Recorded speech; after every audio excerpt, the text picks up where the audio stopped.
Even though Ding Peiwei didn't think that she was joking. Ding Peiwei was surprised. How come a teenage girl had the air of a successful businesswoman? I understand that I'm too young to make you believe that I'm being serious, but I truly mean it. My family is involved in the real estate industry. Although my family's company isn't comparable with Hangyun Real Estate, we have enough money to acquire this land. If you're willing to consider my proposal, please have a discussion with the citizens here before we sign the contract, Guning said. Ding Peiwei couldn't make the decision alone, so Guning didn't force him to promise her anything. However, she was confident that she could settle the deal. In the beginning, Ding Peiwei was excited to hear the offer. If they could have a reasonable compensation, they wouldn't be worried about the housing issue.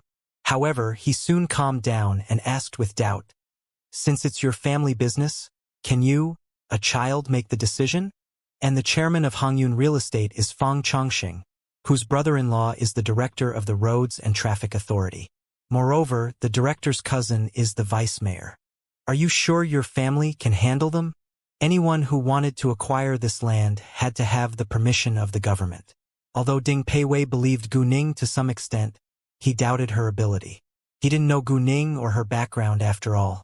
It was difficult for him to depend on a stranger. Meanwhile, he knew more about Hangyun Real Estate, which was one of the 3 biggest real estate companies in City G with several billion yuan in assets, ranked 9th on the list of the richest. It also had support from the government. The reason why Hangyun Real Estate was able to win the right of acquisition before the open acquisition was that it had a strong network in the government. Guning understood that she had to show her ability to persuade Ding Peiwei. What if I tell you my support in the government is even more powerful than Hangyun Real Estate? Guning asked. Hearing that, Ding Peiwei was astonished. He stared at her face, intending to know whether it was true. Guning added, "Mr. Ding, I know that it's hard for you to trust me because we just met and don't know each other, but I do hope that you can consider my offer. If you're willing to sell this land to me, I can sign the contract and pay you the compensation on site. It doesn't matter if you want the compensation in cash, check, by transfer, or you simply want houses. I'm totally fine with it. As long as you sign the contract, you'll get the money you should have. Don't you think it's a great offer? However, if you let Hangyun Real Estate take this land, you won't get a reasonable compensation." Ding Peiwei was shocked as well as thrilled. They could sign the contract and get the compensation on site. It had never happened before. Normally, the compensation would only be transferred to their accounts after the acquisition had been over for a long time. If Guning could keep her promise, it was a great advantage to them. And it would be a bad idea if they sold this land to Hangyun Real Estate. "Great. I'm willing to trust you for now, and I'll talk to my neighbors later." Ding Peiwei chose to believe Guning. "Very well. This is my number. Please call me once you make up your mind. However, I hope you can make it quick, because if Hangyun Real Estate finds out, you would suffer under its pressure," Guning reminded him. "Sure. I'll give you the answer before tonight." Ding Peiwei also understood that if Hangyun Real Estate found out, it would probably force them to sell this land in a violent way. And they would be the victims. That would be great. Guning also wanted to know the answer today. After exchanging numbers with Ding Peiwei, Guning asked again, "Oh, how large is the street approximately, and how many households are here?" Zhengyang Street is about 70,000 square meters with 558 households. Ding Peiwei answered. A piece of land that was 70,000 square meters wasn't very large, but it was suitable to build a living area, mainly because of its good location. It was 4 p.m. when Guning said goodbye to Ding Peiwei, and it was too late to go to the Street of Antiques. Guning also needed to use her network to gain the right of land acquisition. Although Ding Peiwei hadn't given her an affirmative answer yet, she believed that they would agree. No one would reject her proposal, especially in front of Hangyun Real Estate, not unless Hangyun Real Estate was willing to offer a higher compensation than her. "Let me help you with the right of land acquisition." Leng Xiaoting hadn't been at Guning's side, but he had stayed near and heard their talk clearly. "Will it be convenient for you?" Guning asked. She had planned to turn to Yan Jinglin for help because Yan Jinglin worked in politics. Leng Xiaoting served in the military and wasn't that familiar with the politicians. Of course, Leng Xiaoting said. It wasn't a big deal to him. And even if it was a big deal, he would try his best to settle it for Gu Ning. Thanks, Gu Ning answered. She didn't want to hurt his feelings. Leng Xiaoting wasn't personally familiar with the authorities, but his family was involved in politics. The Leng family was involved in military, politics, and business, and was the head of the 4 most influential families in the capital. Yes, Leng Xiaoting was exactly the eldest grandson in his family, which was the leading family in the capital, but he had gotten everything that he owned today by himself and had never asked his family for help. Gu Ning then told Leng Xiaoting what happened with Shanghua Real Estate. Leng Xiaoting avoided Gu Ning to call someone, so Gu Ning didn't know who he called. She didn't ask either. Everyone had his or her own secrets anyway. She kept many secrets from Leng Xiaoting too. Before long, the right of land acquisition was settled. That being the case, Shanghua Real Estate and Hongyun Real Estate became competitors. Gu Ning decided to close the deal before Hongyun Real Estate even knew about it. She immediately called in Guangyao telling him about what she had done in City G, and told him to prepare the contract along with the lawyers and assistants before she called him again. If it was successful, he would have to fly to City G tomorrow morning to go through the procedures. She had already prepared the money. Hearing the news, and Guangyao was shocked by Gu Ning's efficiency. Although her action was a little abrupt and lacked thorough consideration, and Guangyao had to admit that she had made the right decision. Normally, a real estate company needed to make allowances not only for funds and workers, but also the land when it was going to build buildings. As long as you had enough funds, you could easily get adequate workers, but it wasn't easy to acquire a good piece of land. At the same time, you had to have the permission of the government. Otherwise, you would not have the qualification to acquire a piece of land even with enough funds. And Guangyao knew that Hongyun Real Estate was a powerful company with several billion yuan in assets. Therefore, even though he didn't know whether Gu Ning had made the right decision, he trusted Hongyun Real Estate's choice. It had to be a profitable deal if Hongyun Real Estate wanted to settle it. However, what worried in Guangyao was the funds to build the buildings. Shanghua Real Estate was barely afloat right now, and he had already taken out a loan from the bank. He couldn't get a mortgage again. Gu Ning also lacked enough funds to build the buildings, but she had no intention to cooperate with another real estate company, so she wouldn't build the buildings in a hurry, even if she acquired the land. She planned to build the buildings after her vacation when she would go to Province Y for stone gambling to collect funds. However, she couldn't tell Guangyao her plan yet.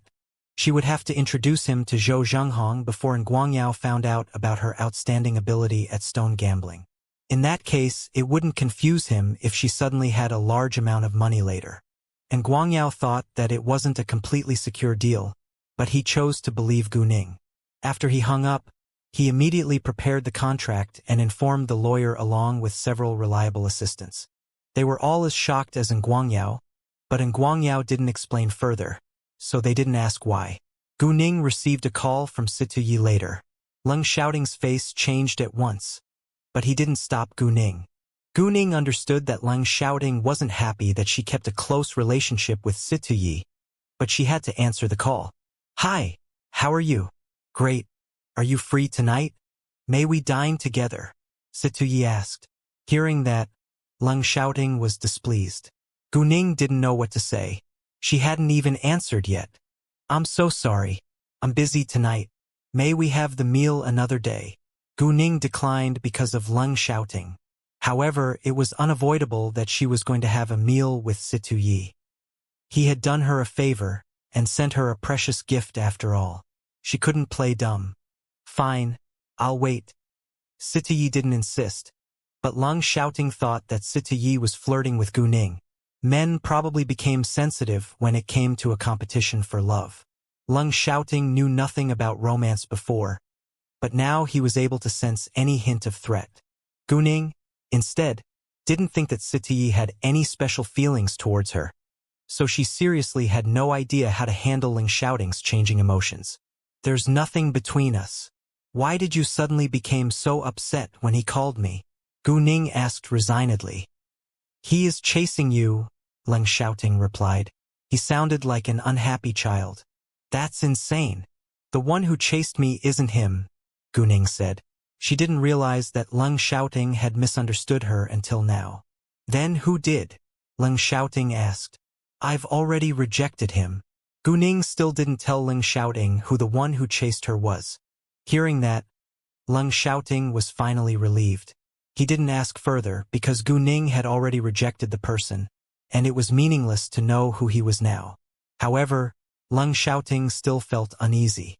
He could sense that Situyi treated Gu Ning differently. Leng Xiaoting didn't mention Situyi again, but he remained careful. Ding Peiwei was active, and soon had a gathering with all the neighbors to discuss the deal offered by Gu Ning. Some believed it while some had doubts. It sounded too good to be true. Ding Peiwei told them that they could have the compensation in cash or by transfer on site once they signed the contract. Thus everyone agreed, although many of them still held suspicion. They would only feel safe after the deal was done. Around 7 p.m., Ding Peiwei called Gu Ning and told her that they had all agreed. Gu Ning told him that she would come to acquire the land around 10:30 a.m. tomorrow, and that they should prepare the documents beforehand. To allay Ding Peiwei's concern, Gu Ning also told him that she had already gained the right of land acquisition. Ding Peiwei was astonished. He didn't expect that Gu Ning was so efficient. He even thought that she had prepared for it a long time ago, but no matter what, they only wanted a reasonable compensation. With the affirmative answer from Ding Peiwei, Gu Ning called in Guangyao, telling him to leave for City G on the flight at 8:30 a.m. tomorrow morning. She would pick him up in person. When they signed the contract, it could be noisy and a mess. Gu Ning needed someone to keep the situation in order, and Leng Xiaoting immediately took the job. Gu Ning then found out that Leng Xiaoting also had a corporation providing security services. It was called Shangshi Security Company Limited, and all the employees were retired soldiers. Moreover, there were 2 levels of security workers in Shangshi Security Company Limited. One was a security officer and the other was a bodyguard. Common security officers were common retired soldiers, while bodyguards were retired special forces. The latter was much more expensive than the former. Many retired soldiers couldn't find a proper job, so Leng Xiaoting thought that it was a good idea to establish a security company, mainly hiring retired soldiers. However, unexpectedly, the company grew rapidly, and now had branches in every big city and province. Shangshi Security Company, Ltd., was different from Tsinghua Security Company Limited, which belonged to the Qing Gang. The Qing Gang's security company relied on its fame and quantity, but Leng Xiaoting's company was famous for its ability and quality. The examination in Shangshi Security Company Limited was very strict. The company would test its employees regularly, and it was a high-end company. Businessmen would turn to Tsinghua Security Company Limited, while officials would choose Shangshi Security Company Limited, and except for the senior management in Shangshi Security Company Ltd. Nobody knew that Leng Xiaoting was the real boss of it. After the dinner with Leng Xiaoting, Gu Ning told Leng Xiaoting that she needed to deal with something personal, and told him to go rest. They would meet tomorrow. Leng Xiaoting respected Gu Ning as well as her privacy. So although he was curious, he didn't ask her. He didn't want to invade her privacy. Oh, wait a second. Just when they were about to separate, Leng Xiaoting thought of something. What? Gu Ning asked. Leng Xiaoting took out a box, handing it to Gu Ning. This is for you. Again? You've already given me so many gifts today. Gu Ning didn't know what to do. Leng Xiaoting must be on a gift-giving spree right now. It's different this time, Leng Xiaoting said. Gu Ning took it and opened it at once. However, the minute she saw what was inside, her eyes rounded in shock. You? You said that the pair of a dragon and a phoenix means eternal love. Leng Xiaoting fixed his eyes on Gu Ning with determination. Gu Ning was deeply touched by Leng Xiaoting again. Leng Xiaoting bought the pair of pendants which were worth over 10 million yuan just because it stood for good wishes of eternal love. He gave the phoenix pendant to her, and kept the dragon pendant with himself. That gift was much more persuasive than sweet nothings. Looking at Leng Xiaoting, Gu Ning understood that she couldn't make him wait any longer. He wouldn't feel secure. Therefore, Gu Ning walked to Leng Xiaoting, standing on her tiptoes to kiss his lips. Leng Xiaoting didn't expect that Gu Ning would do that. When his lips met hers, his body tightened, and his mind went blank. It felt warm and slightly wet, and the amazing feeling moved like lightning across his body. He felt like he was in heaven. They were still in a restaurant, so Gu Ning's lips only stayed on his for a few seconds. Seeing that Leng Xiaoting was struck dumb, Gu Ning felt like laughing, but she felt shy too. "That's my answer," Gu Ning said before she escaped away. Leng Xiaoting didn't get his mind back until she was gone. Although his face was flushed because of the abrupt kiss, and his heart was pumping fast, he was thrilled. She kissed him as the answer, which meant that she said yes to him.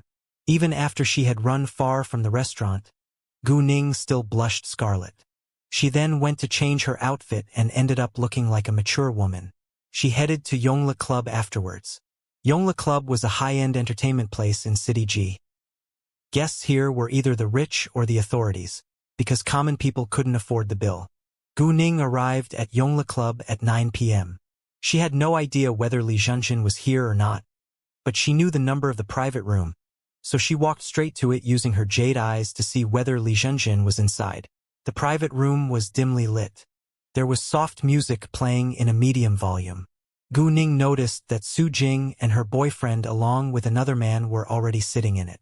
Su Jing stood up, walking into the washroom.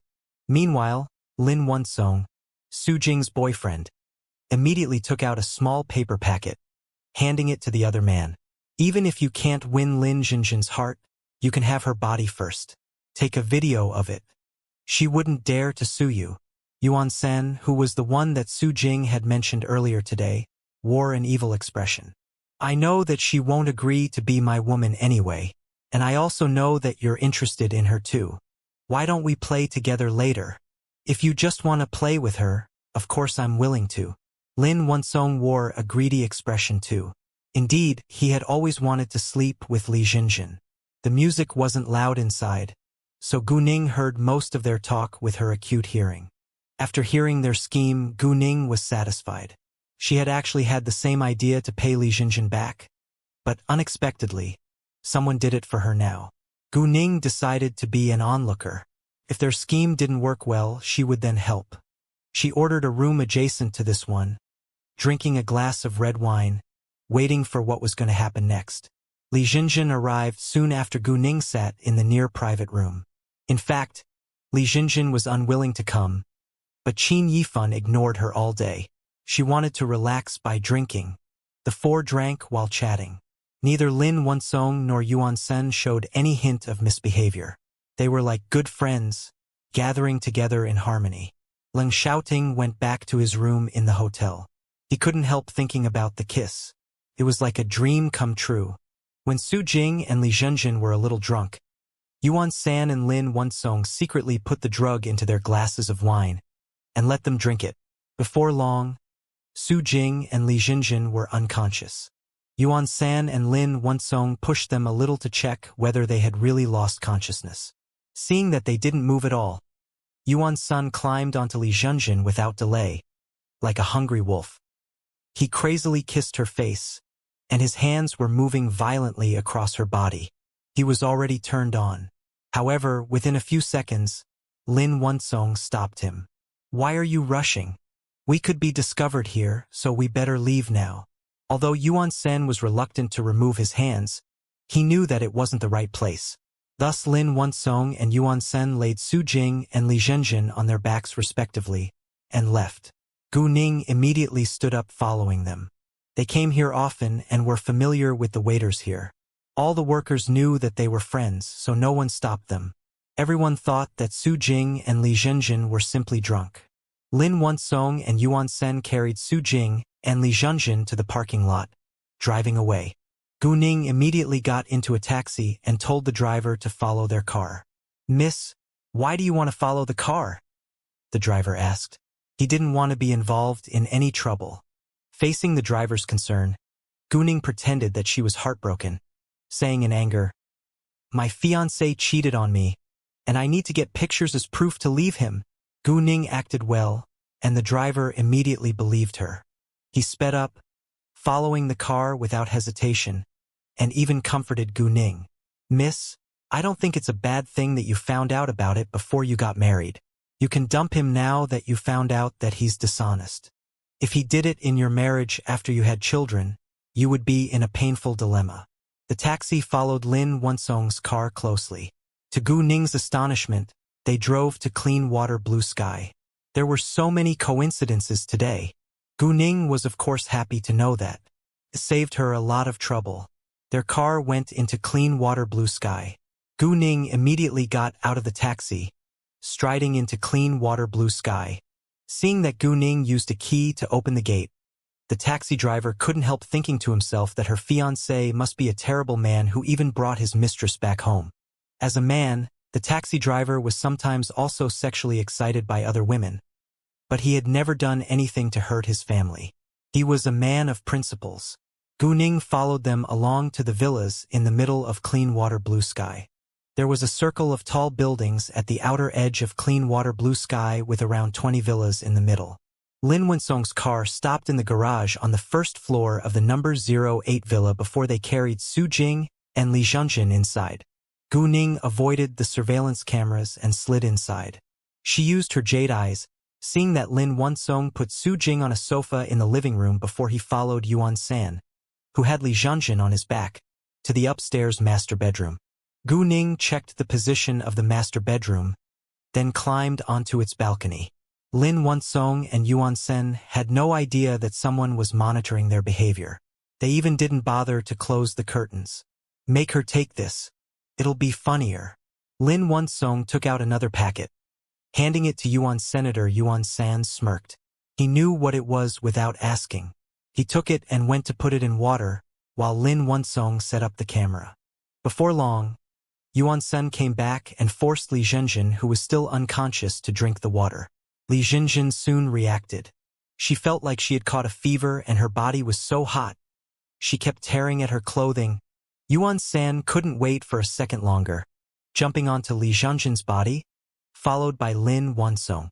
They started to have a sexual threesome. Gu Ning waited aside after her camera was set up. She didn't watch them doing it with her own eyes. It would be very shameful for her to do that. Even their moans of sexual pleasure embarrassed Gu Ning to a great extent. She couldn't bear it. Yuan Sen's movements were violent without any kindness. However, Su Jing told me that Li Zhenjin has liked the man called Qin Yifan since she was a girl, and I thought that Li Zhenjin would stay a virgin for the man. Unexpectedly, she is afraid of loneliness too, Yuan San said in a sarcastic way. He was slightly disappointed that Li Zhenjin wasn't a virgin, but he didn't care about it too much. Li Zhenjin wasn't a girl after all. She was in her mid-20s, and it was common that she had some sexual experience. Li Zhenjin stayed abroad for a few years. No one knows how many men she had. Hey, is it loose? I heard that foreigners' dicks are large. Lin Wensong joked while he was brutally rubbing Li Zhenjin's boobs. Mine isn't small though, Yuan Sen said. Gu Ning didn't want to hear them talking any longer. She packed up her camera, leaving a bug there, and left. A video of several minutes was enough, and she left the bug to record what would happen next. With the help of her telepathic eye space, she had put away many useful tools like a camera, bug, knife, gun, laptop, and so forth. Gu Ning had the video in her hands, but didn't plan to expose it. Instead, she wanted to wait and see how they would get revenge on each other. After what had happened tonight, Gu Ning didn't bother to deal with Li Zhenjin personally. Li Zhenjin either had to yield under the threat from Lin Wensong and Yuan San and keep having such an amoral sexual relationship with them both, or she sued them, but had to be known as a victim of rape from now on. Besides, it wouldn't be easy to sue the two men. It wasn't rare that women had sexual experience before she get married nowadays, but a sexual threesome was totally different. It was a scandal and a shame that she could never get rid of because of the video. No matter what happened next, Li Zhenjin was doomed to live a hard life in the future. Gu Ning still felt disgusted after she went back to her apartment, because she could hear the moans and their talk through her earphones along the way. Why don't we get Su Jing up here too? You don't care for her anyway, Yuan Sen said. As a close friend of Lin Wensong, he knew it clearly. True love was merely a fart in their eyes. They only played around and abandoned whoever they had slept with. Haha, no problem. I've already had enough, and have wanted to change to a new woman for a long time, Lin Wonsong said airily. He wasn't as loyal as he seemed. While he was with Su Jing, he kept having sexual relationship with other women as always. But he was skillful at hiding and lying, so Su Jing had no idea what he was doing behind her back. She even believed that he was deeply in love with her. In fact, there was no reliable rich heir at all. Within minutes, Gu Ning heard the moans of 4 people. Her stomach was turning, but she had to keep listening to know what happened next. Gu Ning sent a message to Leng Xiaoting the minute she got back. She told him that she had just finished her business. Leng Xiaoting replied in a second. That's good to know. He must have been holding his phone, waiting for her message through the night. Indeed, Leng Xiaoting was holding his phone in his hands, waiting for Gu Ning's message or call. Gu Ning had told him that she was going to deal with something, so he didn't dare to bother her. In addition, he still had no idea how to face her after the kiss. When it was almost 12 a.m., they stopped texting each other and agreed to meet tomorrow, but Leng Xiaoting stayed awake the whole night yet again. Lin Wonsong and Yuan Sen also finished around 1 a.m. Gu Ning had to admit that they were really full of energy. The next day, Gu Ning went back to her apartment after her morning run. She put on the earphones connected to the bug before changing her clothes. In the villa, in a big bedroom, there was a mess apparently left by the previous night's violent sex. When Li Junjun finally opened her eyes, she was still dazed and in great pain. Her sight gradually became clear, but when she recognized the faces in front of her eyes, she trembled in shock. She checked herself, but only found out she was almost bare in the air, black and blue. Li Junjun was stunned. What has happened? What has happened? What has happened? What the hell has happened? Seconds later, Li Junjun screamed in horror. She sat up abruptly, realizing what had happened to her. Why? How is it possible? Li Junjun's scream woke everybody else in the bed. Lin Wonsong and Yuan Sun seemed calm, but Su Jing was as stunned as Li Junjun. If there were only Lin Wonsong and her in the bed, it would be normal, but why were Li Junjun and Yuan San in bed too? Did we? A terrible truth dawned on Su Jing. No, it's impossible. Su Jing kept persuading herself that it wasn't true. What the hell happened? Li Junjun questioned in anger. She almost wanted to kill them. What else do you think happened? We were all drunk last night, so we had sex together, Yuan San said airily, like it was par for the course. Indeed, it was par for the course to him. Normally, he would spend some money or say some sweet nothings to get laid. But facing Li Junjun, he had to use special skills. I was not drunk at all. Did you drug us? Li Junjun glared at Yuan Sen, questioning him. She wasn't dumb and knew how much she could drink. She had been a little dizzy last night, but not drunk. The only possibility was that she had been drugged. Li Junjun knew that Yuan San was a playboy who quickly changed the women beside him without second thought. It was common for him to drug a woman to get laid. Yuan San had chased her for a long time, but she didn't accept HM, so he had probably drugged her due to anger. Li Junjun knew it clearly. What? We were drugged. At that time, Su Jing finally realized what had happened. She looked at Lin Wonsong, questioning him. What the hell is going on here? Lin Wonsong and Yuan San even didn't bother to hide the truth. So they admitted. Right? We did drug your drinks last night, and we all made love in a 4. You asshole! Li Junjun raised her hand to slap Yuan San, but was stopped and seized by him before her hand could fall on his face. Yuan Sun looked at Li Junjun with disdain, sneering. Do you want to hit me? Lin Wonsong, why did you do that? Su Jing asked in pain and anger. Su Jing, did you really think that I was in love with you? You're merely a not poor girl from a barely rich family. It was your illusion that you could marry me. If you weren't sexy and good in bed, I would have dumped you already. However, I've already had enough, and it's time to change to a new girl. If you want to stay by my side, I would need to think about it, Lin Wonsong sneered. He looked at Su Jing like she was a replaceable toy. You? Su Jing was annoyed and burst into tears. She thought that she had found her true love. She thought that Lin Wonsong loved her deeply just like she loved him. To her astonishment, she was just a sexy toy to him. Yuan Sen, I'll sue you, Li Jinjin roared in anger. Very well. Sue me now. However, if you dare to sue us, I'll upload the video of our violent lovemaking foursome to the internet. You'll be famous by then, Yuan Sen threatened. He didn't seem scared at all. What? You took a video? Hearing that, both Li Jinjin and Su Jing were irritated as well as shocked. Yes, we took a video of it. Li Jinjin, if you keep playing with us, we can keep it a secret, and you may keep chasing Qin Yifan. Even if you can marry him in the future, we won't be involved at all. However, if you want to ruin your reputation, sue us as you like. And let me tell you, I have the video as proof. You two don't seem forced in the video. Yuan Sen sneered. He wasn't afraid of Li Jinjin suing them. You? Li Jinjin and Su Jing had no idea what to do now. Li Jinjin burst into tears all of a sudden. Lin Wonsong, why? Why did you do this to me? If you didn't like me, you could ignore me, but why did you have to play with me? Su Jing almost had a breakdown. It was so painful to be betrayed and hurt by someone you loved. I won't reject a woman who chases me, Lin Wonsong said. He didn't care that Su Jing was in pain now. Indeed, Su Jing had chased Lin Wonsong on her own initiative. Although she had treated him seriously, she had made a wrong choice. She was doomed to lose before such an adept playboy. Knowing that Li Jinjin was stuck in her nightmare, Gu Ning was in a good mood. At 8 a.m., and Guangyao called Gu Ning and told her that they were already at the airport. There were 8 of them in all, including himself, a lawyer and a financial worker. Gu Ning immediately called Ding Peiwei. Ding Peiwei told her that everything was going well, and that they were waiting for them.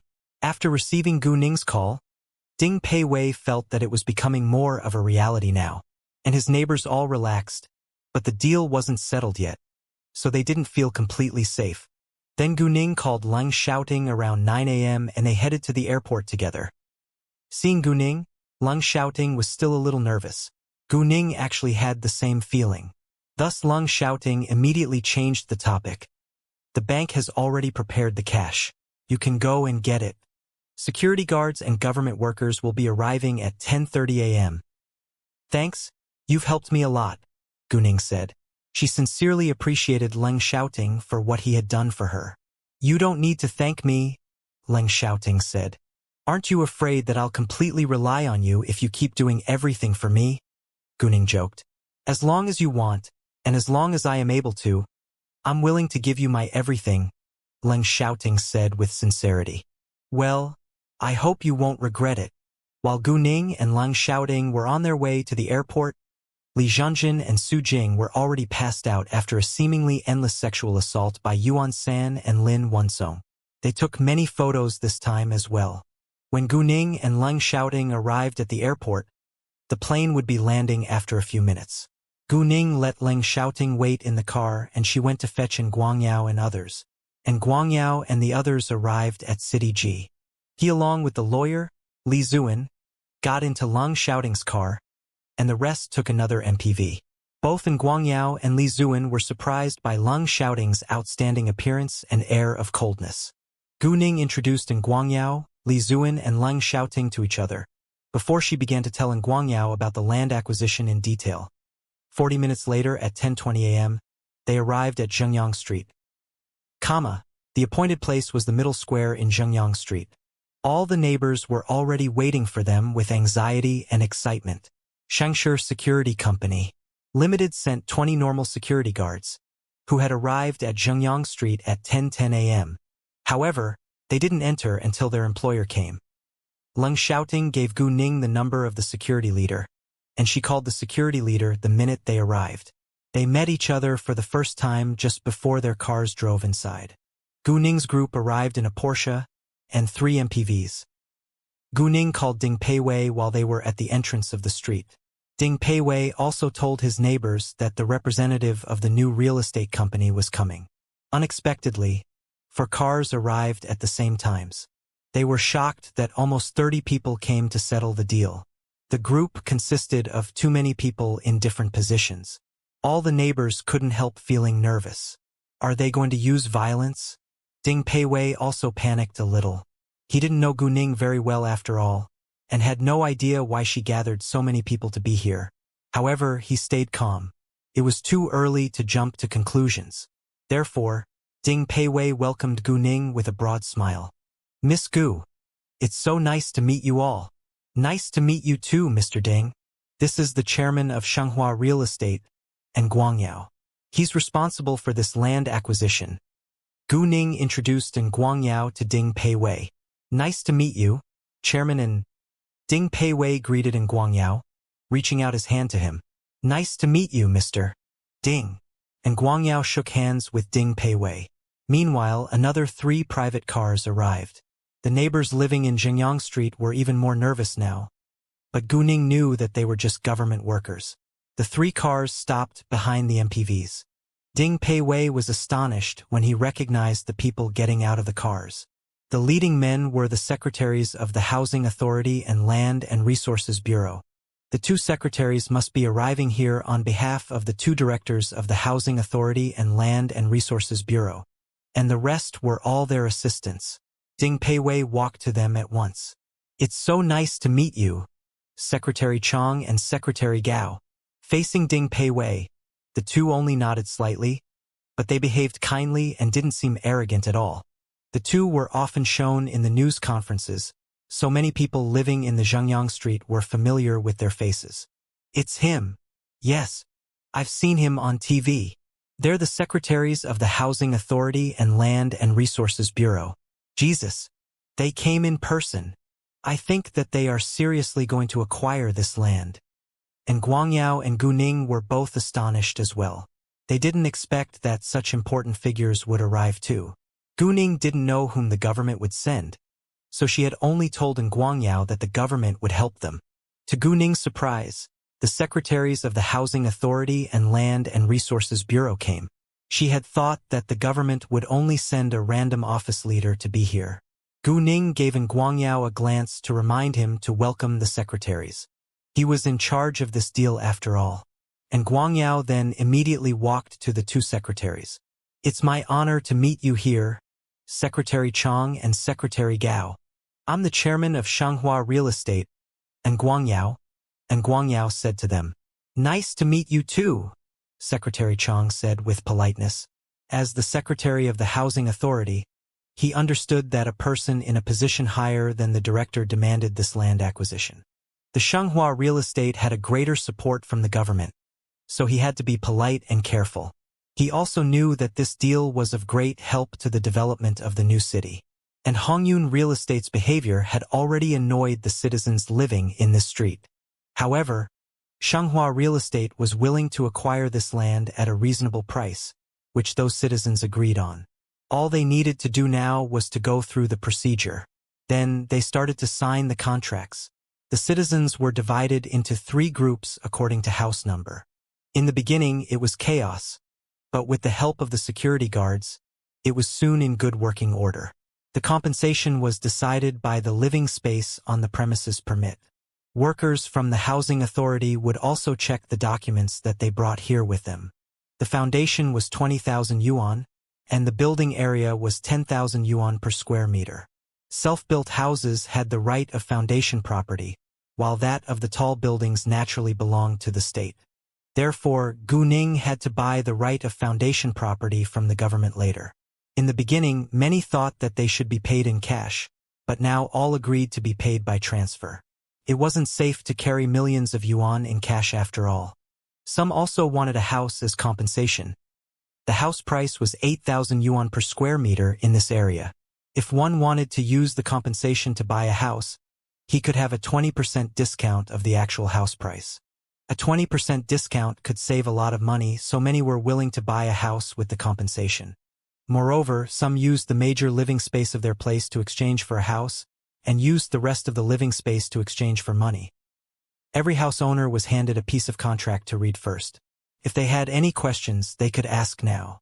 If they didn't, they could sign the contract right away and get the compensation. Every piece of contract had 2 copies. and Guangyao and the others had worked for a long time to prepare over 1,000 copies of the contract. Thus, they could finish the paperwork efficiently today. While they were busy signing contracts, Hongyun Real Estate heard the news that Shenghua Real Estate from City F had also gotten the right of land acquisition in Zhengyang Street. Fang Chongsheng, the chairman of Hongyun Real Estate, panicked and immediately asked for details. The chief of the development section of Land and Resources Bureau told Fang Chongsheng the news. The two maintained a close relationship, so the chief called Fang Chongsheng the minute he heard the news. However, the chief didn't know the details either, and it happened too fast. They had heard nothing about it yesterday, but Shenghua Real Estate got the permission within a day like lightning. Fang Chongsheng didn't ask further, but called Lu Shirkuan, who was the vice director, at once. Lu Shirkuan knew nothing about it either. He wouldn't have known about it if Fang Chongsheng didn't call him. After that, he called the vice director of Land and Resources Bureau without delay. The vice director of Land and Resources Bureau told him that the government had already permitted it, and that the land acquisition was ongoing now. Lu Shirkuan had mixed emotions. He failed to figure out the connection between Shenghua Real Estate from City F and the government of City G. Lu Shirkuan called Fang Chongsheng back, asking him in anger, "You had the right of land acquisition for so many days. How come you haven't successfully acquired the land yet?" Fang Chongsheng replied resignedly, "Those citizens thought that our compensation isn't enough. They weren't willing to sell the land to us. You could have added to the compensation. It's a profitable deal after all. Shenghua Real Estate is already at the Zhengyang Street now. If you still want this land, go and grab it from them." Lu Shirkuan snapped. He had arranged the deal for Fang Chongsheng, and he could gain a large amount of money from it too, so he hated to see Hongyun Real Estate lose it. They intentionally provided a low compensation in order to make a fortune from the deal, but in fact, even if they paid a regular compensation, they could still make a lot. Nobody wanted to miss this great chance of making money. Therefore, they were willing to raise the compensation if needed.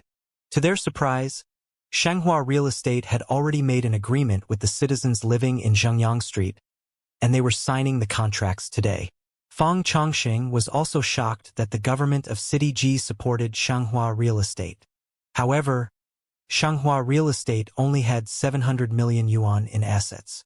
It also had an ongoing project, so its funds weren't comparable to Hongyun Real Estate. "I'll send people there at once."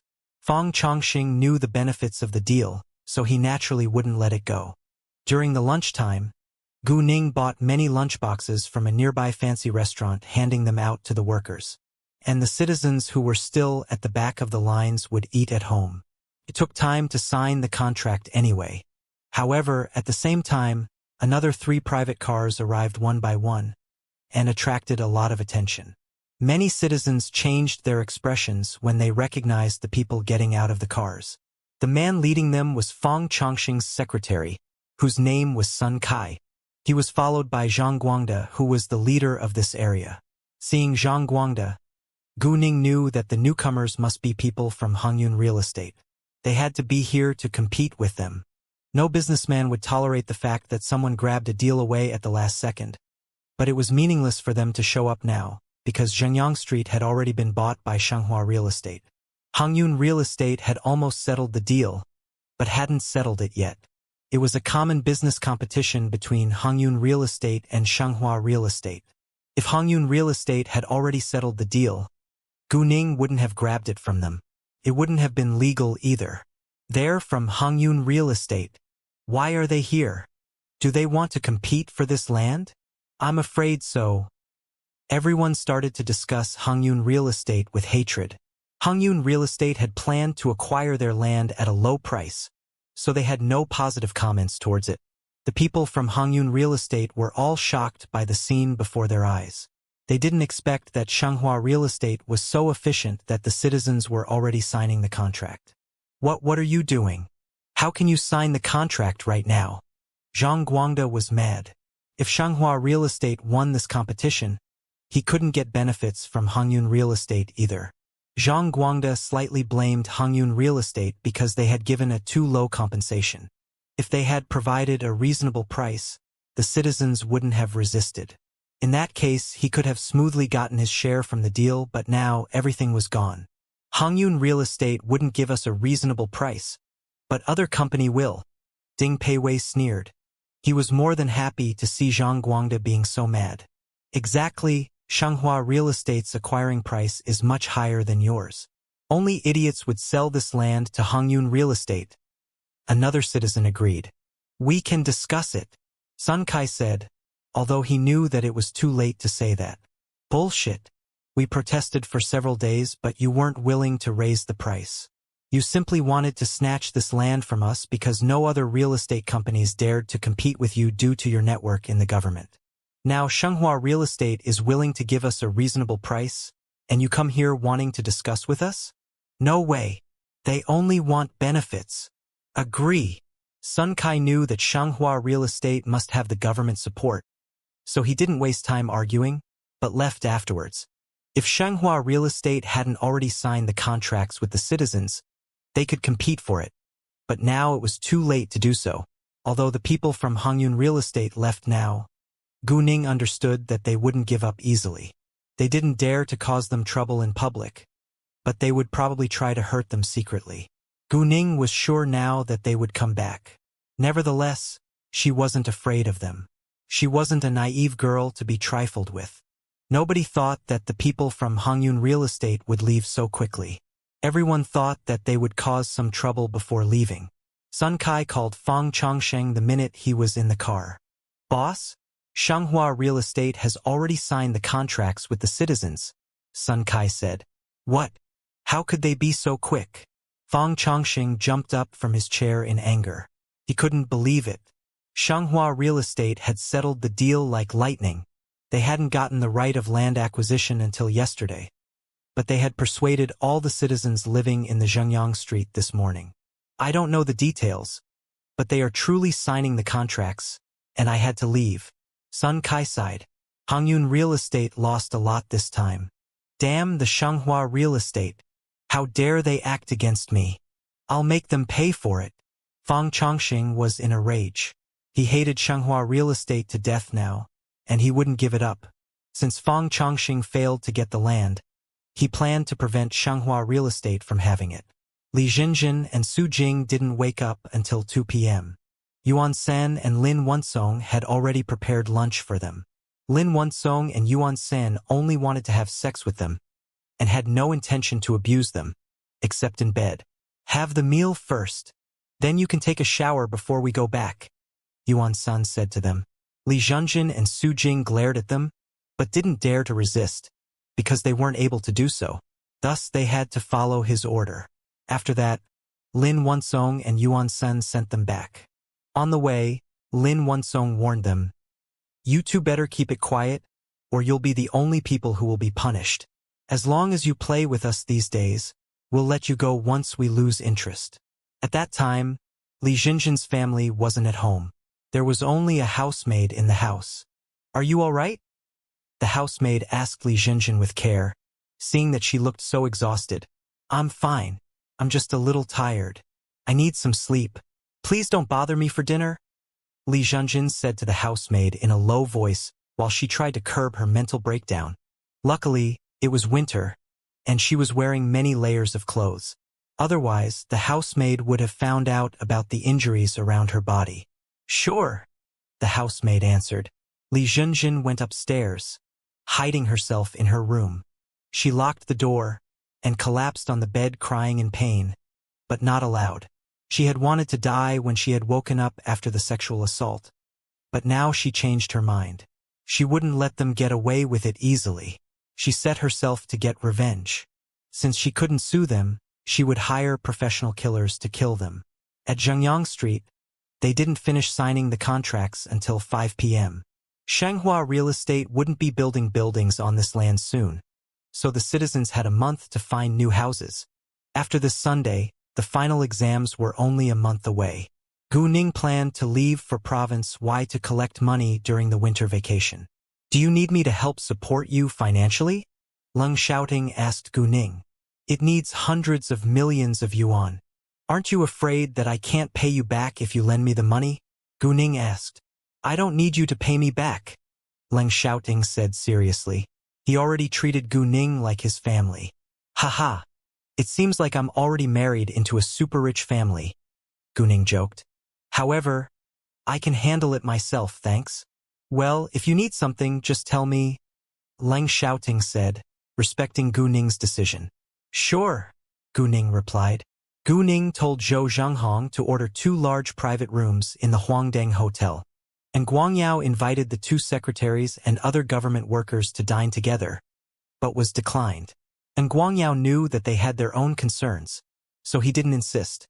And the security guards all went back to their company after the day's task. So only the staff of Shanghua Real Estate went to the Huangdang Hotel. Gu Ning couldn't fly back to City F today, so she called Gu Man as well as Zhang Chihua and asked for a leave again. Zhang Chihua was displeased when Gu Ning said that she would be absent from classes again.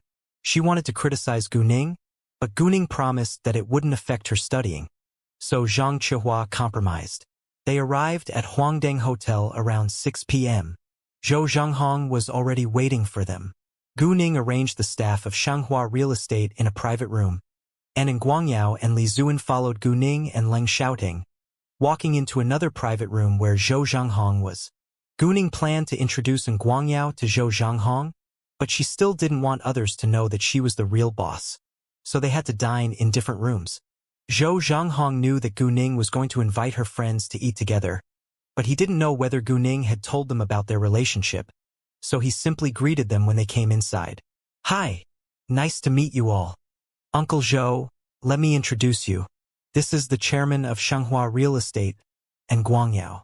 And this is its lawyer Li Zuan, Gu Ning said to Zhou Zhenghong. Then she turned to Guangyao and Li Zuan. Uncle and Uncle Li. This is the chairman of Jade Beauty Jewelry in City G, Zhou Zhenghong. It's so nice to meet you. And Guangyao shook hands with Zhou Zhenghong. However, Li Zuan was surprised. What? You're the chairman Zhou of Jade Beauty Jewelry? It's so nice to meet you. I read the news about your opening ceremony on the internet. It was a sensation. And Guangyao knew nothing about it, so he didn't have any special feelings. Thanks, Zhou Zhenghong said. All right, please have a seat, you all. I let you meet today to tell you that Shanghua Real Estate and Jade Beauty Jewelry belong to the same group, Gu Ning said. What? Zhou Zhenghong and Guangyao and Li Zuan were all astonished, looking to Gu Ning. The 2 companies belong to the same group? If Shanghua Real Estate and Jade Beauty Jewelry belonged to the same group, she had to be the owner of those 2 companies. If Gu Ning hadn't emphasized those 2 companies, they probably wouldn't have had an idea. But Gu Ning did emphasize them. They were confused. Seeing that, Gu Ning smiled and said with certainty, like, what's in your mind now? I am the owner of both Shanghua Real Estate and Jade Beauty Jewelry. The 3 men couldn't help taking in a long breath. They were shocked by the news. After a while, they understood it. And Guangyao and Li Zuan thought that it was possible that Gu Ning was able to open Jade Beauty Jewelry since she had the funds to acquire Shanghua Real Estate. Zhou Zhenghong had the same idea. It wasn't impossible that Gu Ning was able to acquire Shanghua Real Estate since she had enough capital to open Jade Beauty Jewelry. However, she was so young, which was unbelievable. After Gu Ning's explanation, and Guangyao and Li Zuan then found out that she had a special skill for stone gambling, and that she had gained all her capital by it. And Guangyao and Li Zuan were shocked again. Stone gambling was a high-risk activity. It was much harder to make money than normal gambling. Even the gods couldn't make an accurate judgment, but Gu Ning became a billionaire by stone gambling. It was so incredible, and Guangyao and Li Zuan now couldn't admire Gu Ning more. Boss, do you have any more shocking news?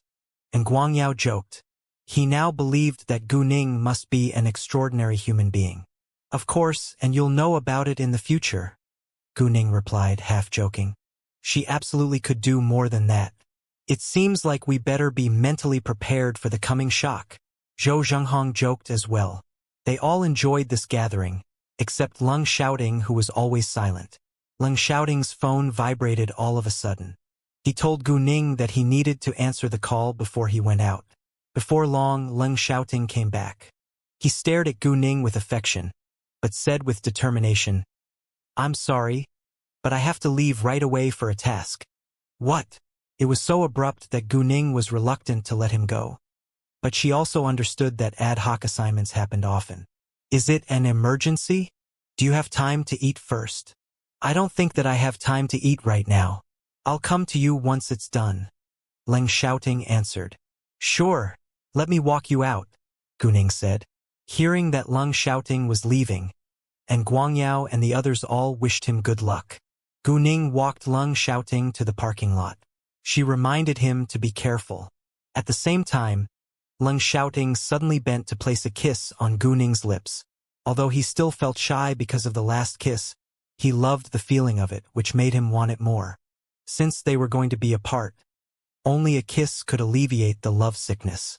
I'll be back by your side, Leng Xiaoting promised. Gu Ning then watched the man disappear from her sight. She felt so lost when he was gone.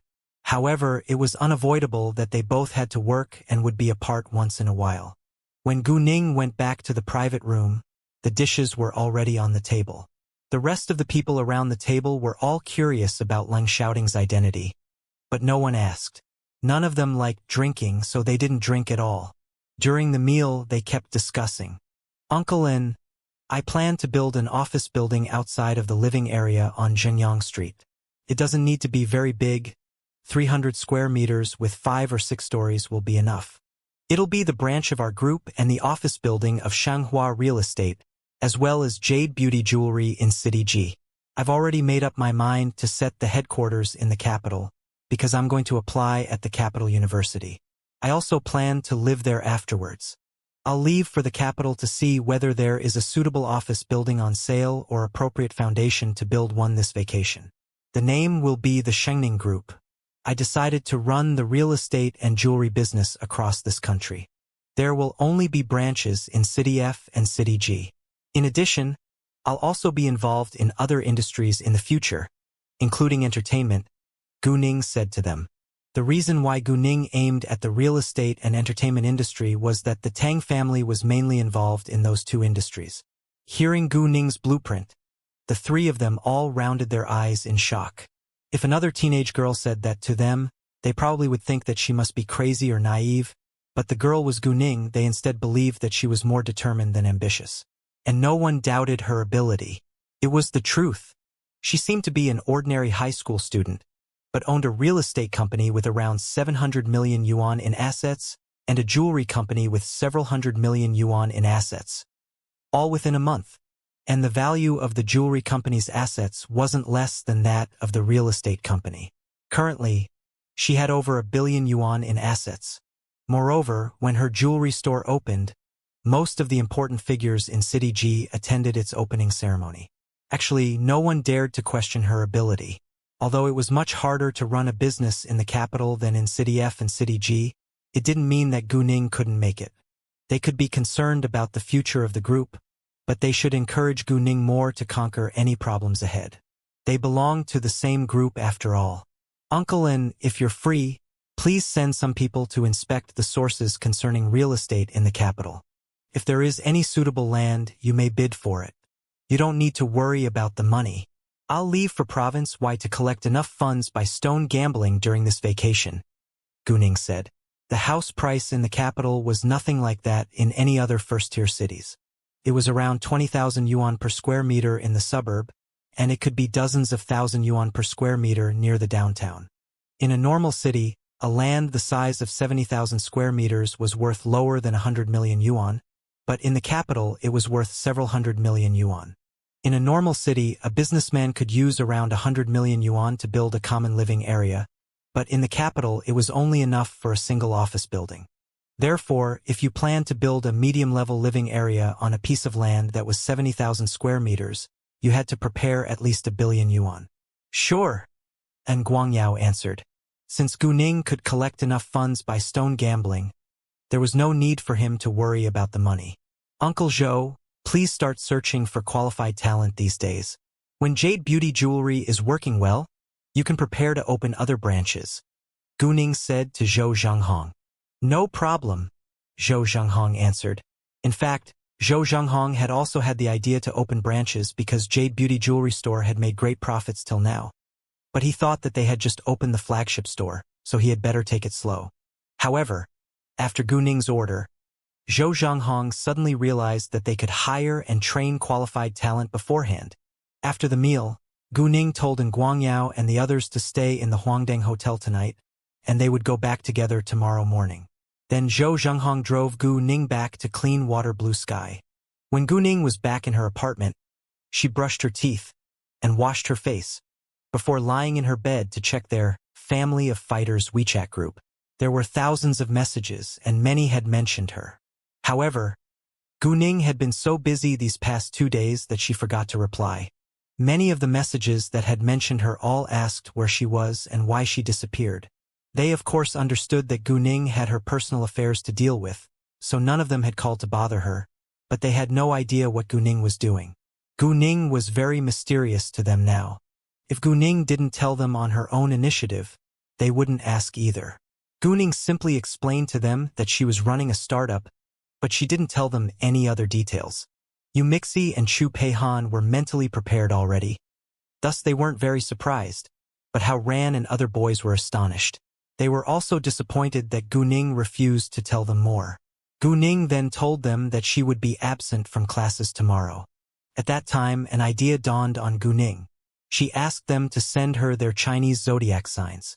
However, she still didn't tell them what it was for. Gu Ning decided to send each of them a gift. After that, she sent a message to Zhou Zhanghong booking jade pendants in the shape of her friend's Chinese zodiac signs. All the jade pendants were made from medium high-level jade and were carved with her friend's name, except for the jade pendant in a rabbit's shape with Han carved on it. They all had to be sent back to her before the next Friday. The rest could be made slowly. Gu Ning and the others' flight would take off at 9:50 a.m., and Zhou Zhanghong came to pick Gu Ning up around 8 a.m. However, before they headed to the airport, Gu Ning went to the Jade Beauty jewelry store first. She wanted to bring in Qian a gift to thank her for when she had taken good care of Gu Man. And Qian wouldn't accept the administration fee, so Gu Ning could only send her a gift. Although the administration fee wasn't much, Gu Ning valued their friendship above money. Thus, she prepared a gift of a jade pendant which was worth 280,000 yuan for Qian. It was a jade pendant of the hibiscus type in the shape of a leaf as wide as a woman's thumb. At 8:20 a.m., Guangyao and the others climbed into an exclusive car arranged by the hotel, leaving for the airport to meet Gu Ning. Gu Ning arrived at the airport at 9:10 a.m. She checked in, walking into the lounge, and met Guangyao. 10 minutes later, they went aboard. Gu Ning had booked the plane ticket herself, so their seats weren't adjacent to each other. While Gu Ning was on the plane flying back to City F, something happened in Kamei Beauty Salon at the same time. Lin Lijuan needed to attend a classmates' gathering this afternoon, so she went to get skincare done this morning. However, to her surprise, she met Gu Man and Gu Qing. Both of them were dressed elegantly and looked totally different now. Both Gu Qing and Gu Man had been beautiful girls when they had been young, but what had happened in their miserable lives had aged them fast. However, their lives were completely different now. Although they weren't young anymore, they were still elegant and charming after comprehensive care. What they had been through only accentuated their beauty. "Why are you here?" Lin Lijuan asked acidly. She was jealous. She knew that they must be here for skincare, but she refused to believe that they could afford it. Seeing Lin Lijuan, both Gu Man and Gu Qing were unhappy. Although they knew that Lin Lijuan was a VIP in Kamei Beauty Salon, it was still upsetting to meet her. "Why can't we be here? This isn't your place," Gu Qing argued. "How could you possibly afford it?" Lin Lijuan questioned with doubt. She had already noticed that Gu Qing and Gu Man were wearing fashionable clothes, and their skin had apparently improved a lot, but she still couldn't believe it. "What? You can't stand the fact that we're rich now?" Gu Qing asked sarcastically. "Gee, I know how poor you are. You can't be rich all of a sudden," Lin Lijuan said. In her eyes, Gu Qing and Gu Man should be dirt poor throughout their entire lives. "Why can't we be rich? Our eldest brother, your husband, was poor in the very beginning too," Gu Qing retorted. After a second, Gu Qing added, "And whether we're rich or not has nothing to do with you." "You?" Lin Lijuan was mad. but she couldn't help being curious about their situation now. Who is so rude that they dare to pick on the bosses here? At that time, a female voice sounded from outside the door. If Gu Ning had been here, she would easily have recognized the woman by her voice even before seeing her face. It wasn't because Gu Ning was familiar with the woman, but because of Gu Ning's outstanding memory. Once she had paid attention to something, she could easily keep it in mind. Within several seconds, two beautiful, noble ladies walked inside. One of them was Hao Rant's mother, Mrs. Hao, who had met Gu Ning once at Master Qin's birthday party, and the other female voice was Mrs. Lu. The lady beside Mrs. Hao had also seen Gu Ning at Master Qin's birthday party, but they hadn't spoken to each other. "Nice to meet you, Mrs. Hao, Mrs. Lu." Gu Qing and Gu Man immediately welcomed them, but they weren't greeting them just because of their background. Lin Lijuan, instead, was stunned to hear that Gu Qing and Gu Man were the bosses. How is it possible? Lin Lijuan couldn't believe her ears. However, since Mrs. Hao and Mrs. Lu, who were both from super-rich families, came here, Lin Lijuan greeted and flattered them at once. "Oh, Mrs. Hao and Mrs. Lu. It's such an honor to meet you again. You both are so gorgeous and don't seem to age at all. Isn't this Mrs. Gu? Why do you judge others in public?" Mrs. Hao asked sarcastically. Mrs. Hao wasn't arrogant at all, and she liked to stand up for her friends. In fact, Mrs. Hao and Mrs. Lu had been to Kamei Beauty Salon twice after Gu Qing and Gu Man became its bosses. They shared many common interests and soon became good friends. Lin Lijuan sensed Mrs. Hao's anger and felt embarrassed, but explained with patience. "Mrs. Hao, please don't get me wrong. We're relatives. I knew that they have always lived a hard life and could barely afford their children's tuition fees. They have both quit their jobs and suddenly have money to do skincare. Thus I asked the question simply because I care about them. That's all." Facing Mrs. Hao and Mrs. Lu, Lin Lijuan didn't dare to raise her voice. Those two ladies were from super-rich families, but her husband was hardly a successful businessman. She wanted to please them, so she naturally had to leave a good impression on them. "They're your relatives?" Mrs. Lu was surprised. "Yes," Lin Lijuan replied. "Since you're relatives, why didn't you help them support their children to go to the school?" "Well, I understand that you don't have the duty to do so. Maybe because I value family very much. But I would have helped my family whenever they needed me." Mrs. Lu intentionally criticized Lin Lijuan for being so cold-blooded. Normally, they wouldn't criticize others in public, but what Lin Lijuan was doing was so unkind and vicious. She refused to help her relatives, and even hated to see them living a good life. Although Mrs. Hao and Mrs.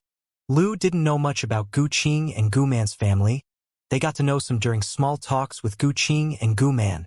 They were both aware that Gu Qing and Gu Man had worked in factories and had been on a tight budget. Gu Man had even been despised by her family because she had gotten pregnant before marriage. But Mrs. Hao and Mrs. Lu didn't care about that at all. They liked Gu Qing's and Gu Man's honesty and kindness, and they enjoyed chatting with each other. As noble ladies, they absolutely had many so-called friends who enjoyed either flattering one another or competing against each other, and they disliked that. They only socialized with them when it was necessary. Hearing what Mrs. Lu said, Lin Lijuan felt more embarrassed, and she also knew that Mrs. Lu did it on purpose. She hated Gu Qing and Gu Man so much, because they had no intention to help her out. However, since Mrs. Hao and Mrs. Lu were here, Lin Lijuan didn't dare to blame Gu Qing and Gu Man. After that, Mrs. Hao and Mrs. Lu ignored Lin Lijuan, but said to Gu Qing and Gu Man, "Why don't we have the facial treatment first before we go have lunch together?" "Good idea," Gu Qing and Gu Man answered with one accord. Although they hadn't known each other for a very long time, they got along so well, as if they were old friends. Lin Lijuan was shocked that Mrs. Hao and Mrs. Lu invited Gu Qing and Gu Man to dine together. "Why? How is it possible? Mrs.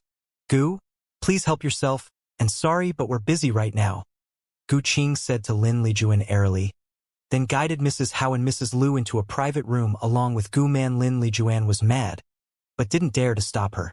When they were gone, Lin Lijuan asked a receptionist at the reception, Are Gu Qing and Gu Man your VIPs too? Not really. They're the first and second in command of Kame Beauty Salon. The receptionist replied politely, however. She disliked Lin Lijuan in her heart. She had witnessed what had just happened, and knew that Lin Lijuan was merely a snobbish and vain person. She now understood why their bosses didn't want their relatives to know that they were rich. What? Hearing that, Lin Lijuan rounded her eyes in shock. Isn't you Na your boss? Boss Yu has already immigrated to another country, and now we only have Boss Gu here, the receptionist answered. Impossible. They don't have enough money to acquire this store. It's worth at least a few million yuan. Lin Lijuan still refused to accept the truth. She couldn't believe that Gu Qing and Gu Man were able to afford it. The receptionist couldn't help but roll her eyes. Every rich man started from poverty, except for the rich second-generation heirs. However, even those rich second-generation heirs had to have the ability to maintain their family's wealth, or they would soon become poor people too. Gu Qing and Gu Man were both good bosses, and won the support of the staff. All the workers admired them, and naturally would protect them. That's impossible. I have to ask them for the answer, Lin Lijuan said, running ahead. Xiao Xiao, go and have a look. Never allow her to cause us any trouble, the receptionist said to a beautician assistant beside her at once. The beautician assistant immediately followed behind Lin Lijuan. Before Gu Man and the others got into the private room, Lin Lijuan stopped them in the passage. Gu Qing, Gu Man, I need to talk to you right now. Lin Lijuan, I don't think we have anything to talk about. If you want to have skincare, you can turn to the beauticians. Gu Qing refused directly. She knew what Lin Lijuan wanted to do, but she wouldn't listen to her now. You? If Mrs. Hao and Mrs. Liu had not been there, Lin Lijuan absolutely would have yelled at Gu Qing, but now Lin Lijuan had to swallow her anger. She turned around and left right away. She called Gu Qinxiang the minute she got outside. What? Gu Qinxiang was impatient at having to answer Lin Lijuan's call. Honey, I just met Gu Qing and Gu Man in a beauty salon. You won't believe it, but they're the bosses of the beauty salon. How can they afford it? It's worth a few million yuan at least, Lin Lijuan said with anger. What? They have that much money? Hearing that, Gu Qinxiang was shocked too. He didn't believe it either. Exactly. That's the reason why they both quit and moved. They're rich now and don't want to stay in contact with us, Lin Lijuan added. How did they become rich? Gu Qinxiang was confused. How would I know? I wanted to ask them, but Gu Qing wouldn't talk to me. Mrs. Hao and Mrs. Liu were also there helping them. I was afraid to annoy them, so I left. Thinking that Mrs. Hao and Mrs. Liu were so close to Gu Qing and Gu Man, Lin Lijuan was full of jealousy. What? Do you mean the Mrs. Hao whose family ranked 9th on the list of the richest? And the Mrs. Liu from Happy Home, the famous furniture and home accessories company? Gu Qinxiang was shocked once more. Yes, Lin Lijuan replied. Fine, I'll find out, Gu Qinxiang said, then hung up. He had mixed emotions now. He wanted to call Gu Qing with his mobile phone, but after second thought, he used the landline in his office, because Gu Qing knew his mobile phone number, and she wouldn't answer his call. Gu Qing truly didn't know Gu Qinxiang's office number, so she answered his call. Hi. Gu Qinxiang didn't waste time greeting her, but asked directly, Gu Qing, I'm your eldest brother. I heard that you and Gu Man bought a beauty salon. Where did you get the money? He was purely questioning her. It sounded like he believed that Gu Qing and Gu Man should be poor and lack money forever. Hearing that, Gu Qing almost laughed because of her eldest brother's tone. She absolutely understood that Gu Qinxiang hated to see them living a better life than him, so she argued at once. Why are you questioning me now? Is it illegal that we're rich? Don't forget your poor life from before you became rich. You? Gu Qinxiang was mad, but didn't know what to say. Gu Qing didn't avoid Gu Man, Mrs. Hao and Mrs. Liu, so they all heard everything clearly. Gu Man's face changed a little and seemed hurt. Even though she already saw through her family, she felt sad at being questioned like that. Mrs. Hao was irritated at once. She stood up, grabbing the phone from Gu Qing, and said, Boss Gu, I'm Hao Zhonglong's wife, Gu Lan. I don't understand why you have to ask Gu Man and Gu Qing for the source of their money. Let me tell you this, I lent the money to them, and you don't have the right to question them. After that, Mrs. Hao hung up on Gu Qingxiang. Looking at Gu Qing and Gu Man, sorry, I'm being a little rude. Please don't mind me. Gu Qing and Gu Man exchanged a glance, then snorted with laughter. Gu Qing said, "Of course not. I think you've done a great job. Is your money legal?" Mrs. Hao unconsciously asked, but she soon realized she shouldn't have said it. "I'm sorry. I didn't mean it." It didn't matter if Mrs. Hao meant it or not. Gu Qing and Gu Man weren't mad at her. Gu Man explained, "Of course our money is legal. I just don't want to tell them. My daughter saved a man's life by accident. The man gave her an emerald the size of a quail's egg as a reward. My daughter then went to a jewelry store to identity it. Unexpectedly, it was the king's green, which was worth 10 million yuan. We didn't need jewelry, so my daughter sold it and used the money to start a business. Gu Man didn't hide the truth, because it wasn't shameful after all. And she was willing to tell Mrs. Hao and Mrs. Lu. What? The king's green? It's the king of the jade. It must be priceless." Hearing that, Mrs. Hao and Mrs. Lu were shocked. Women love jewelry. Some of them preferred gold and silver, some preferred diamond, while some preferred jade. Mrs. Hao and Mrs. Lu's preference was jade. Like the old saying went, jade nourished humans. And jade could accentuate their air of elegance. Mrs. Hao and Mrs. Lu didn't doubt Gu Man's explanation, because they believed that Gu Man wouldn't lie to them. Meanwhile, Gu Qingxiang was struck dumb for a long while after Mrs. Hao hung up on him. Mrs. Hao lent them money? He wasn't sure whether he should believe it, and was quite surprised. Although he didn't dare to annoy Mrs. Hao, he was aggravated by her. Gu Ning got off the plane and left the airport alone, instead of leaving with Guangyao and others. She turned on her phone, calling Gu Man. Hearing that Gu Qing and Gu Man were in the beauty salon, Gu Ning decided to meet them there. After the call with Gu Ning, Gu Man said to Mrs. Hao and Mrs. Lu, my daughter is coming here to meet us. We will probably dine together. Do you mind?" Mrs. Hao's and Mrs. Lu's eyes lit up at once. Mrs. Hao smiled. "Of course not. We also want to meet your daughter again." "Oh, can my son join us?" "He probably knows your daughter because they go to the same school. Although my son isn't good at studying and is a little naughty sometimes, he's a nice boy," Mrs. Hao said. "Sure," Gu Man replied. Mrs. Hao then sent a message to her son. Hao Ran read the message from his mother, but he didn't want to go. However, her mother demanded that he come right away. Otherwise, she would punish him when she got home. To be honest, Hao Ran was afraid of his mother, because his mother could keep talking by his ears for a long time, which was quite bothersome, and Hao Ran couldn't stand it. In the end, he had to agree. Around 11:40 a.m., Gu Ning arrived at the beauty salon. Mrs. Hao and Mrs. Lu had also just finished their facial treatment, waiting in the lounge. "Ning Ning, come here." Gu Man saw Gu Ning first. Gu Ning walked over to Gu Man afterwards. The minute that Gu Ning walked inside, Mrs. Hao abruptly stood up in astonishment. "It's you." Everybody looked at Mrs. Hao. Does she know Gu Ning? Seeing Mrs. Hao, Gu Ning was slightly surprised, but still greeted her politely. "Nice to meet you, Mrs. Hao." "Don't call me Mrs. Hao. You can just call me Aunt Gu." Mrs. Hao had a good impression of Gu Ning in the first place, and now she liked her more after she found out that Gu Ning was Gu Man's daughter. "Nice to meet you, Aunt Gu," Gu Ning said again.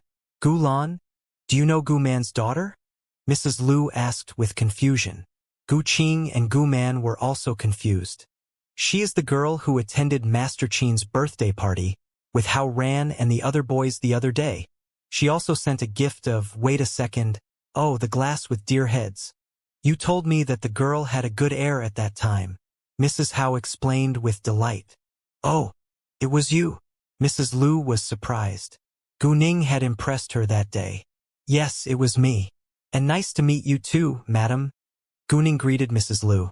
"Please don't call me madam. You can simply call me Aunt Bai," Mrs. Lu said. Nice to meet you, Aunt Bai, Gu Ning said. Hearing that, Gu Qing and Gu Man figured out what was going on now. They knew that Gu Ning had attended a birthday party. Gu Man told me that her daughter is a senior student in the number 3 high school. I then called Hao Ran to meet you. Unexpectedly, you're friends already, Mrs. Hao said, like they were meant to be close. Oh, Hao Ran is almost leaving his school now. I'm curious about his reaction when he sees you, Mrs. Lu said. Apparently, she had no intention to tell Hao Ran the coincidence beforehand.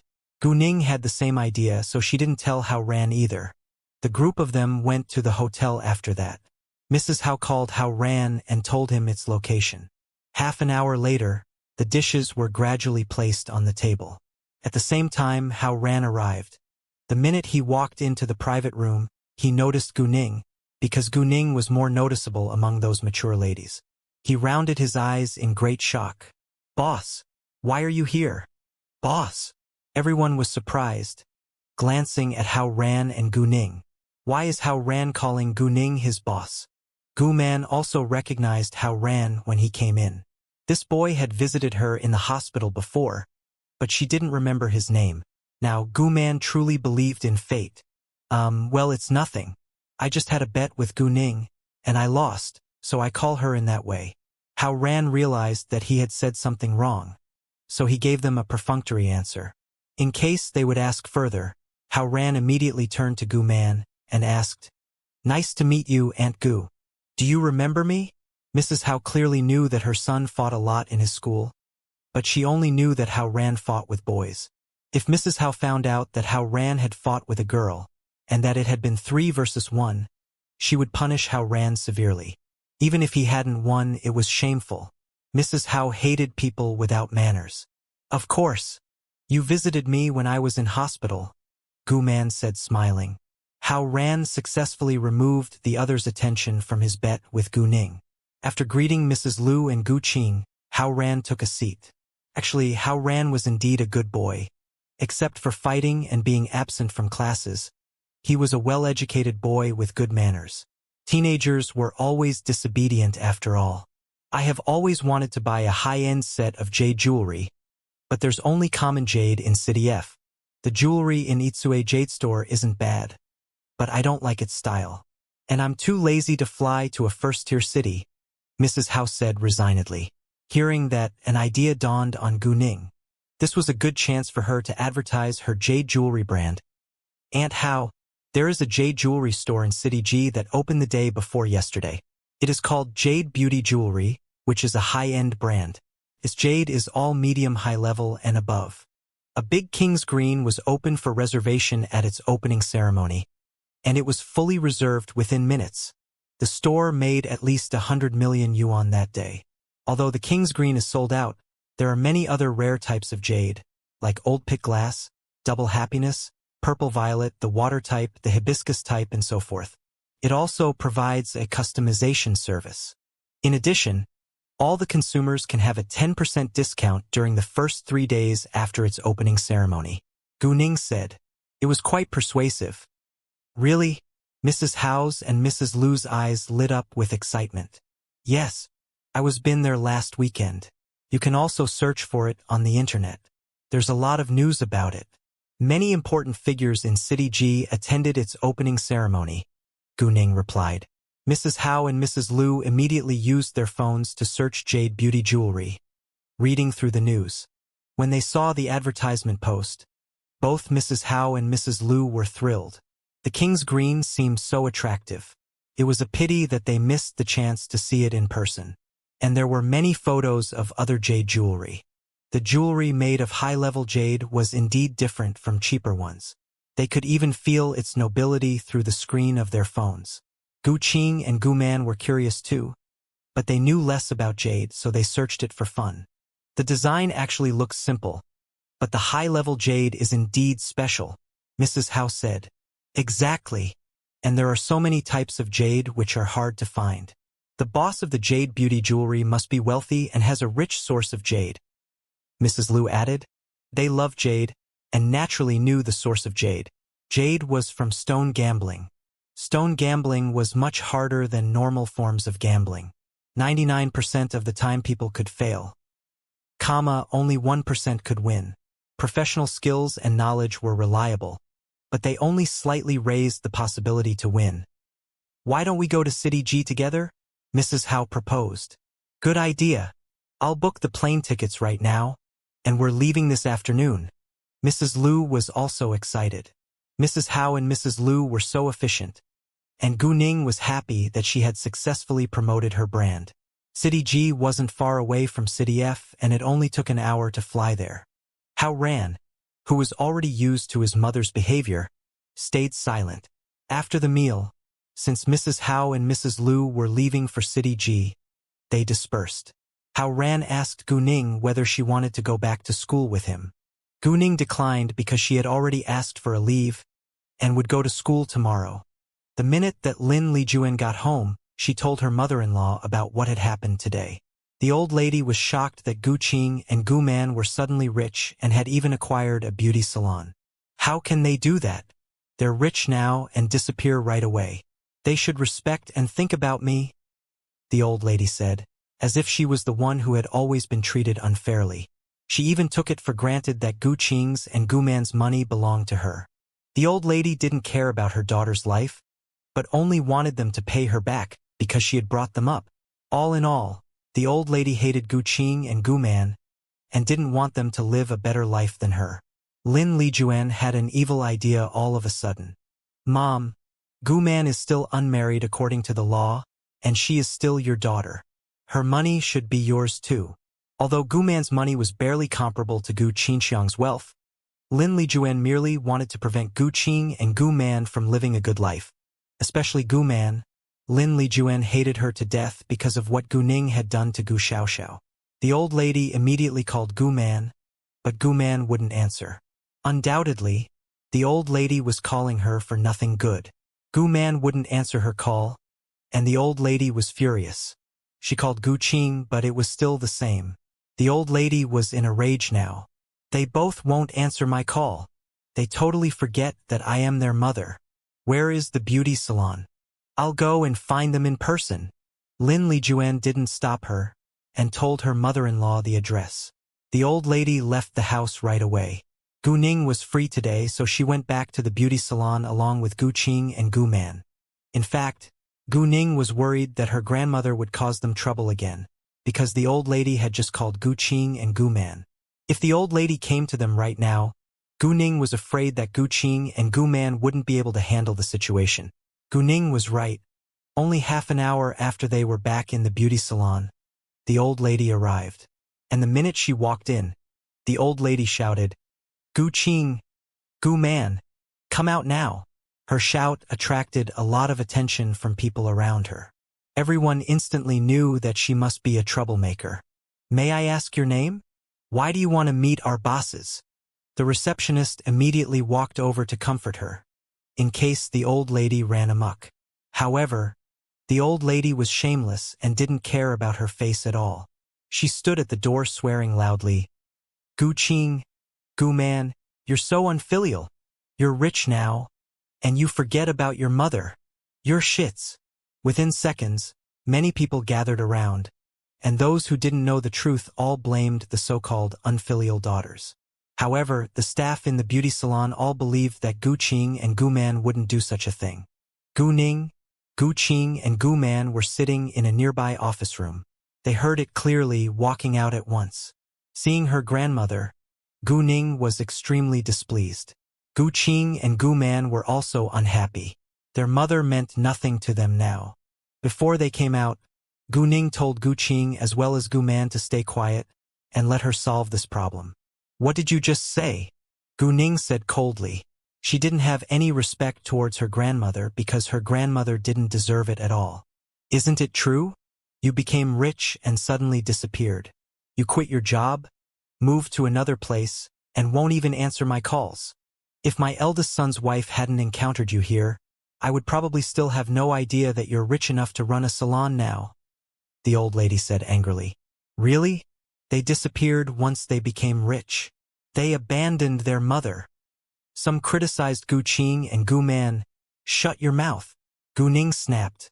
Her cold glance made the crowd fall silent. Everyone was frightened by her coldness. Gu Ning said icily, "Do you know the real reason behind it? If you don't, then shut up. Don't think you stand by the side of fairness after you only hear her accusation. If you were us, I don't believe that you can still blame us." Everyone immediately knew that the thing wasn't as simple as the old lady said. Some felt embarrassed and no one said another word. "I think you must still remember why we moved out. It was you who forced us to leave. Your lovely granddaughter scared my mother with a photo of me and my schoolmates playing together. My mother thought I was beaten by them and fell down the stairs. My mother had to stay in the hospital for a week. Did you ever come and visit her? And you have even sworn at my mother and me in public. Why should we still have to answer your calls?" Gu Ning sneered. In her eyes, the old lady was just a shameless loser. What? The old lady is the shameless one. Hearing that, everyone looked at the old lady in a different way. If it was true, only idiots would answer her calls. "You?" The old lady was mad, but didn't know how to retort. "No matter what your scheme is, this saloon has nothing to do with you. It belongs to me, and I have no connection with you. Thus you have no right to interfere in my business," Gu Ning said. "You're my granddaughter. How come you have no connection with me?" The old lady argued. She totally forgot that she had refused to admit that Gu Ning was her granddaughter before. Facing money, the old lady was more than willing to admit that Gu Ning was her granddaughter. "Interesting." Gu Ning laughed out loud. It was so ironic. "For the past 18 years, you refused to admit that I'm your granddaughter. In your eyes, I'm merely a bastard. And now, you want me to call you my grandmother just because I'm rich? In your dreams." Gu Ning didn't care to reveal her terrible history in public because she didn't want the old lady to ruin her mother and aunt's reputations. It would be terrible if the old lady succeeded this time. Now, the crowd started to criticize the old lady. "Your mother did."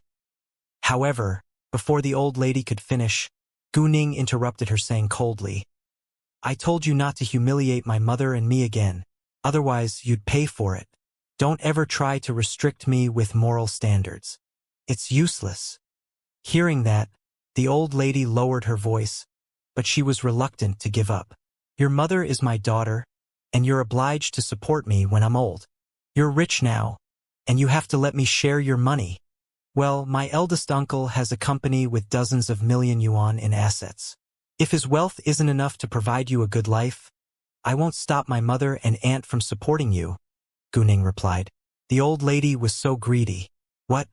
Her eldest son had a company with dozens of million yuan in assets, and she now even asked her daughters for money? She simply didn't want her daughters to live a good life. Everyone disliked and despised the old lady now. None of them felt sorry for her anymore. Gu Ning added then, "Each of them can only give you 1,000 yuan every month." Although Gu Ning wouldn't stop Gu Qing and Gu Man from supporting her grandmother, she would limit the amount of allowance. Gu Ning only did it for Gu Qing and Gu Man's good. She didn't want others to blame her mother and aunt for not supporting their mother. If Gu Ning had such a mother, she wouldn't give her a cent at all. What? 1,000 yuan? I'm not a beggar.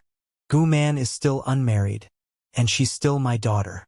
I, of course, should be in charge of her money. The old lady was mad. She wanted far more than 1,000 yuan. Everyone was stunned by the old lady's shamelessness. Even though Gu Man was still unmarried, she had a daughter and had already moved out. The old lady's son was rich, but she still wanted to exploit her daughters. This time, Gu Ning couldn't help laughing. "You should be in charge of my mother's money? You're crazy. My mother's money only belongs to her. She won't give you an allowance now either. If you still know what shame is, you better go away right now. Otherwise, I'll call the police." "You?" The old lady didn't expect that Gu Ning would dare to force her to go away. Exactly. She's so shameless. She has kicked her daughters out, and now wants to take control of her daughter's money? Who does she think she is? It's so awful to have such a mother. If I were her daughter, I would go far away from her and never come back. Everyone criticized the old lady. The old lady couldn't stand it, so she suddenly went amok. "Gu Ning, you're merely a bastard without a father. It was me who brought you up, but you have no respect towards me. And you even made Xiao Xiao transfer to another school. You'll go to hell. What? Ning Ning made Xiao Xiao transfer to another school? Gu Qing and Gu Man were both astonished. However, they believed that Gu Ning wouldn't do that for no reason. Gu Xiao Xiao must have done something terrible to Gu Ning, and made Gu Ning do something to force her to transfer to another school. The rest of the people didn't believe the old lady's words either. Gu Ning was furious, and she almost lost control of her urge to slap the old lady. Her utterly cold look made the old lady tremble in shock. You're indeed shameless. However, since you brought it up, I'm glad to tell you the truth. Although I don't believe that you had no idea why Gu Xiao Xiao transferred to another school, I'll tell you once more. She is my biological cousin, but humiliated my mother in public. I slapped her for that, and she turned to the Qing gang for help. She hired some hoodlums to rape me. If I hadn't beaten down those hoodlums, I would be ruined already. I didn't call the police and throw her into prison, but you aren't grateful at all. You even blame me for that. It was our school's decision to expel her, because no school would allow a student to do such a vicious thing, and no school wanted a student who has committed such a crime. Gu Qing and Gu Man were stunned by Gu Ning's words. The crowd also took a long cold breath in. The girl called Gu Xiao Xiao is so malicious that she even hired hoodlums to rape her cousin. Gu Man ran to Gu Ning, clasping her in her arms and crying in pain. Ning Ning, my poor child. I had no idea that you suffered so much. It's all my fault. It's all my fault. Gu Man couldn't imagine the result if Gu Ning hadn't beaten those hoodlums down. Mom, I'm fine. Don't worry. Gu Ning immediately comforted her mother. If the old lady hadn't been so unreasonable, Gu Ning wouldn't have said it in public. She was unwilling to upset her mother and aunt, and also didn't want to expose her terrible experience in front of strangers. Gu Qing couldn't help weeping too. She snapped at the old lady. How could you be so cruel? Go away right now. I don't have a mother like you. At that time, nobody thought that Gu Qing's behavior was inappropriate, because the old lady deserved it. Everyone had sympathy for Gu Man, Gu Qing, and Gu Ning now. Seeing that the old lady didn't move at all, Gu Qing ordered a manager beside her. Manager Chun, please take this old lady out and let the security guards handle it. If she dares to cause any trouble again, call the police. Sure. A woman who was around 30 years old, followed by several men, walked out without delay. They violently pulled the old lady towards the outside. Gu Qing, how dare you do this to me? I am your mother. The old lady had never been humiliated like that before. She trembled in anger and shock, but failed to resist. The minute that Manager Chan and the other men grabbed the old lady, pulling her out, 2 security guards who had been informed arrived. Manager Chan then handed the old lady to the security guards and briefly told them what had just happened. After that, 2 security guards forced the old lady to leave without hesitation. The old lady was driven away, and the crowd dispersed afterwards. Those customers who were in the middle of skincare didn't leave just because of the drama, but comforted Gu Qing and Gu Man before they continued. Apparently, Gu Qing and Gu Man were both admired by their staff and the customers. The old lady kept swearing on her way out of the shopping mall. The 2 security guards didn't let her go until they were outside, but they didn't leave right away.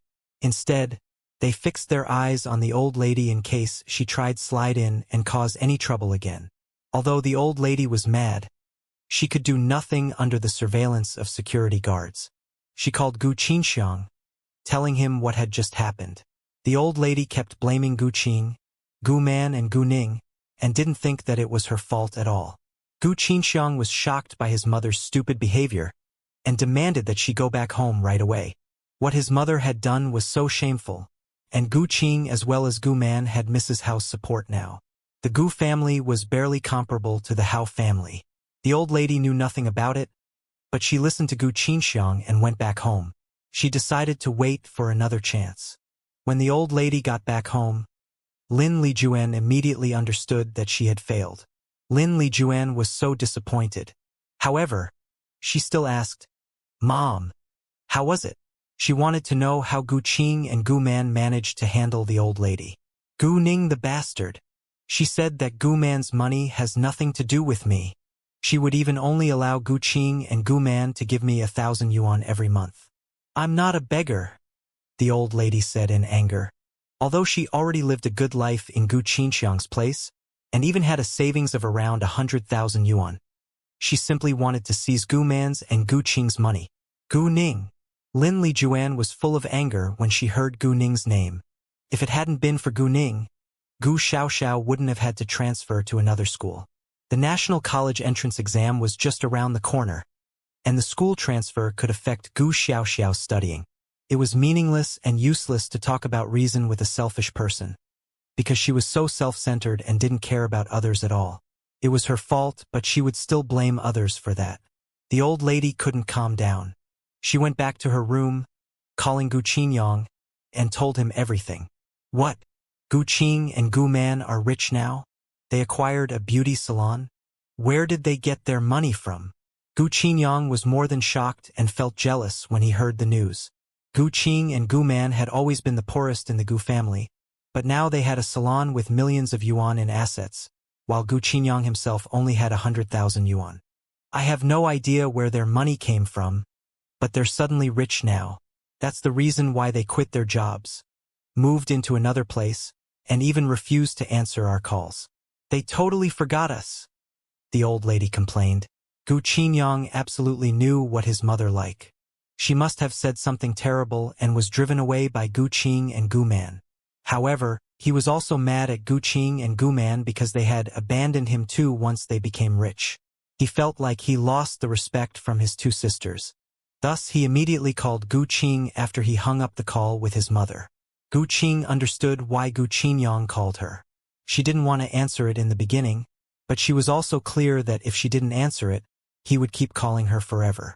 She couldn't turn her phone off, because she was running a business now. In the end, Gu Qing answered it. Facing Gu Qingyang's question, Gu Qing argued back using what Gu Ning had said to the old lady.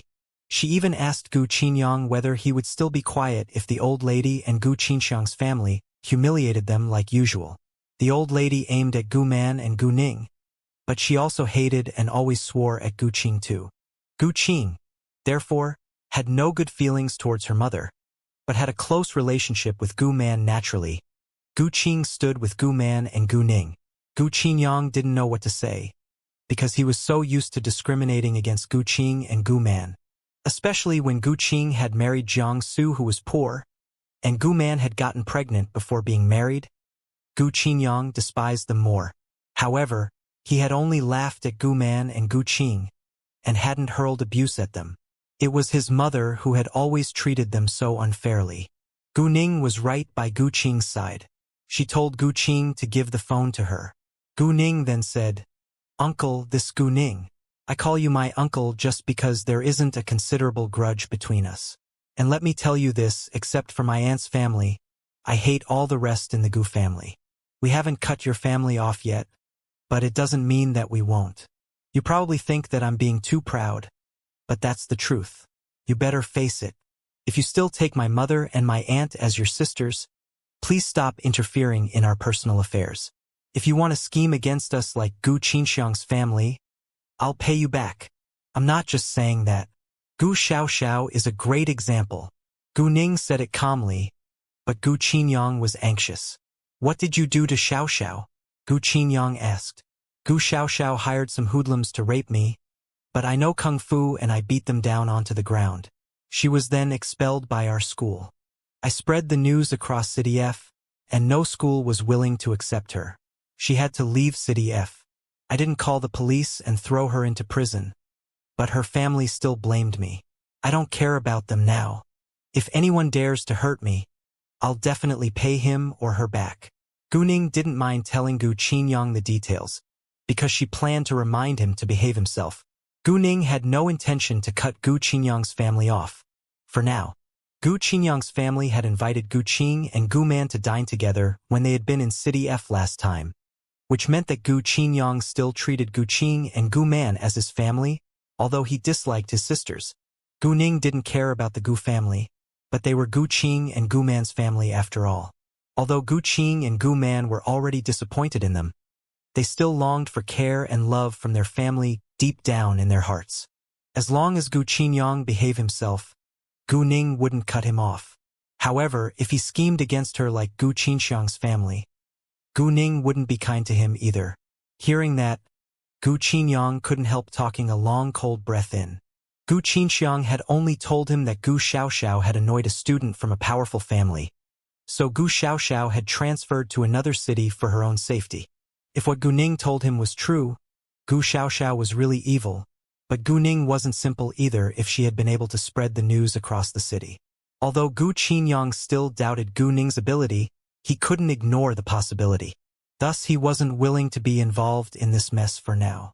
Gu Qinyang was selfish and felt jealous of Gu Qing and Gu Man because they suddenly became rich. However, he also knew that it had nothing to do with him. He indeed had no right to be involved. Hao Ran went back to his school and told his friends what his mother had done. His mother called him to join a meal and make friends with her friend's daughter. Unexpectedly, the daughter of his mother's friend was exactly his boss. His friends all joked that Hao Ran and Gu Ning were meant to be good friends. In the afternoon, Gu Ning had an appointment with Qian to dine together. Qian was off duty after 5:30 p.m., and the center hospital wasn't far away from downtown. It only took several minutes to get there by car. Gu Ning arrived at the restaurant before 5:30 p.m., and Qian arrived a little later at 5:40 p.m. Ning. Qian was excited to see Gu Ning. "Hi!" Gu Ning immediately stood up to welcome her. "You finally called me out. I've been waiting for your call. The National College entrance exam is just around the corner, and I was afraid to affect your studying, so I don't dare to call you." And Qian slightly complained. Gu Ning felt a little embarrassed. She wasn't busy studying at all. Instead, she was busy flying to City G to deal with business. I have been very busy these days, but I called you as soon as I was free," Gu Ning explained. "All right, I forgive you," and Qian said. She wasn't really mad at Gu Ning, because she understood that Gu Ning as a senior student had to be occupied by studying and school assignments. "What do you want to have?" Gu Ning handed the menu to Qian, and Qian took it and read for a while. "I think I want steak, a fillet, done medium well, and black pepper sauce." "I'll have the same," Gu Ning said. "Oh, I brought you a gift," Gu Ning said, taking a small box out of her backpack. "A gift for me?" And Qian was surprised, but she didn't take the box right away. "What is it?" She understood that Gu Ning was sending her a gift because she had taken care of Gu Man, but it was nothing compared to what Gu Ning had done for her. If it was only an ordinary gift, she would take it, but if it was too expensive, she wouldn't accept it. Gu Ning knew what was in Qian's mind, so she told a white lie. "Just a jade pendant. It's not expensive at all. I went to City G the other day and bought it because it's beautiful."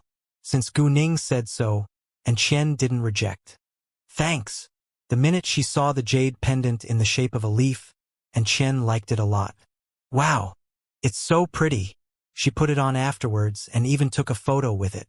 And Qian knew less about jade, so she had no idea about its type, nor level. After the meal, they went to shop together. Gu Ning wasn't busy today, so she was glad to be in Qian's company.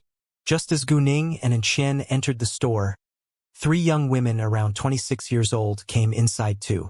However, when they noticed Qian, they all changed their expressions. One of them said acidly, "Oh, isn't this Dr. In? What a coincidence." Seeing the 3 women, Qian was displeased too. There was impatience and hatred in her eyes, and Qian ignored them at once. "And Qian, where are your manners? How can you be so impolite and ignore us?" the woman asked sarcastically. This time, Qian couldn't stay quiet anymore. She looked to the woman, saying coldly, "Chun Mingqi, I don't think you're qualified to judge my manners. Can't you treat me as a common stranger?" "And Qian, I want to do so, but I can't because you robbed me of my man." Chun Mingqi clenched her teeth in anger. Hearing that, Gu Ning frowned a little. Although she didn't believe that Qian would do so, she couldn't jump to conclusions before she knew the details. "Chun Mingqi, you're insane. I never robbed you of your man. Lu Zhengyu isn't your man. You can't get him because you don't deserve him. He dislikes you, And you can't blame me for that. And Chen snapped. Now, Gu Ning understood what was going on to some extent.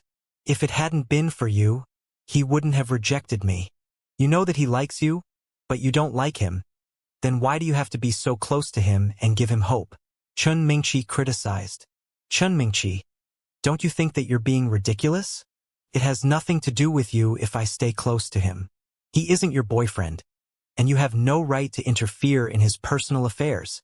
Although it wasn't the first time that Chun Mingqi had said that to her, and Chen still thought that it was ridiculous whenever she heard it.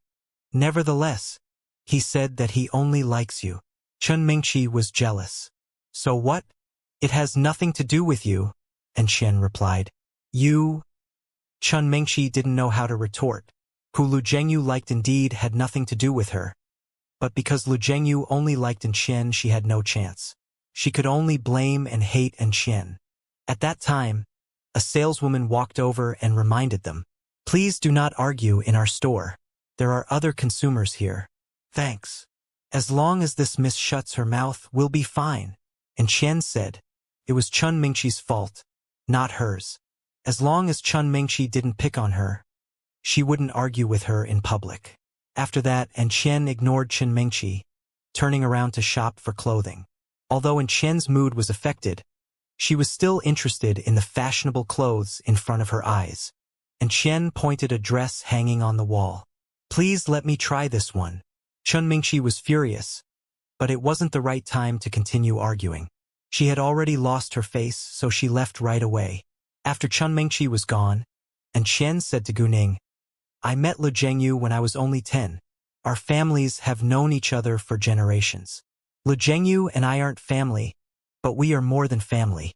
There is only a girl in my family, so he always takes care of me like he's my older brother.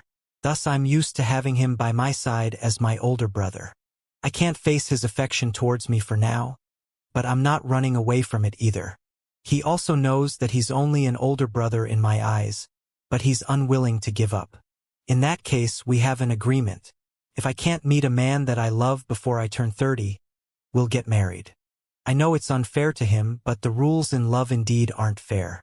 The one who falls in love first loses." And Chen told Gu Ning everything, because she needed to talk to someone right now. Gu Ning agreed with Chen on what she said. The rules in love indeed aren't fair. The one who fell in love first lost. At least, Chen and Lu Zhengyu truly cared about each other, even though they treated each other more like family. Nevertheless, even romance and love could become familial affection after marriage. The fact that Chen made the agreement with Lu Zhengyu proved the possibility that she and Lu Zhengyu might end up being family. "Ning Ning, come on and have a look. If there is anything you want, let me buy it for you," Chen said. The clothes in this store was a medium-level brand, and wasn't very expensive, so Gu Ning didn't hesitate. She picked a hat that she liked. "I think that this hat isn't bad." And Chen bought a sweater, a coat, and a skirt. Later, Chen and Gu Ning separated after shopping. Gu Ning didn't go back home immediately, but went to Yuntai Mountain. She had delayed the scavenger hunt for so long, and she decided to have a look since she was free now. Nobody was climbing the mountain in the night, so it was pretty quiet on Yuntai Mountain. There were no precious objects either, thus nobody was on duty at night. There were cameras at the entrance, but it was completely dark around. Gu Ning easily got inside by climbing over the wall. Although it was night, Gu Ning had jade eyes to help her see clearly. She ran to the top within an hour and 20 minutes. Then she swiftly took out rope from the telepathic eye space and fastened it somewhere before abseiling down. She stopped when she found the cave and used her jade eyes to check the inside of it, in case there was anything dangerous. No danger was spotted. Afterwards, Gu Ning used the tools to lever the out layer of the cliff. There was nobody around, so she wasn't afraid to make noise. There were cracks in the cliff, and they got wider after a short while. Gu Ning only needed a gap that was wide enough to let her in. About an hour later, the crack became a wide gap. Gu Ning successfully got inside, heading straight to the source of the power. She walked ahead for 20 meters and arrived at a cave that 10 square meters big. Its decoration was very simple. There was only a pile of sticks and a pot with several broken bowls on one side. On the other side, There was a straw mat with a few pieces of clothing that had already become rags, and a large parcel the size of a pillow. The power came from the parcel, which meant that the ancient objects had to be in it. Gu Ning didn't open the parcel right away. Instead, she used her jade eyes to see what was inside, in case there were any snakes or rats. Gu Ning was bold, but she was still scared of snakes and rats. Luckily, there was only jewelry, bundles of banknotes, and china. Thus Gu Ning went forward to open it. She didn't have time to study these objects in the cave, so she put them into her telepathic eye space and planned to study them when she got home. After that, Gu Ning left the same way she came. When she finally got home, it was almost 12 p.m. Gu Man knew that Gu Ning went to meet in Xian today, so she thought that the two had been together all day and didn't ask further. Gu Ning went straight to her room, taking out the ancient objects one by one. They all belonged to a corrupt official in the Qing dynasty, but some of them could be from other dynasties before Qing. Gu Ning put the jewelry aside at first and checked a bronze mirror first. She had read an introduction about it from the books of antiques. The bronze mirror originated from the Shang and Zhou dynasties, but the use of bronze mirrors in the Shang dynasty wasn't universal. It was a rare item and only owned by very high-ranking people. Later, it became popular in the Warring States period and was more delicate during Han and Tang dynasty. Bronze mirror varied in different periods. In the Yinshang period, it was small, and the back of the mirror was geometrically decorated. In the Zhou period, it was generally plain, but its button form one was variable. And there were a few bronze mirrors in the spring and autumn period. Most of them had plain backs, and a few were decorated with tigers, deer, and birds. During the Warring States period, bronze mirrors were produced in large numbers. During this period, the bronze mirror was more delicate and light, and its buttons were small and thin. It was generally decorated with fine patterns. The most common ones were mountain patterns, dragon and phoenix patterns, mosaic patterns, continuous arc patterns, diamond patterns, and so forth. The bronze mirrors in the Han dynasty were generally thick and heavy, and there were often inscriptions of auspicious words on the mirror. The mirror buttons were mostly hemispherical, and the persimmon-shaped button holder was very popular.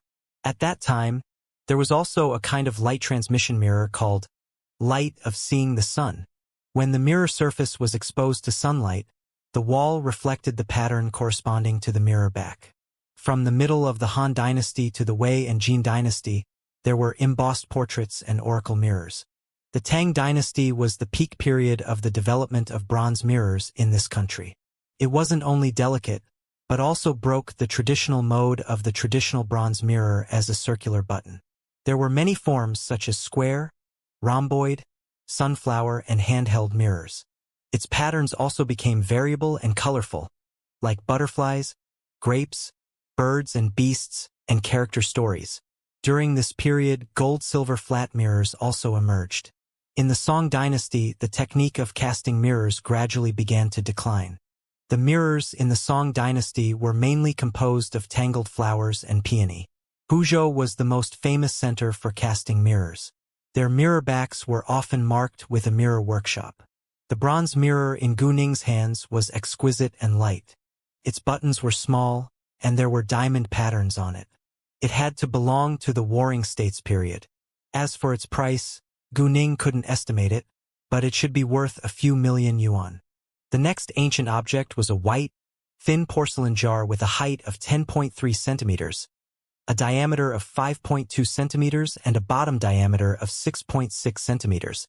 The porcelain jar was as thin as a piece of paper. It was light and shiny with exquisite painting, yellow glaze, and a grape pattern. Its bottom noted Yongle period. This thin, white porcelain jar had to come from the Yongle period, and was a rarity. A thin, white porcelain bowl was worth tens of millions of yuan normally, so the value of this porcelain jar should be even higher. Gu Ning thought that it might be worth at least 7 or 8 million. She was thrilled now. Then she took out many plates, including a pastel plate, blue and white plates, and so on. These were all worth millions of yuan. After that, there were pieces of calligraphy too. One was from the famous painter, calligrapher, and poet Tang Yin in the Ming dynasty, and was called Hibiscus by Water. It was also worth several million yuan. The other one was Luo Xinfu from the famous calligrapher, painter, and poet Zhao Mingfu, who was born between the end of the Song dynasty and the beginning of the Yuan dynasty. It was worth from at least a few million yuan to more than tens of millions of yuan. In the market, the price would be lower. However, when it came to the auction, its price would be much higher. Gu Ning planned to sell it on auction. Everything else was gold and silver ingots, gold bracelets, gold leaves, and so on. Lu Jiang was really a corrupt official, and he had gotten so many highly valuable items. Gu Ning actually wanted to thank him. There was also a square box of rosewood with a height of about 10 centimeters. Gu Ning opened the box and a bright light came out. Gu Ning was scared, and instinctively threw the box away, fell on the bed. At the same time, Gu Ning sensed a strong power. Although the power was so strong that Gu Ning couldn't wait to absorb it, she curbed her desire and decided to wait until she saw it clearly. The minute that Gu Ning saw what was inside, she rounded her eyes in shock. It was a night luminescent pearl the size of 2 eggs. It was worth at least over 10 million yuan. Other than its value, its power was the strongest one that Gu Ning had ever encountered. The night luminescent pearl was a rare jewel and had many nicknames. It could absorb the essence and power from the moon and sun on its own. That was to say, as long as Gu Ning brought this night luminescent pearl with her, she could collect the power automatically. This night luminescent pearl was the most precious object that Gu Ning had found from the scavenger hunt. Therefore, she wouldn't sell this night luminescent pearl, but kept it for her own use. When Gu Ning absorbed the power of the night luminescent pearl into the telepathic eye space, the space changed and was doubled again. It was 4 square meters big now, and its transparency was also improved. After that, Gu Ning put everything into her jade eyes before she went to bed. She lacked money now, but it would still not be enough even if she sold all of the ancient objects. Thus Gu Ning decided to take it slow and wait for auctions. Fortunately, there was nothing bad that happened in the following days. Gu Qinxiang didn't cause Gu Qing and Gu Man more trouble. Chen Ziao went to attend classes, but she was always being alienated by others in her school. Her classmates would continuously criticize her bad behavior and she lived in anxiety all day. She had seen Gu Ning several times, but didn't dare to meet her sight. However, once Gu Ning passed by, she would glare at her, like she was going to kill her. Chan Ziao hated Gu Ning to death, but didn't know what to do, so she could only swallow her anger. In City G, Hongyun Real Estate did nothing after Shenghua Real Estate had acquired Zhengyang Street. It might have seemed like that, but they were already scheming secretly. Because Shenghua Real Estate hadn't started building buildings on Zhengyang Street yet, Fang Chongqing planned to do something at Shenghua Real Estate sites in City F. Thus, it was only the peace before the great storm. Jade Beauty Jewelry worked well too. Although its profits declined after the first 3 days, its sales were still much better than normal jewelry stores. The only thing that upset Gu Ning was that Leng Xiaoting had disappeared for many days, and she had still not heard anything from him.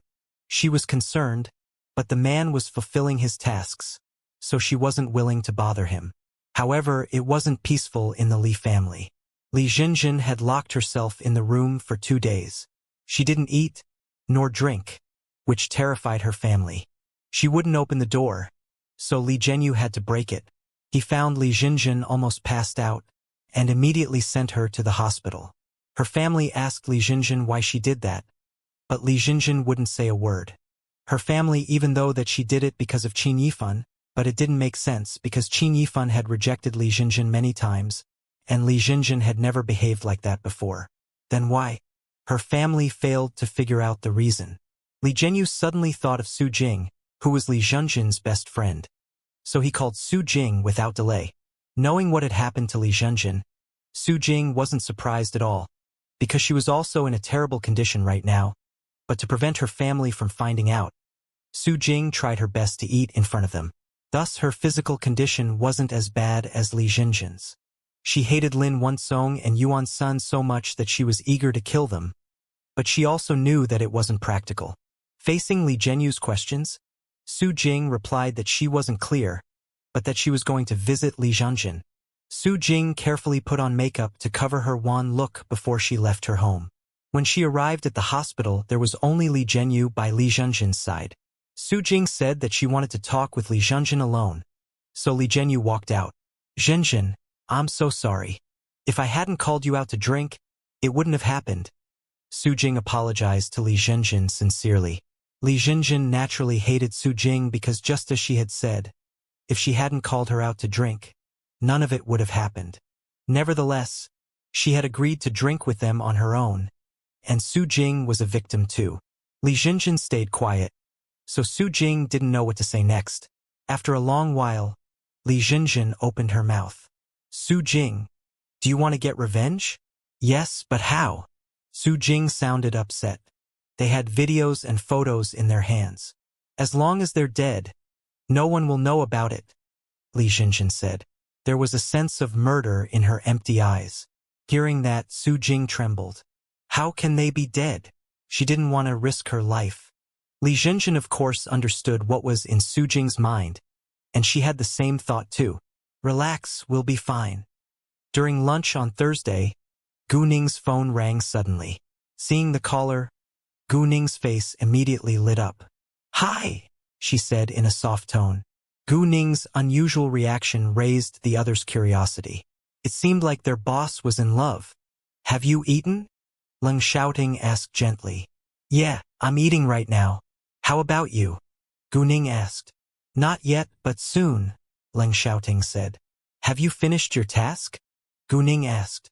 Yes, but I'm still occupied by other work, so I can't come to you right now, Leng Xiaoting answered. It's fine. Work first, and we can meet when you're free. Gu Ning understood it. After a while, they hung up. Then Gu Ning realized that Chu Peihan and the others were studying her face, searching for gossip. Gu Ning panicked a little. Boss, are you in love? Chu Peihan approached Gu Ning. The rest were also staring at her with burning curiosity. Yes, Gu Ning said with alacrity. Really? Wow. They were all surprised and surrounded Gu Ning at once. Boss, what does he look like? What does he do? Do you have a photo of him? He's handsome, a military officer. And no, I don't have a photo, Gu Ning replied. They were excited to hear that their boss's boyfriend was handsome, and they admired him because he was a military officer. However, they were disappointed that there was no photo of him. I'll introduce him to you in the future. Come on, we'll continue practicing after lunch. Gu Ning ended the topic. They were upset that they weren't able to see any photos of their boss's boyfriend, but they were all looking forward to meeting him. When their classes were about to begin, Gu Ning and her friends were on their way to their classrooms. All of a sudden, a picture emerged in Gu Ning's sight. A construction worker was working at a very high level, but fell at short notice. He struggled for a few seconds before he was dead. Gu Ning was struck dumb. What was going on? Why was such a picture appearing in her sight? Why did it feel so real? Was it a predictive ability? Then where was the construction site? Gu Ning instantly thought of an ongoing construction site of Shanghua real estate. She sensed that something had to be wrong. If she had a predictive ability, what she could predict probably had something to do with herself, and all she could think of now was the Shanghua real estate construction site. How Ran? Can you lend your car to me? I just remembered that I have something to deal with right now, Gu Ning said to Hao Ran. She couldn't tell them the truth, so she could only lie. Sure. Hao Ran gave the car keys to Gu Ning without hesitation. They didn't ask what Gu Ning was going to deal with. Gu Ning took the car keys, running out without delay. Ning Ning is in a hurry. Is there an emergency? Yumixi was a little worried. It seems to be something important, but I think that boss can handle it, Muku said. Although they all believed in Gu Ning, they couldn't help feeling concerned. Gu Ning ran straight to the parking lot, then drove the car ahead at a high speed. She even exceeded the speed limit, but didn't drive forward when there was a red light, because there were many cars ahead. So it was impossible for her to do so. Luckily, it wasn't the rush hour, so the traffic wasn't very heavy. Normally, it would take 15 minutes to drive there, but Gu Ning arrived within 10 minutes. The car stopped abruptly at the gate of the construction site. The security guards at the gate were surprised by the sound, and all ran out to have a look. They complained to themselves thinking, Why did the girl stop the car in such a hurry? Guning got out of the car with the Shanghua real estate pass in her hands, walking towards the construction site. And Guangyao had prepared that for Guning earlier on, so that she could enter the company or the construction site at any time.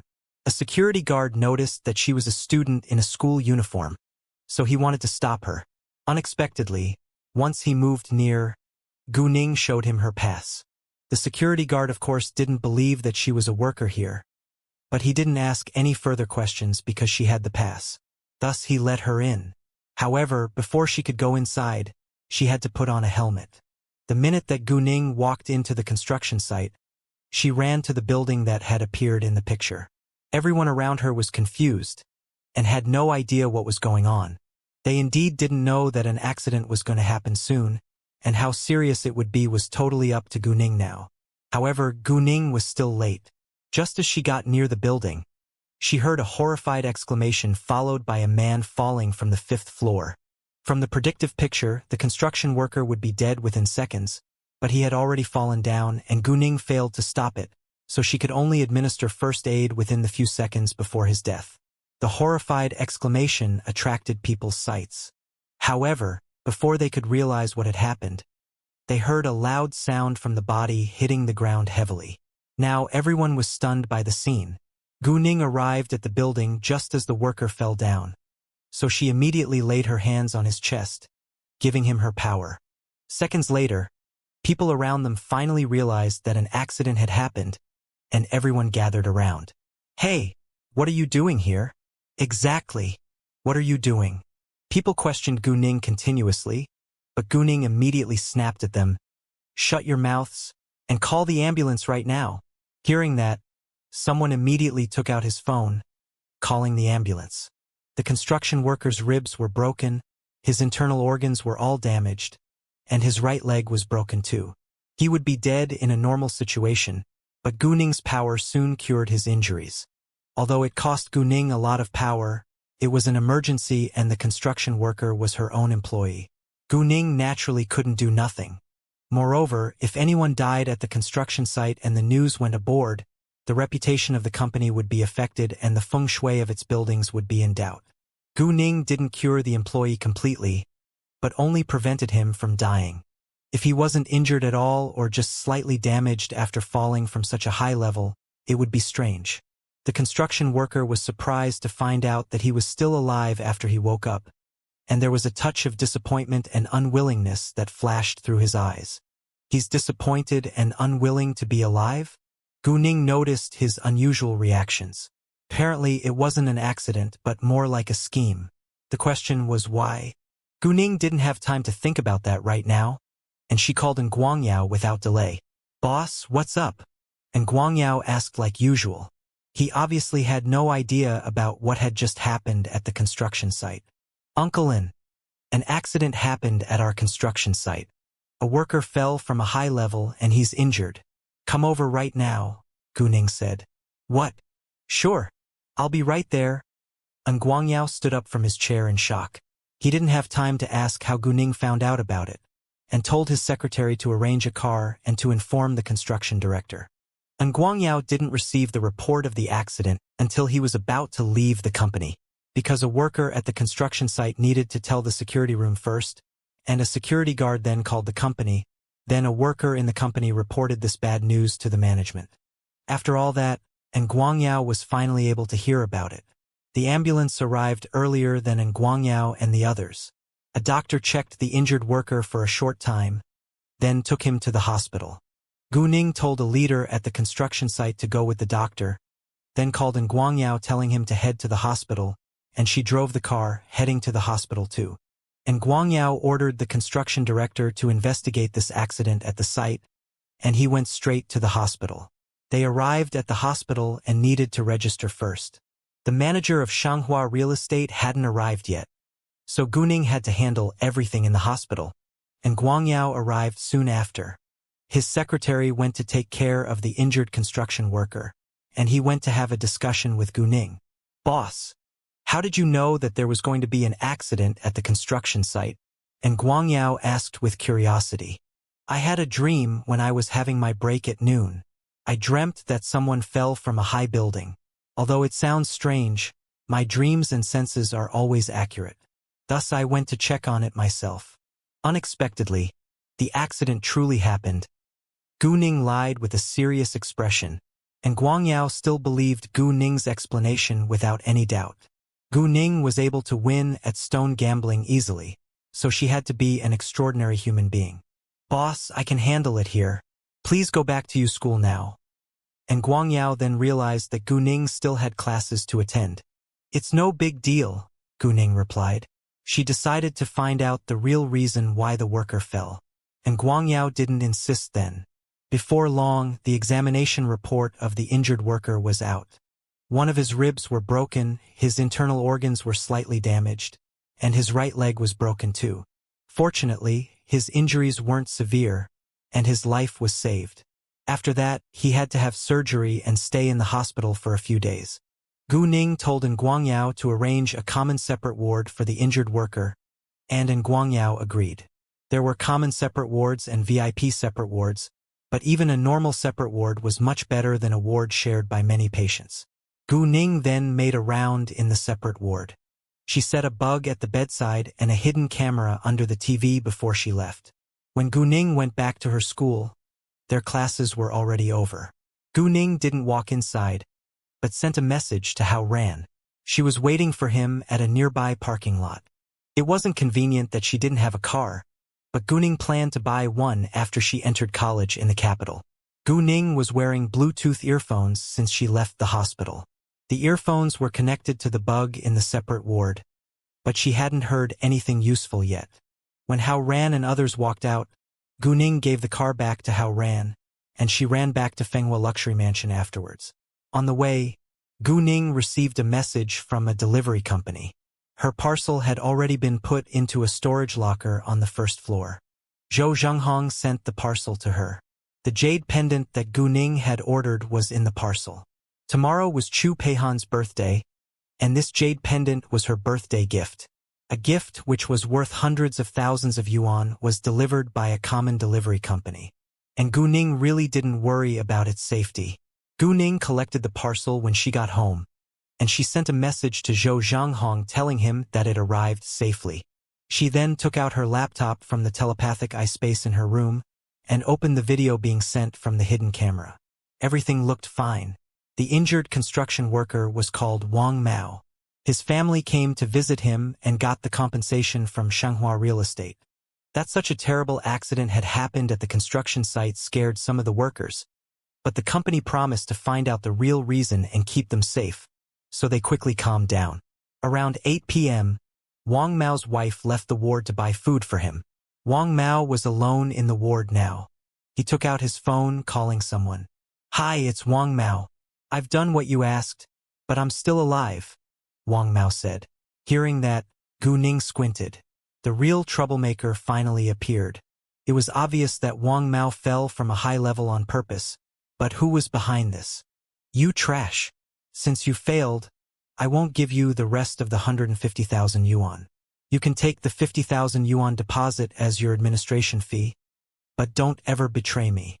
Otherwise, your whole family will be killed," the other man threatened. It was quiet in the patient room, and Gu Ning had acute hearing, so she heard their talk clearly. Fine. Wang Mao was disappointed, but didn't dare to resist, because he was only an ordinary man. Although he didn't know the other man's identity, he understood that the man could easily kill his family since the man had offered him 200,000 yuan to ruin the reputation of Shanghua Real Estate. The hidden camera set by Gu Ning was right behind Wang Mao. She did so in order to see the screen of his phone. Gu Ning immediately checked the caller's number. The number was from City G. City G? The first idea that appeared in Gu Ning's mind was Hongyun Real Estate, because she had just grabbed a profitable deal from them. Gu Ning had thought that Hongyun Real Estate would do something to Zhengyang Street. Unexpectedly, they couldn't wait and took action in City F now.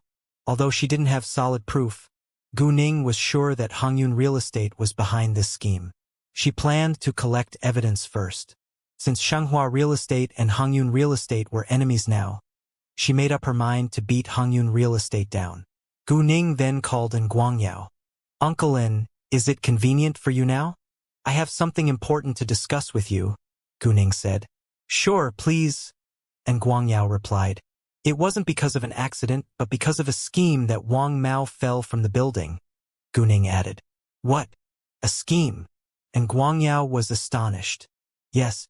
He looked disappointed when he found out that he was still alive, which was an abnormal reaction. Thus I set up a bug and a hidden camera in his ward, and I heard his conversation with another man on the phone. He said that he had done what he was told to, but failed, Gu Ning said. And Guang Yao took a long breath in. He was surprised by Gu Ning's acute senses. And Guang Yao then realized why Gu Ning asked him to arrange a separate ward for Wang Mao. It was convenient for her to keep an eye on him, and it also gave him a chance to expose himself. Meanwhile, and Guang Yao felt a little embarrassed. If Gu Ning hadn't told him, he would have thought that it was a normal accident. Gu Ning continued. The location of his caller's number is City G, so I think that Hongyun Real Estate has to behind it. Hongyun Real Estate? How dare they do that in City F? And Guang Yao was mad. He also understood that Hongyun Real Estate wouldn't give up on Zhengyang Street, but to his surprise, they couldn't wait and attacked them right in City F. What should we do next? And Guang Yao asked. He wanted to know Gu Ning's opinion. Hongyun Real Estate failed this time, but I'm sure that they won't stop.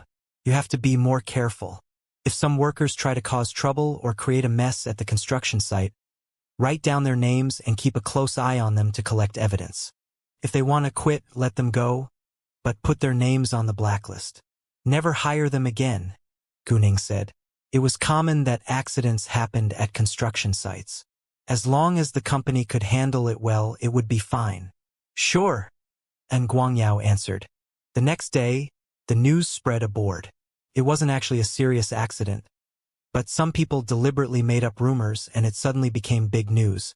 It didn't matter if it was true or not, people gradually started to believe it. The rumors greatly affected Shenghua's construction site and reputation. Even if the buildings were done, nobody was willing to buy the houses now, and the company could lose a lot of money. In fact, the buildings were almost finished, and many houses were about to be on sale. However, most potential buyers gave up the idea of buying a house there after the news went aboard. Some real estate companies who had competed for this land also gloated over Shenghua's bad luck, especially Wu Lianqin, who had a long-standing grudge against Guangyao. However, they all knew that it was just a common accident, which was the reason why every real estate company paid a lot for insurance. It depended on the company to handle it well. Insiders were all aware that it couldn't be a simple accident because it spread aboard and became big news within a short time, but nobody knew who was behind it. At the construction site, many workers argued for higher compensation and salary or they would quit the job. And Guangyao went to allay their anxiety in person and raised the compensation, but some still wanted to leave. I don't care about the compensation. What if I fall from a high building someday in the future? I don't want to spend the rest of my life in the hospital. Exactly. If we're disabled or dead, money is useless. Give us our salary and we'll quit. If you don't pay us, we'll sue you and smash everything here. You all have worked at construction sites for a long time, and you should know that accidents happen. If you insist on quitting, I will allow it. Shenghua Real Estate is able to pay you all. And Guangyao said. He was well prepared before he came here today with his financial worker and cash, so he wasn't afraid. However, some hesitated after that. And Guangyao was right. It was dangerous to work on construction sites, and they all knew it clearly when they took the job. Many of them had also witnessed accidents in the past years. Moreover, the company had already paid the compensation and sent the injured worker to the hospital. It would be unreasonable if they all quit just because of the accident. Shenghua Real Estate paid them high salary and compensation, and they were reluctant to leave too. In the end, around 7 workers insisted on leaving, and there were 2 among them who appeared to be extremely active. And Guangyao paid more attention to those 2. Only Guangyao's secretary and lawyer knew that it wasn't an accident. Everybody else still didn't know the truth. Therefore, Li Zuan, the lawyer, fixed his eyes on the 2 active workers. The 2 were disappointed that only 7 workers were quitting. Why don't you leave now? Do you want to be involved in an accident? Exactly. You'll regret it by then. Hearing that, other workers felt like quitting as well. At this time, Li Zuan opened his mouth. You've already gotten your salary, and if you continue to agitate, we can sue you. The two immediately shut their mouths. They had achieved their goal after all. Besides, once you quit from Shanghua Real Estate, you'll never be hired here again. Please consider it well before you quit, Li Zuan added.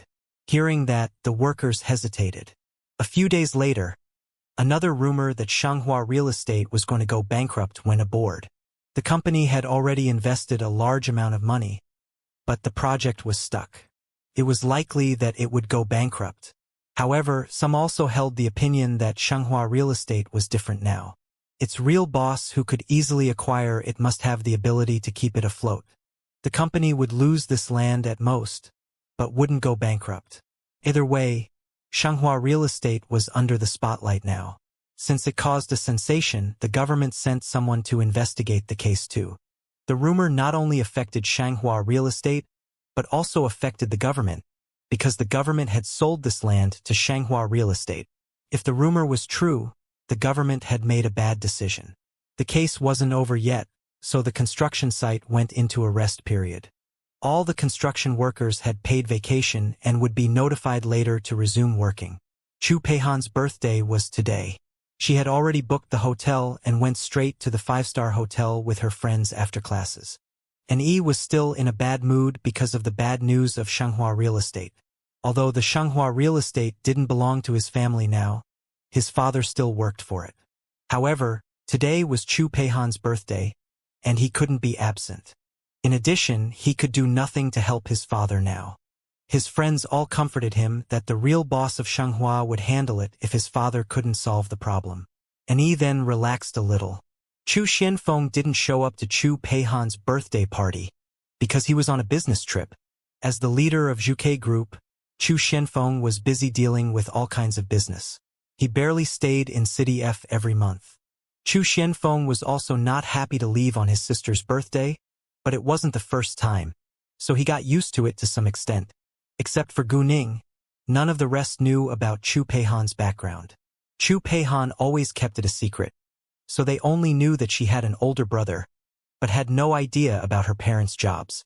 They became friends with each other because they shared common interests, not because of their families. Everyone showed his or her gift before the meal. Gu Ning was the boss, so she was the first one, but to everyone's surprise, Gu Ning said, "I didn't bring any gift."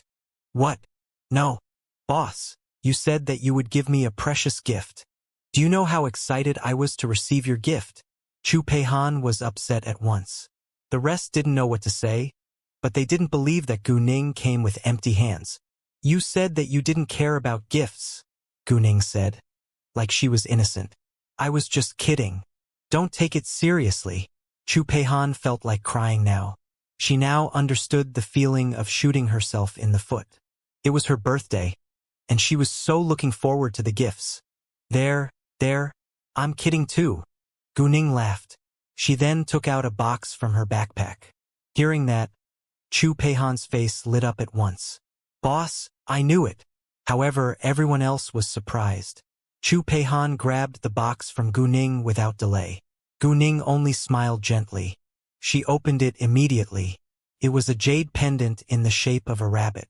Chu Peihan wasn't very interested in jewelry, but it was a gift from Gu Ning and her name was on it, so she loved it very much. "What is it?"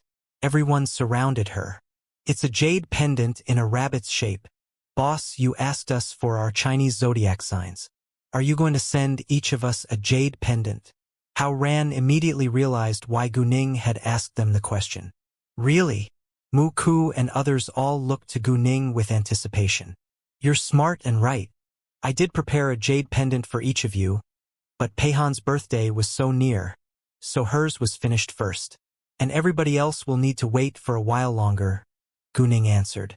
They were all happy to hear that. Then, Chu Peihan received more gifts from her other friends. After the meal, they went to V5 Bar to have fun. V5 Bar became more popular after what had happened last time, because everybody knew that V5 Bar had the support of the Qing gang now. Although some were afraid of the Qing gang, more people thought that it would be safer in V5 bar. They didn't stay long in the bar and didn't drink much. Chu Peihan invited her friends to have night snacks afterwards. Just as they left the bar, they heard a noisy argument. A boy and a girl were arguing with another girl. They were all around 17 years old. Suanya, that's enough. I told you that we broke up, so stop following me. The boy shouted at the girl in front of him in anger. Gao Yuchen, how can you be so shameless? If you disliked me and broke up with me early on, I wouldn't say anything. But why did you have to have two girlfriends at the same time, and then dump me when I found out? What do you think I am? Am I just a toy in your eyes? Suanya argued angrily. Suanya didn't seem sad, but more annoyed. Hearing that, Gu Ning immediately felt for the girl called Suanya. She was mad too. Suanya, what do you think you are? You're merely a pretty girl who's good at studying. Yuchen is the heir from a super-rich family, while your family is so ordinary. You don't deserve him, and you were with him just because he's rich. It's your honor that Yuchen was with you for half a year. And now, I'm his only girlfriend. The girl who stood by the boy's side said arrogantly. She even held Gao Yuchen's arm to show her position. Bullshit. It's his honor that I've been with him. He's the heir from a super-rich family, and so what? I don't care if you played with other girls before, but you need to bear the result if you don't treat me seriously. Suanya was furious and slapped at Gao Yuchen's face. Gao Yuchen didn't have time to avoid it and was slapped heavily right across his face by Suanya. Suanya, are you insane? The girl almost yelled. This is for you, Suanya said, raising her hand to slap the girl.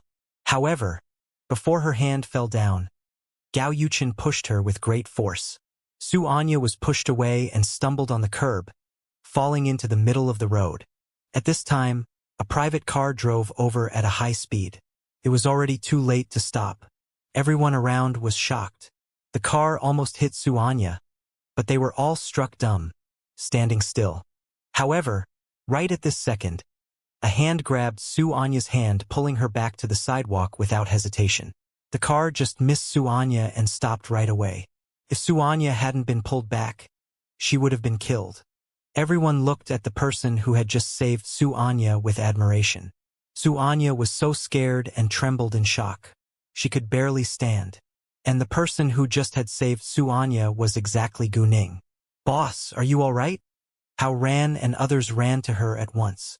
Although Gu Ning seemed fine, they were still worried. I'm fine, Gu Ning said. Seeing that Suanya was safe, Gao Yuchen was relieved, but he had no intention to apologize and walked away. Wait! Gu Ning stopped him. Although it had nothing to do with her, she couldn't resist her urge to criticize Gao Yuchen angrily. What? Gao Yuchen was apparently displeased. You almost killed her, and you are just going to walk away like that? Gu Ning asked coldly. She is fine now, Gao Yuchen replied with impatience. She's fine because I saved her, but you can't abdicate your responsibility, Gu Ning said. I didn't do it on purpose, Gao Yuchen said with disdain. He had no sense of guilt at all. You should apologize, Gu Ning criticized. You? Gao Yuchen was irritated by Gu Ning's attitude. Who are you? And who do you think you are? It's not important. The point is you should feel ashamed of what you've done, Gu Ning said in anger. What if I'm not, and what can she do? Gao Yuchen said arrogantly, and gave Suanya a glance of dislike. He knew that Suanya didn't know what to do with him. Suanya already got her mind back, but was still in shock. Seeing Gao Yuchen being so evil, she was more than furious now. Gao Yuchen Wu Xinyu, I'll definitely pay you back one day in the future. After that, Suanya pulled Gu Ning, turned around and left. Gu Ning didn't resist, but followed her in leaving. You? Both Gao Yuchen and Wu Xinyu were mad at Suanya's threat, but they didn't think that an ordinary girl like her could do anything to hurt them. Hao Ran and others also followed Suanya. I think that there is probably no good man in this world. Chu Peihan sighed, shaking her head. Hearing that, Hao Ran and other boys immediately retorted, Hey, don't say that just because of that boy. I am a good man right in front of your eyes. Me too. Me too. I don't think so, Chu Peihan thought. They could change in the future. Su Anya didn't stop until they were far away. She bowed to Gu Ning and thanked her sincerely. Thank you so much for saving my life. If it hadn't been for you, I would be dead already. No big deal, Gu Ning said. Oh, let's have night snacks together, Su Anya said. Are you sure that you are in the mood to eat? Gu Ning asked. Exactly because of what I've just been thorough. I should treat myself better and I'm not going to cry like a kid. Also, I'll never let him get away with it so easily. Great. Let's have night snacks together then. Gu Ning agreed. They got into 3 taxis afterwards. Gu Ning and the girls took one, while the boys occupied the other 2. Oh, my name's Su Anya. I'm a senior in the number 1 high school. How about you? Su Anya asked. My name's Gu Ning. This is Chu Peihan and she's Yu Mixi. We're seniors in the number 3 high school, Gu Ning said. Later, they gathered at a street of night snacks. Su Anya and the others introduced themselves to each other before they walked into a diner that Hao Ran frequently visited. Su Anya was an outgoing girl too, so it was easy for her to be a part of them. They also exchanged their phone numbers and WeChat accounts, and were willing to gather together the next time. After the night snacks, they left in different directions. Chu Peihan and Hao Ran called their private chauffeurs. Yu Mixi and an E shared the car with Chu Peihan, while Hao Ran would send Qin Zixuan and Zhang Tianping home. Mu Ke's home was in another direction, so he took a taxi alone. He was a boy, so it wouldn't be dangerous. During their conversation, Gu Ning found out that Su Anya lived in Fenghua Luxury Mansion too, so the two went home together. Everyone knew that Gu Ning was able to protect herself and her friends, so they weren't worried about their safety. After they arrived at Fenghua Luxury Mansion, Gu Ning asked, "Do you need me to send you home?" "No thanks, it's fine. It's safe here," Su Anya declined. She didn't want Gu Ning to know her real identity yet. "All right, bye-bye." Gu Ning didn't insist. During the following days, Shanghua Real Estate was still amid endless rumors. Even the staff in Shanghua worked in anxiety. Was Shanghua Real Estate going to fail? Shanghua Real Estate didn't respond to the outside or the inside at all. No one knew what Shanghua Real Estate was planning to do next. Zhou Zhanghong called Gu Ning after the accident, but Gu Ning told him to relax and that Shanghua Real Estate would be fine. Hearing Gu Ning's relaxed tone, Zhou Zhanghong understood that Gu Ning would be able to handle it well. Jiang Su also asked Gu Ning about the accident. However, just 3 days later, Shanghua Real Estate suddenly summoned a news conference and exposed several recordings as well as videos. The first recording was that of when Wang Mao was talking with a mysterious man on the phone. The mysterious man was the marketing manager of Hongyun Real Estate in City G, Runkong. The second recording and video showed the 2 workers who had incited other workers to strike meeting Rincong secretly. Rincong had caused the accident and purposely spread rumors to ruin Shanghua Real Estate's reputation and ongoing project. Shanghua Real Estate had been greatly affected and lost a lot of money. Its representative made it clear that Shanghua would sue Hongyun Real Estate. After the news conference, everyone was shocked. Because of the recordings and videos, people naturally chose to believe Shanghua Real Estate and the rumors gradually disappeared. People were only confused by the reason why the 2 companies suddenly became enemies, because Shanghua Real Estate was located in City F, while Hongyun Real Estate was in City G. Anyway, the 2 were opponents now. Hongyun Real Estate was also astonished to hear of the news. Fang Chongqing couldn't deny the solid proof, so he could only blame Rincong. He claimed that it was Ren Kang's individual behavior and didn't represent the company. However, when people forgot this scandal, Fang Chongqing would keep Rincong safe. Facing the pressure from Fang Chongqing, Rincong had to bear the charge. Hongyun gave an official explanation that Rincong was responsible for the acquisition of Zhengyang Street, and he hated the fact that Shanghua Real Estate had settled the deal before him, so he tried to get revenge on Shanghua. It was a reasonable explanation, so most people believed it, but there were also a lot of people didn't buy it. Many insiders knew that Fang Chongqing was a selfish and evil person, and that he must have ordered Rincong to do so. However, Gu Ning hadn't collected evidence to show that Fang Chongqing was connected with Rincong in this scandal, so Fang Chongqing was safe for now. and it was just the beginning of the competition between Shanghua Real Estate and Hongyun Real Estate. After what had happened, Gu Ning made up her mind to destroy Hongyun. She decided to collect Hongyun Real Estate's dirty secrets, and she thought of a person who might be of great help. He was the famous hacker K who had many interactions with Gu Ning in her previous incarnation. However, he had an extremely weird temper, and it was very hard to hire him to do something. Unless he was interested in it and it was a challenge to him, otherwise he felt like it was an insult to his IQ. Meanwhile, you had to pay 1/3 of your assets to hire him, and your assets had to meet his basic standards. It wasn't a challenge for K to get Hongyun Real Estate's dirty secrets at all, and he wasn't interested in it either. Even if Gu Ning paid him all her assets, he would probably still not do it because money was nothing in his eyes. The only thing he didn't lack in this world was money, and he only asked for an extremely high payment for fun. However, Gu Ning knew exactly what K wanted. His legs became paralyzed after an accident 5 years ago, and now he could only move with the help of his wheelchair. Therefore, the only thing that he wanted in this world was to walk with his legs again. And Gu Ning had her magical power now. As long as he was alive, she could cure any diseases, but she had no idea whether she could help his legs recover to what they had been before. Even so, it was still unbelievable for normal people to walk again. Gu Ning was confident that K would agree to help her. She also planned to cure K over a long period of time so that he would help her longer. Shanghua Real Estate got the compensation in the end, and the construction site was finally back to normal again. Those who wanted to see Shegua fail had only made a joke of themselves, and Shanghua Real Estate only grew more powerful after this mess.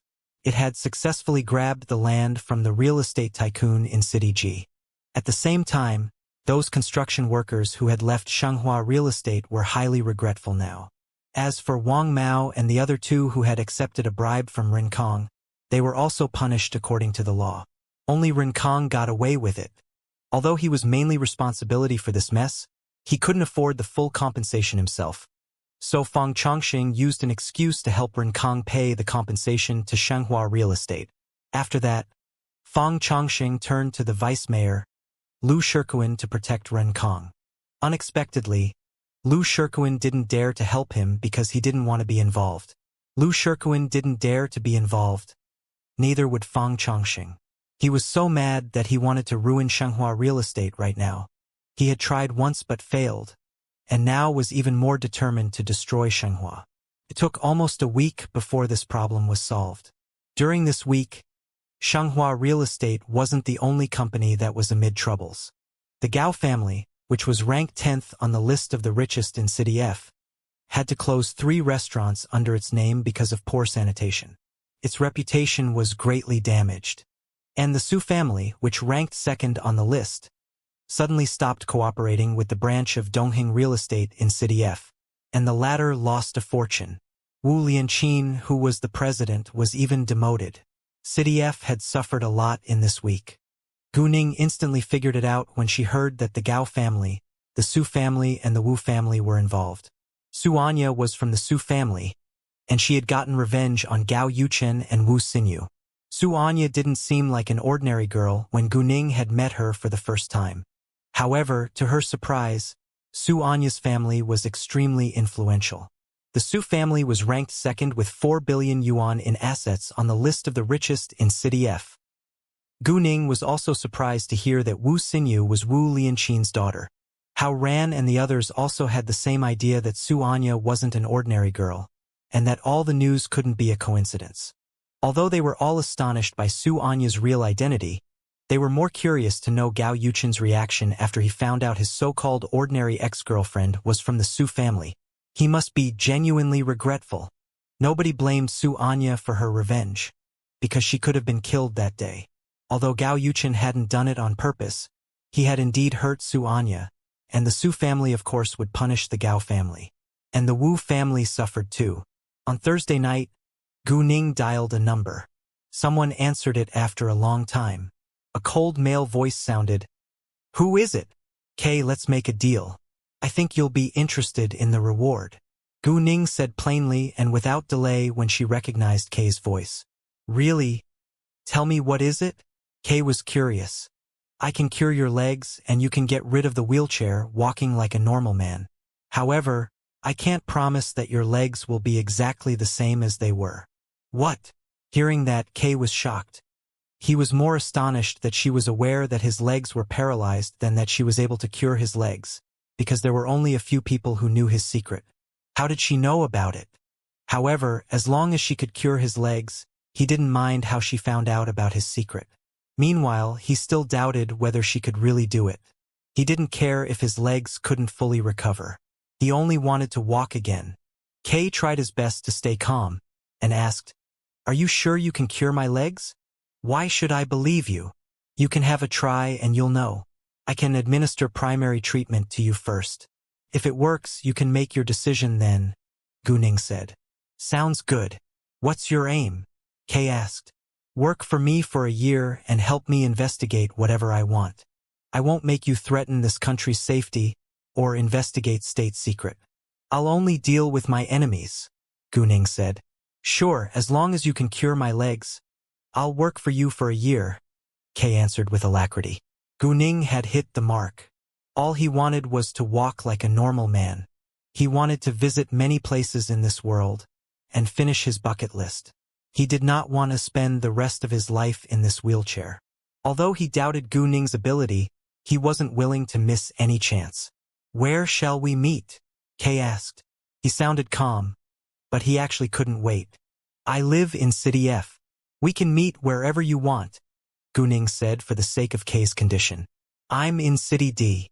He was unwilling to go far. City D was a first-tier city and was one of the most developed cities in this country. It only took 2 hours to fly to City D from City F. "I'll visit you on Saturday. I'll call you then," Gunning said. Then they hung up. On Friday, Su Anya invited Gunning and her friends to dine together. Gunning understood that Su Anya wanted to celebrate her successful revenge, and it wasn't a bad thing to make friends with Su Anya, so Gunning agreed. However, Su Anya was stopped by Gao Yuchen and Wu Xinyu when she left her school. "Su Anya, are you involved in the Gao family and the Wu family's troubles?" Wu Xinyu questioned in anger. Apparently, after the Gao family and the Wu family encountered troubles one by one, Gao Yuchen and Wu Xinyu suspected Su Anya. They didn't believe that Su Anya had the ability, but they couldn't believe that it was a coincidence either. Besides, Gao Yuchen and Wu Xinyu couldn't accept the fact that Su Anya had a close connection with the Su family. Although they hadn't gotten the affirmative answer yet, Gao Yuchen was truly regretful now. Even if Su Anya wasn't an important figure in the Su family, she wouldn't be an ordinary girl either. As long as he could maintain a good relationship with the Su family, his family could benefit a lot from it. "Of course I'm involved. And you should be grateful that I wasn't hit by the car that day, or it wouldn't be as simple as it is now," Su Anya admitted with alacrity. "Anya, I'm so sorry for what I've done. It's all my fault. I made a mistake being with Wu Xinyu. You're the only girl I like. Could you give me another chance?" Gao Yuchen immediately begged. "Gao Yuchen, you..." Wu Xinyu was furious at once. Su Anya, instead, laughed out loud. "Ha ha, ha ha. Gao Yuchen, are you an idiot or something? I'm not stupid. Didn't you dump me because I'm an ordinary girl while she's from a super rich family? I know that I shouldn't have hidden my real identity when I was your girlfriend, but precisely because of that, I was able to see through you. You're merely a selfish hypocrite. You are now begging me to give you a chance just because of my background. Shame on you." After that, Su Anya ignored Gao Yuchen and Wu Xinyu, walking straight by them. Although they were mad at Su Anya's revenge, they didn't dare to do anything because of her real identity. Without hesitation, Wu Xinyu slapped Gao Yuchen across his face with a loud sound. "Gao Yuchen, we break up now." Wu Xinyu wanted to be Gao Yuchen's girlfriend because of his background too, but the Wu family wasn't weak either, and she had many choices. She was very proud and couldn't stand the humiliation. In the end, Gao Yuchen lost both of the girls. During the dinner, Su Anya told her newly made friends her real identity, but none of them felt surprised. They also didn't flatter Su Anya just because of her background, because they were real friends. Su Anya wasn't an arrogant girl either, and she hated hypocrisy. Since they were friends now, they should treat each other equally. The same night in City G. In a noisy club, colorful lights shone. Men and women crazily gyrated on the dance floor. The air was full of desire and luxury. Li Jinjin, Su Jing, Lin Wonsong and Yuan Sen were among them. Lin Wonsong and Yuan Sen had forced Li Jinjin and Su Jing to have sex with them 3 times in this week. Li Jinjin and Su Jing had been tortured every time. Took them a long, painful time to recover. However, once they were recovered, Lin Wonsong and Yuan Sen would call them out again, and today was the 4th time. Li Jinjin's plan of killing Lin Wonsong and Yuan Sen was still up in the air, because no one took this task. Besides, Li Jinjin didn't know many people who could help her. Even though she wanted Lin Wonsong and Yuan Sen to be dead right now, she didn't want to be involved personally. Thus she had done nothing when she had a chance to kill them before. Li Jinjin and Su Jing had even tried to delete the videos on their phones, but they had been discovered. Lin Wonsong and Yuan Sen also told them that they had copies of those videos. Li Jinjin and Su Jing were furious, but helpless too. What was worse was that Lin Wonsong and Yuan Sen had forced them to use drugs, and they were gradually getting addicted to it. Meanwhile, their desire to get revenge started to fade away. Li Jinjin had called Qin Yifan the other day. She asked him whether there was any possibility that they could be together, but Qin Yifan still rejected her as usual. She was completely heartbroken this time, and started living her sexual life with wild abandon. Li Jinjin slept with not only Lin Wonsong and Yuan Sen, but with random men as well. Her family sensed that something had to be wrong with Li Jinjin, because in the past she always went out during days, but now she never came back home till it was very late, or she would simply stay out all night. And she never came back home without being drunk. It was already 12 a.m.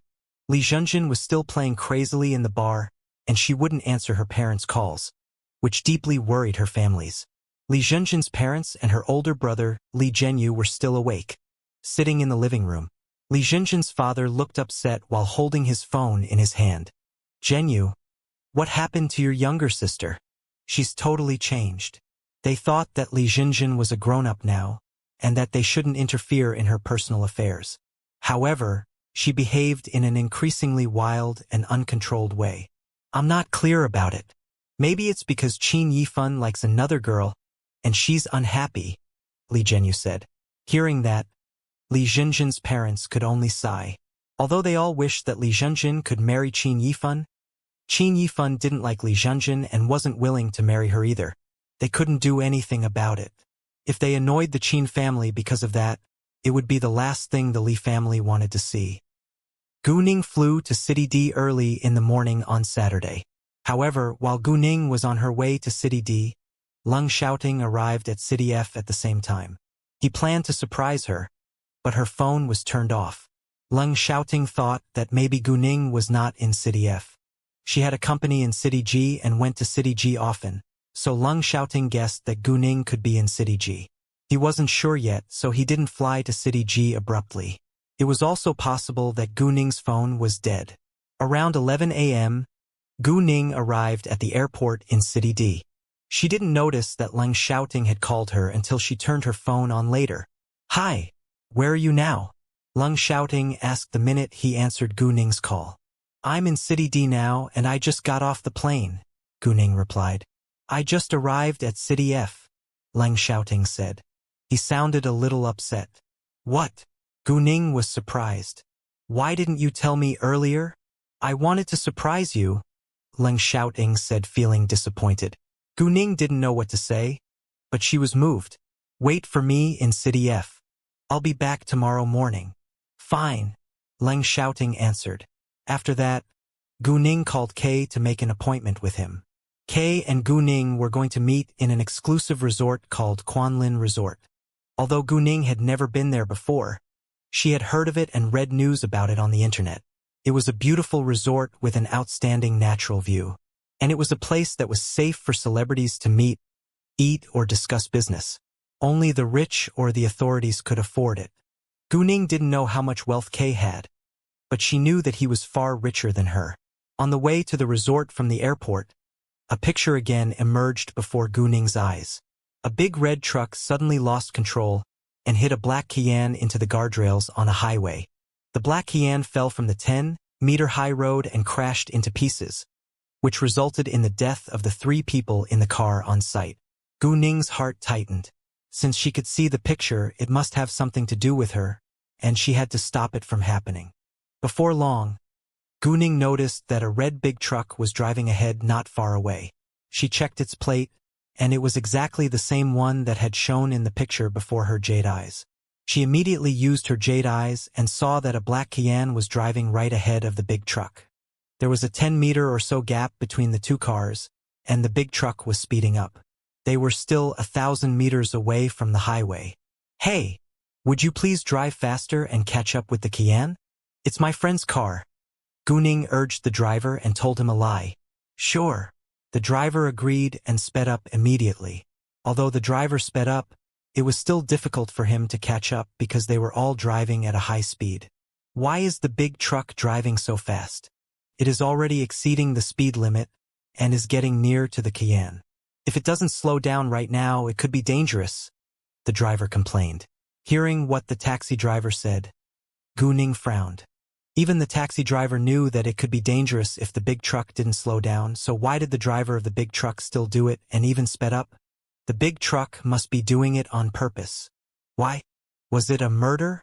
Although Gu Ning wasn't certain about it, it was possible because the big truck was behaving strangely. The highway was right before their eyes, and Gu Ning was feeling very anxious. What should she do now? Stop the car right now. When the big truck almost hit the Kian, Gu Ning ordered the taxi driver to stop immediately. The taxi driver instinctively stepped on the brake without hesitation. Gu Ning got out of the car immediately, but right at that moment, the big truck knocked into the Kian, and the latter crashed into the guardrails in an uncontrolled way. If the Kian had knocked the guardrails directly, it wouldn't have fallen, but it had already been knocked over the guardrail and was doomed to fall. Gu Ning immediately ran to the Kian. Just as half of the Kian had already gone over the guardrails, Gu Ning caught one of its wheels, which were still on the safe side of the guardrail. She used her magical power to improve her strength and stabilized the car. The 2 back wheels of the car were forced to get stuck in the guardrails. However, it was still very dangerous. If Gu Ning wasn't powerful enough to hold it, it would fall anyway. Gu Ning's power was limited, and it was being consumed in a large amount within a short period of time. If the people in the car couldn't be rescued soon, the car would still fall down when Gu Ning lost the support from her power. Everyone around was shocked by the scene.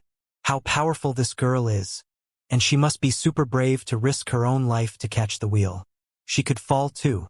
Because of that accident, all the cars behind them stopped, and some warm-hearted men came to help Gu Ning one by one. However, they all could only stabilize the car, and it was impossible for them to pull it back. They needed a crane.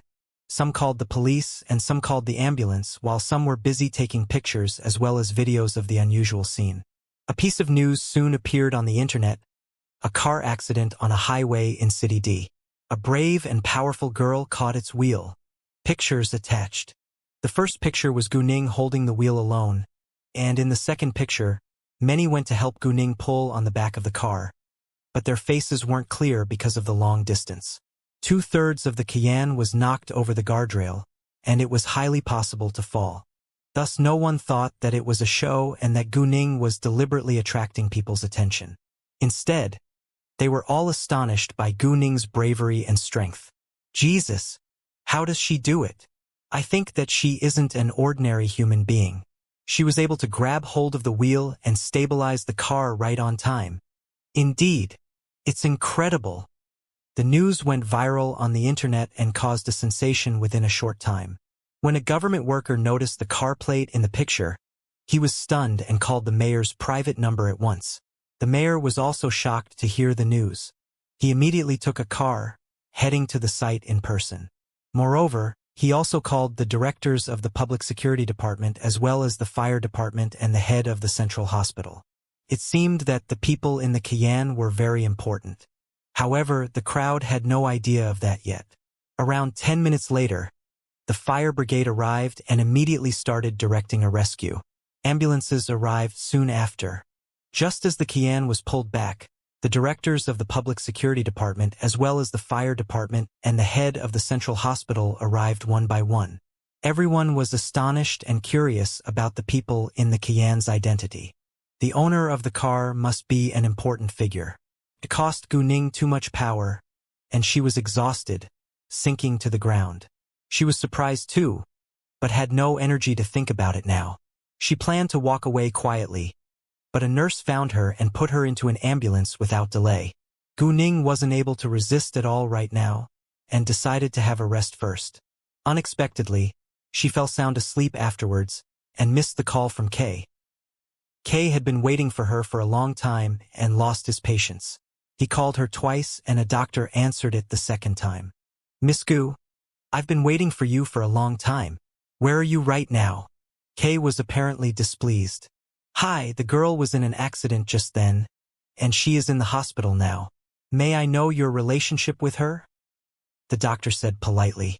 "What? She was in an accident?" Kay was greatly surprised. "Yes, there was a car accident on the highway. She's in a deep sleep now after she used her full force to pull on the car's wheel." The doctor thought that Kay was Guning's friend, so he told him the truth. "What? She is the girl who pulled the car's wheel?" Kay was amazed.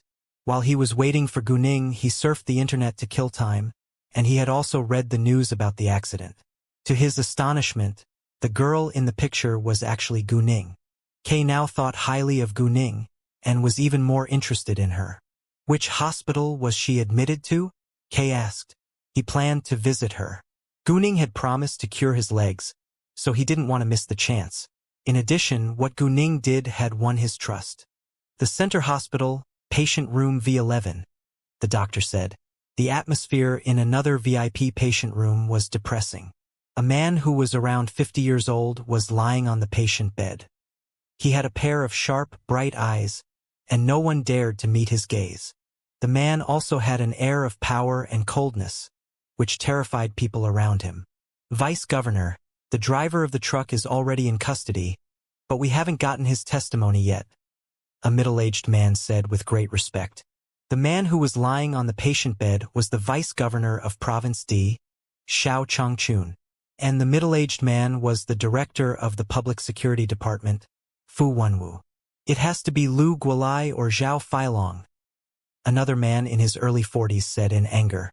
He was the mayor of City D, Jiang Bowen.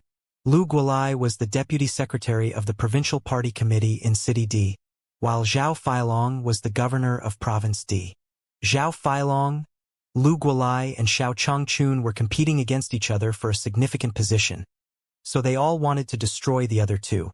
Although both Zhao Feilong and Lu Guolai were in higher positions than Xiao Changchun now, Xiao Changchun's achievements and reputation were better than theirs, so they felt threatened. "Oh, how are the chauffeur, Secretary Yang, and that young girl?" Xiao Changchun asked with care. He now looked gentler. The big truck had hit them heavily, but Xiao Changchun, who had sat in the back row, had survived because of his seatbelt. He was only slightly injured, but had passed out because of the force. "The chauffeur and Secretary Yang are fine. The young girl only ran out of energy and is in a deep sleep right now," Jiang Bowen said. "Great. We must thank her," Xiao Changchun ordered.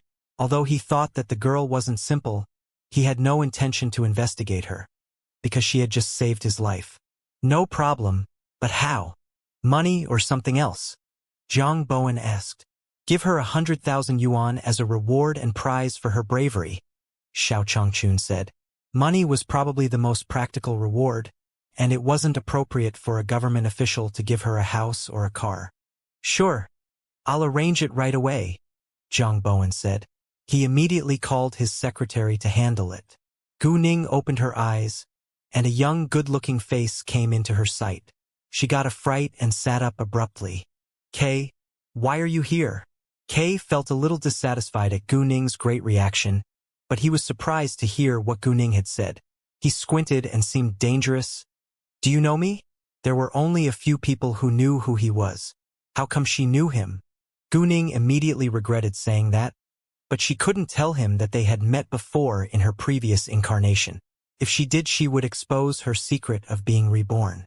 Thus Guning could only explain, I'm sensitive to voices and I heard your voice just now.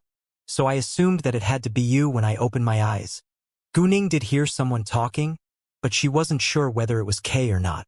If Kay denied it, she could make up an excuse saying that it was a coincidence. Seeing that Gu-ning was calm, Kay chose to believe her, and he did say something just then.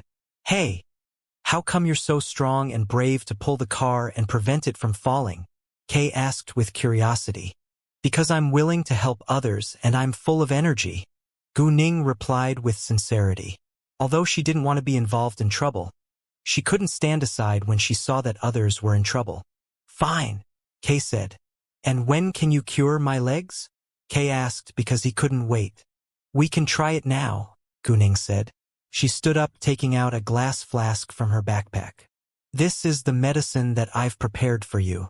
Drink it first and I'll help you massage your legs. You'll start feeling something. Kay stared at the so-called black medicine in the glass kettle and frowned with obvious dislike. Are you sure this medicine is safe?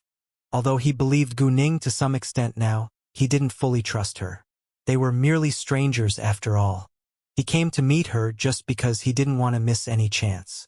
If you're worried, you can have another person who you trust act as a witness.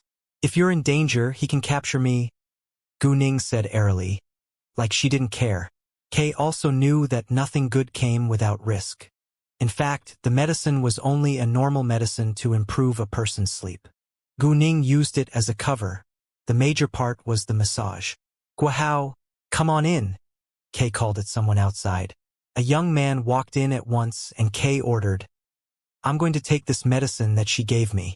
If I'm in danger, you can capture her and hand her to the police. Boss? Guahao was concerned. Kay ignored him, opening the lid and drank the medicine. It had acrid smell and tasted terrible, but Kay drank it. Afterwards, Gu-ning bent in front of his wheelchair and massaged his knees. She did it randomly because the point was to insert her power into his legs. With the help of the power, Kay immediately felt more comfortable, and his paralyzed legs started to have feelings, which greatly surprised Kay. Gu-ning did it. However, right at that moment, Gu-ning stopped massaging. All that she had needed to do was to make Kay believe in her ability. How do you feel? Gu-ning asked. Boss, how are you doing? Guahao also asked with anxiety. I think I'm recovering. Kay was thrilled. Really? Guahao was excited too. Miss Gu, how long will it take to fully cure my legs? Kay asked with alacrity.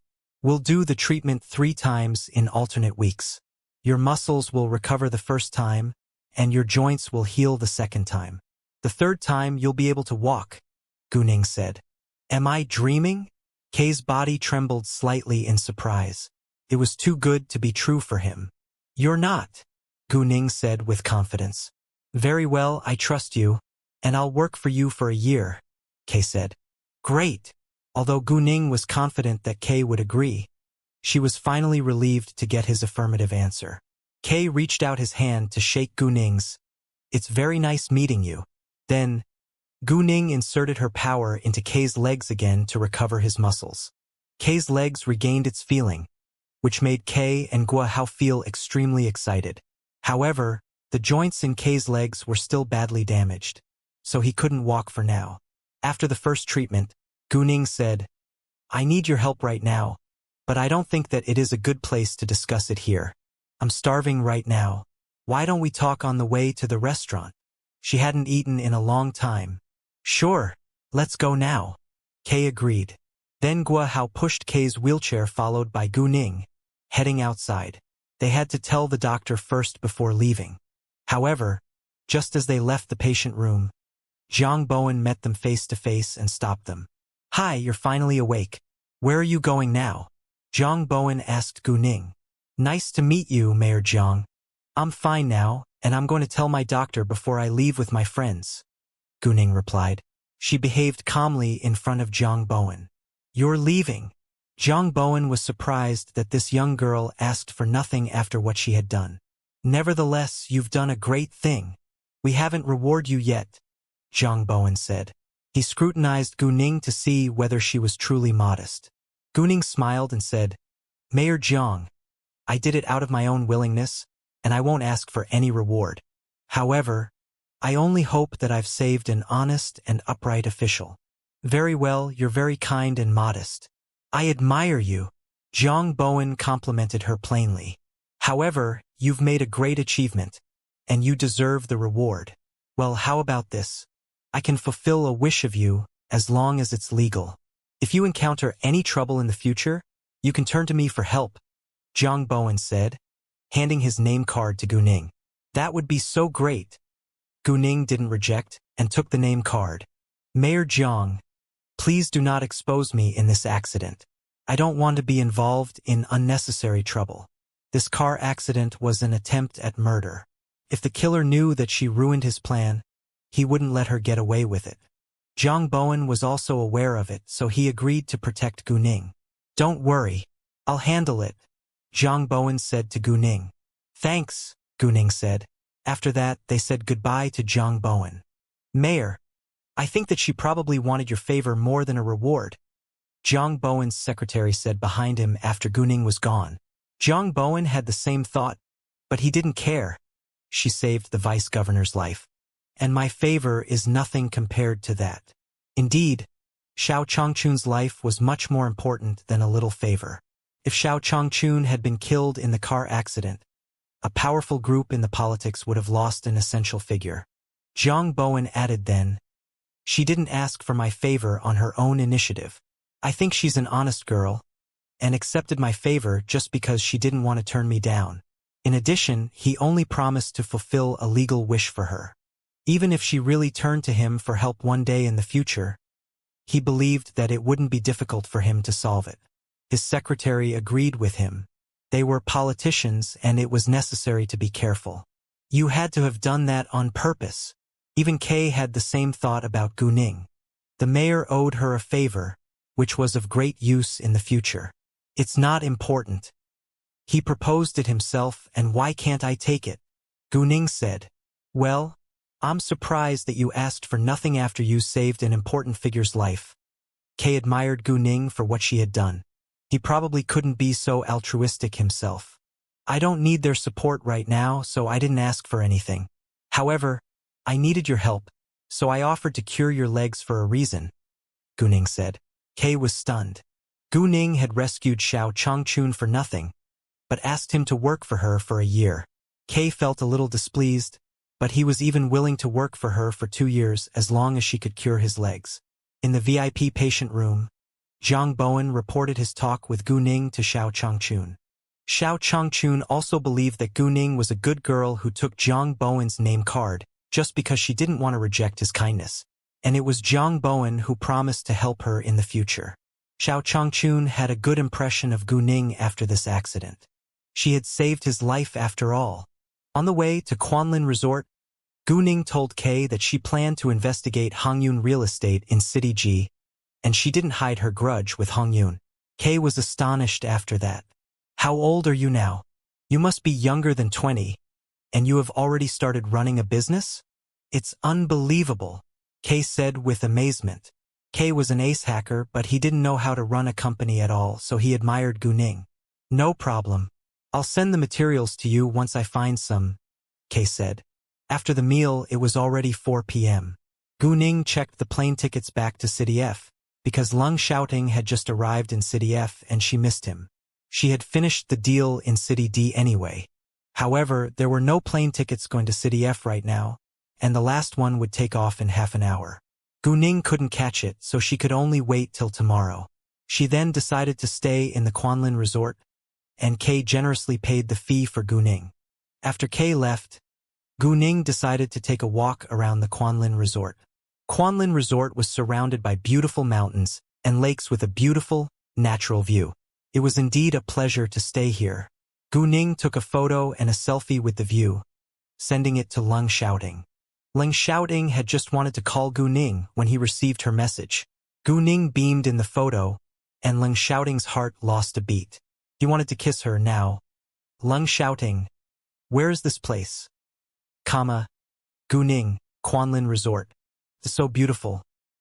Lung Xiaoting, I see. Then they stopped texting. After 45 minutes, Guning was about to go back. She turned around and noticed a familiar figure walking towards her. Gu Ning was stunned. Leng shouting? Why is he here? Gu Ning rubbed her eyes to check whether it was real, but the man was still approaching her. Why are you here? Gu Ning asked. Felt so unreal. I missed you, so I came here. Leng shouting stood in front of Gu Ning, staring at her. There was obvious loneliness and deep love in his eyes. Leng shouting wasn't a man who loved to say sweet nothings, but he was a doer. Gu Ning almost cried. He missed her so much that he couldn't wait for a day. She had the same feeling actually. She knew that Leng shouting was in City F, and she was eager to fly back to his side, but she failed to catch the last plane. Let's have a tour around, Gu Ning said. Sure, Leng shouting said. Gu Ning held Leng shouting's hand naturally. Leng shouting's body stiffened unconsciously. He wasn't used to it yet, because it was the first time they had been so close. He of course loved the feeling, and immediately clasped Gu Ning's hand in his big palm, as if he was afraid to lose her. The two walked for a while longer, then took a break on the bench. Let's take a photo together, Gu Ning said. Leng shouting was a little anxious, because he wasn't accustomed to taking selfies. Gu Ning sat near Leng shouting, raising her phone, and took a picture of them sitting together. Gu Ning beamed, while Leng shouting remained expressionless, but both of them looked beautiful in the picture. Within a second, Gu Ning finished taking the picture. The two matched each other so well in the photo. Send it to me, Leng shouting said. This was the first photo of them and he would carry it with him. Whenever he missed her in the future, he could look at the photo. No problem, Gu Ning said, and immediately sent it to him. She focused on their faces in the photo for a long time with excitement. When it was almost 6 p.m., Gu Ning asked Leng shouting, What do you want to have for dinner? Up to you, Leng shouting said. Gu Ning wasn't hungry yet, but Leng shouting flew all the way from City F, coming to her. He could be starving now. Let's go to the restaurant first, Gu Ning said. They then walked to the restaurant. Leng shouting and Gu Ning met a group of people at the door of the restaurant. To Gu Ning's surprise, she was familiar with the leading two men. Yan Jinglin was here, and the man beside Yan Jinglin was Zhang Bowen, who she had just met today. What a coincidence. Girl Gu, what are you doing here? Before Gu Ning could say a word, Yan Jinglin already saw her and was apparently excited. He strode to Gu Ning without delay. Zhang Bowen was astonished by the scene instead. Do they know each other? Obviously, they knew each other, and they seemed very close. Are they relatives? Uncle Yan, what a coincidence. I came to City D to deal with something. How about you? Gu Ning asked. Me too, Yan Jinglin said. He then said to Leng shouting, Nice to meet you, Mr. Leng. Nice to meet you too, Mayor Yan. Leng shouting nodded to Yan Jinglin. Oh, Miss Gu and Master Yan are friends? Zhang Bowen walked over. Nice to meet you, Mayor Zhang, Gu Ning said to Zhang Bowen. What? You two know each other too? Yan Jinglin asked. He was shocked that Gu Ning could always get to know importance figures wherever she came. The girl I told you about today is Miss Gu, Zhang Bowen said. What? It was you? Yan Jinglin rounded his eyes in astonishment. He had already heard of what had happened to Xiao Changchun. To his astonishment, the girl who had stabilized the car was Gu Ning. However, he knew that Gu Ning wasn't an ordinary girl, so he believed that Gu Ning was able to do that. Leng shouting looked to Gu Ning with doubts. Gu Ning panicked a little, because she didn't want to worry him. Leng shouting noticed Gu Ning's small reactions, and he had a sense that she must have done something he wouldn't be happy to know about. Girl Gu, you indeed surprised me, Yan Jinglin said. It had been so dangerous, and she could have fallen too. She had indeed risked her own life, but luckily, both Xiao Changchun and Gu Ning were fine now. Master Yan, is Miss Gu your relative? Zhang Bowen asked. Not really. She's a good friend of my father and my lifesaver. I told you the story last time, Yan Jinglin said. What? Hearing that, Zhang Bowen was more than shocked. Gu Ning was the girl who had saved Yan Jinglin's life from the sniper's shot? Jesus, this young girl is truly amazing. Gu Ning, instead, felt slightly embarrassed to see them being shocked. Noticing that, Yan Zhenglin immediately dropped the topic. Girl Gu, are you here to have dinner? Let's dine together. Thanks, we would love to, but we have something to discuss in private. Guning declined. Guning also knew that Yan Zhenglin was just being polite. They must have come here to dine together for something important. Indeed, Yan Zhenglin and the others came all the way here to talk about something serious. However, if Guning and Leng Xiaoting were willing to have a meal with them, they wouldn't mind it either. Since Guning declined, he wouldn't insist. Well, then we'll go inside first. After that, they separated. When Yan Zhenglin and others were gone, Leng Xiaoting fixed his eyes on Guning and asked, "Why did you panic?" Guning understood that she couldn't hide it from Leng Xiaoting. If Leng Xiaoting had read the news, he would recognize her at the first sight. Thus, she could only tell him the truth. There was a car accident on the highway this morning. Car was knocked over the guardrail. I ran to catch its wheel and stabilized the car. The people in the car were rescued. That's all. Hearing that, Leng Xiaoting had mixed emotions. He was mad at Guning's abrupt behavior, and she had even risked her own life to save others. No matter who the people that Guning had saved were, no one was more important than Guning in his heart now. Leng Xiaoting was still worried about her, even though the accident had already passed. What if she had fallen from the highway along with the car? He couldn't imagine it, and he was reluctant to experience the feeling of losing someone he cared about the most again. Fortunately, Guning was fine now, or he sincerely wouldn't know what to do. Leng Xiaoting was mad, but he was more concerned about Guning. Seeing Leng Xiaoting being unhappy and worried, Guning felt slightly guilty. She held his hand and said, "I promise I won't do it again." Although it wasn't really dangerous for Guning, it was super dangerous in the eyes of those who didn't know her ability. Leng Xiaoting relaxed a little and clasped Guning's hand. He only wanted her in this world. He was truly afraid of losing her. After the meal, it was already dark. Guning and Leng Xiaoting ambled in the resort. It had a breathtaking view at night. They noticed a theater, and Guning proposed watching a movie together. Leng Xiaoting agreed. It was almost 10 p.m. when they walked out of the theater. They went back to the hotel and wanted to book a room. Unexpectedly, the hotel was fully booked. There is no vacant rooms tonight. Would you mind staying in my room for a night? There is a sofa in my room, Guning said.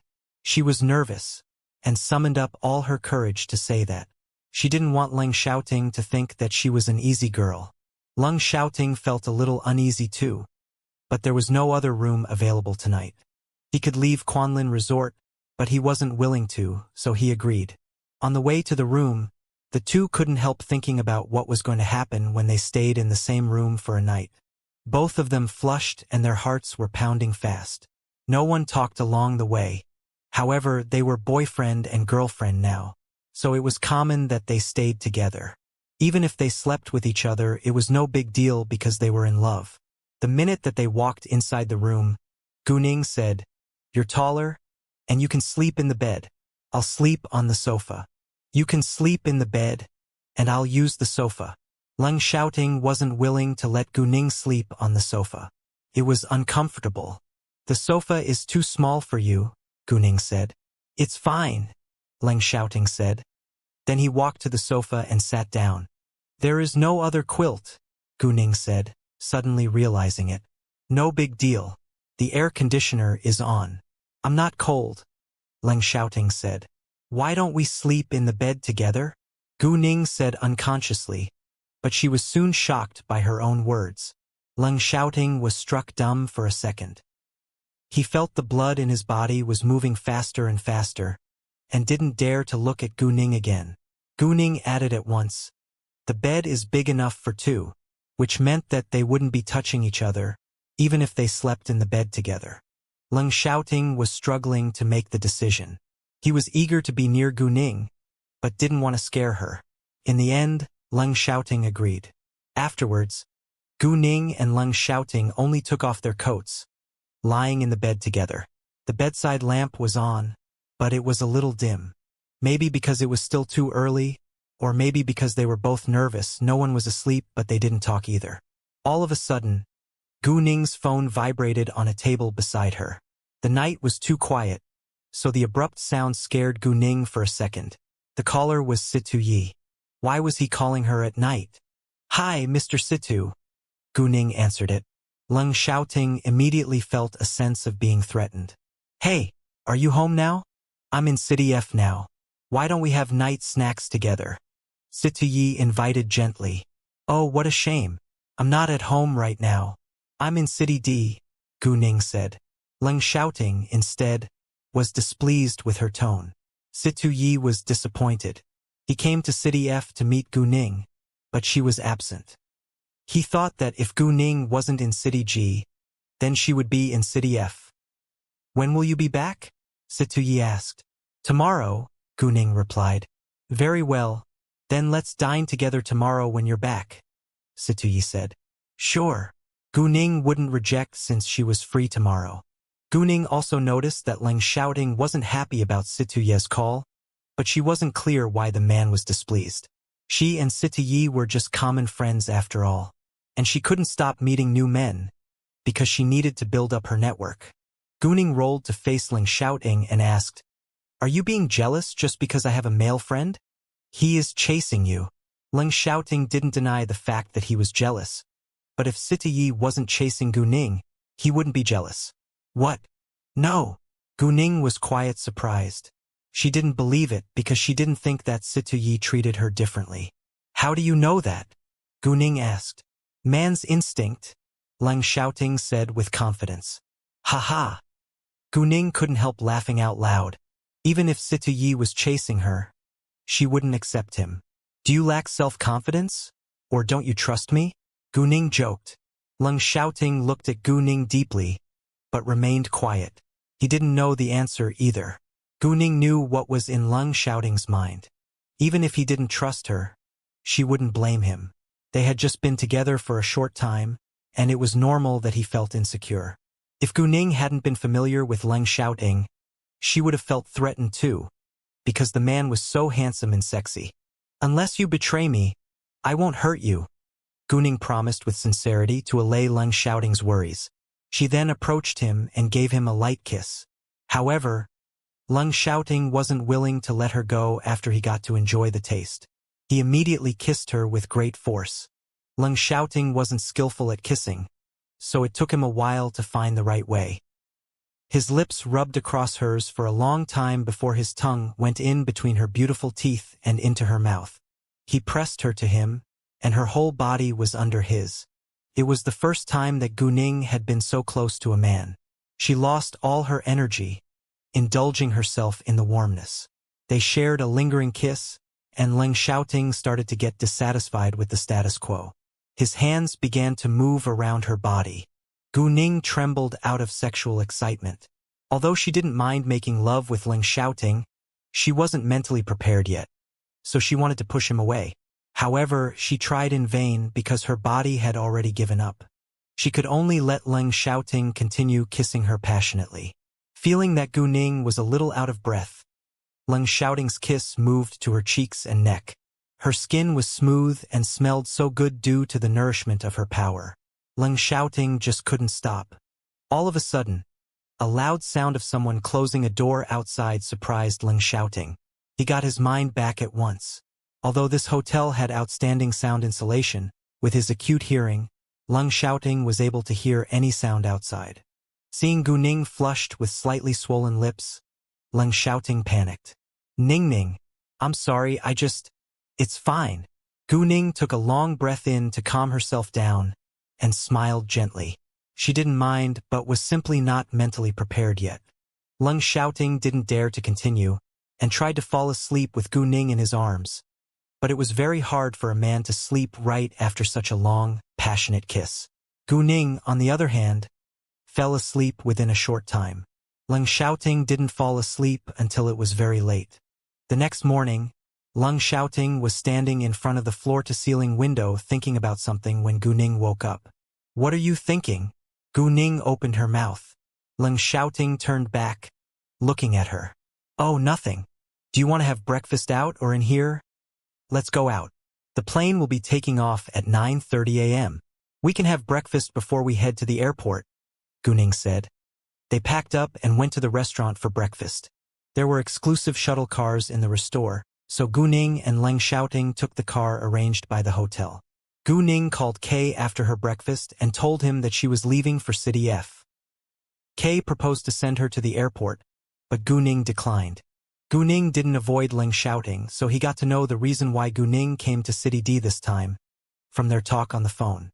After they hung up, Leng Xiaoting asked with surprise, "You can cure disease?" "Yes." Gu Ning didn't deny it, nor explain further. However, Leng Xiaoting was slightly dissatisfied that Gu Ning flew all the way to City D just to make a deal with the man on the phone. "If you wanted to investigate something, why didn't you ask me for help?" Gu Ning explained, "You've already helped me a lot, but I can't count on you forever, and I need a helpful assistant. He's a famous hacker called Kay. It's to my great advantage that he's willing to help me." Leng Xiaoting didn't insist then. He knew that Gu Ning was running a startup and needed talent, so he wouldn't prevent her from hiring skilled workers and building a network. The only thing he needed to do was to give her a helping hand when she needed and stop other men who wanted to chase her from getting near. When they arrived at City F, they went to dine in a restaurant first. After the meal, Leng Xiaoting was unwilling to be apart from Gu Ning, so Gu Ning didn't go home right away. Instead, they went to the Street of Antiques. She hadn't been to the Street of Antiques for a long time, and she missed the time when she could pick up a real antique from a stand by accident. Leng Xiaoting was of course willing to do anything as long as he was with Gu Ning. Leng Xiaoting immediately called someone to send a car to him. After 10 minutes, the car arrived.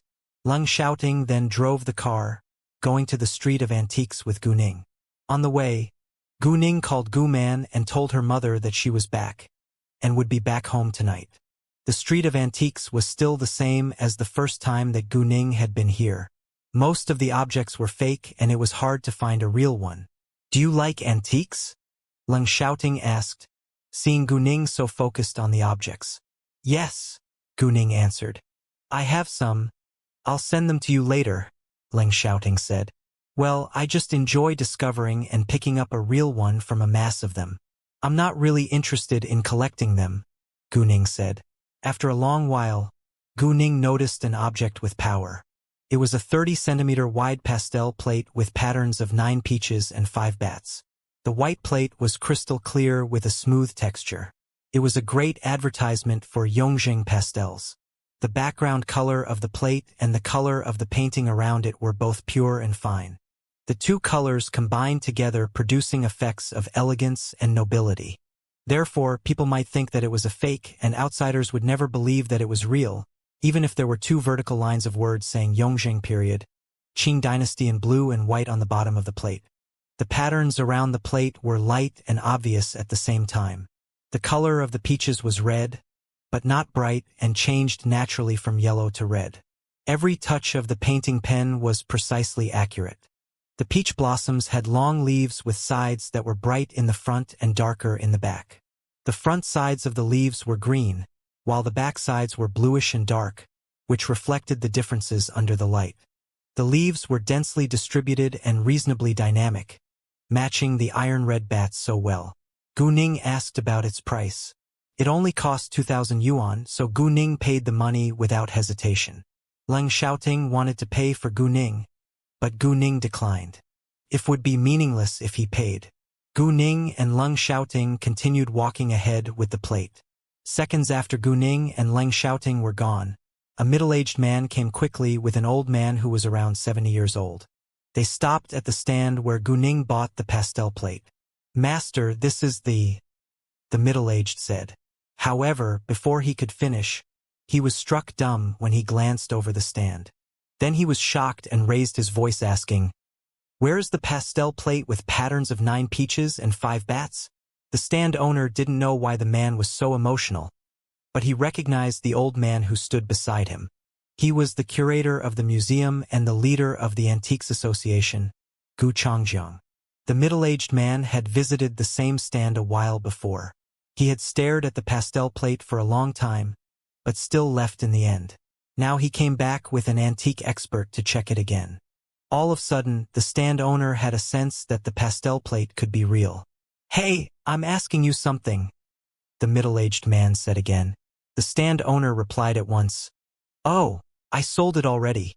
"What?" The middle-aged man couldn't accept it. Although he wasn't completely certain that it was real, he was confident that it could be real. That was the reason why he went to invite his master and came back again. Within minutes, the pastel plate was sold. It was terrible news for him. The stand owner swallowed with great force. He couldn't help thinking to himself, is the pastel plate real? If it was real, he would have lost a fortune. The stand owner regretted now. "Who's the buyer?" the middle-aged man asked. The buyer could still be around. "It's a teenage girl with a young man," the stand owner replied. "Where did they go?" the middle-aged man asked again. "To the right," the stand owner answered. "Master, let's catch up to them. I think we can probably still meet them," the middle-aged man said. They wanted to buy the plate as part of a collection. "Wait a second." Seeing that they were leaving, the stand owner immediately asked with anxiety, "Is the plate real?" "I'm not sure yet," the middle-aged man said. Then he ignored the stand owner, walking quickly to the right with Gu Changjiang. Gu Ning and Leng Xiaoting walked slowly, so the middle-aged man and Gu Changjiang caught them up within a short time. Gu Ning was holding the pastel plate in her hands, so they instantly recognized her. "Hey, please wait a moment." The middle-aged man immediately stood in Gu Ning's way. Although it was impolite, he didn't have time to waste. Gu Ning and Leng Xiaoting then stopped. Both of them thought that the man must have something urgent. However, when Gu Ning noticed Gu Changjiang, who was standing by the middle-aged man's side, she immediately understood what was going on. "Master Gu, nice to meet you," Gu Ning said. "Do you know me?" Gu Changjiang was surprised. Gu Ning looked familiar in his eyes, but he couldn't remember where they had met before. Gu Ning smiled gently.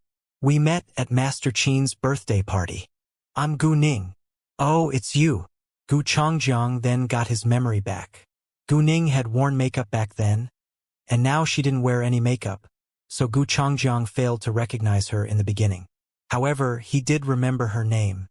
"The reason that you were looking for me must be for this pastel plate. Am I right?" Gu Ning asked. "Exactly. My student just walked by the stand and noticed this plate. He wasn't sure whether it was real, so turned to me for help. However, when we came back, it was already sold," Gu Changjiang said. "Since you want to see it, please help yourself." Gu Ning then handed the pastel plate to Gu Changjiang. Gu Changjiang was thrilled.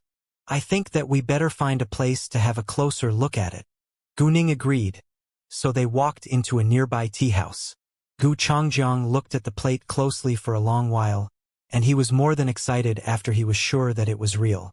He asked Gu Ning, "Girl Gu, did you buy it because you knew that it was real?" Gu Ning smiled and explained, "I wasn't very sure, but I thought that it was highly possible, so I bought it. Even if it's a fake, it's a beautiful plate. I could still use it as decoration." Gu Changjiang nodded.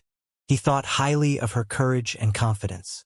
To distinguish real antiques relied on one's luck, vision, and courage.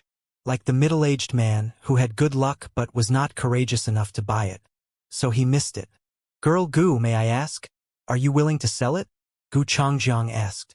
He indeed wanted to collect this pastel plate, as long as Gu Ning was willing to sell it to him. "I can tell that you like this pastel plate, and of course I'm willing to sell to you if you want it," Gu Ning said. She didn't like this plate very much, and she could make friends with Master Gu by selling this plate to him. "Really?" Gu Changjiang was a little surprised that Gu Ning would agree with alacrity. "Thank you so much. I won't deceive you either. This plate is worth around 1.5 million yuan, and I'll pay you 1.5 million yuan. I can give you a discount for a friend. 1 million yuan is enough because it didn't cost me much money after all," Gu Ning said. "No way. I don't want you to lose money, and I should pay you according to its market price." Gu Changjiang declined. Although this pastel plate didn't cost Gu Ning much money, it was worth a lot. Master Gu didn't want to take advantage of Gu Ning. "Master Gu, please don't argue with me over money. It's no big deal. If you don't mind, I would like to call you my Grandpa Gu. If you're willing to make friends with me, please listen to me this time," Gu Ning said. "Well, all right. I listened to you this time, since you're willing to call me your grandpa. Gu Changjiang compromised, and had a good impression of Gu Ning. He had grandchildren who were the same age as Gu Ning, but they weren't by his side, and he missed them so much. After a while, Gu Ning and Leng Xiaoting left. Gu Changjiang immediately called Qin Haojing and told him what had just happened.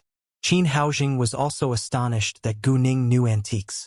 This young girl was indeed full of surprises, and it was hard for him not to appreciate this outstanding young girl. He understood that Qin Yifan was upset because of Gu Ning these days, but it wasn't appropriate for him to get involved. As Qin Yifan's father, he had never forced him to date Li Zhenjin or other girls from super-rich families.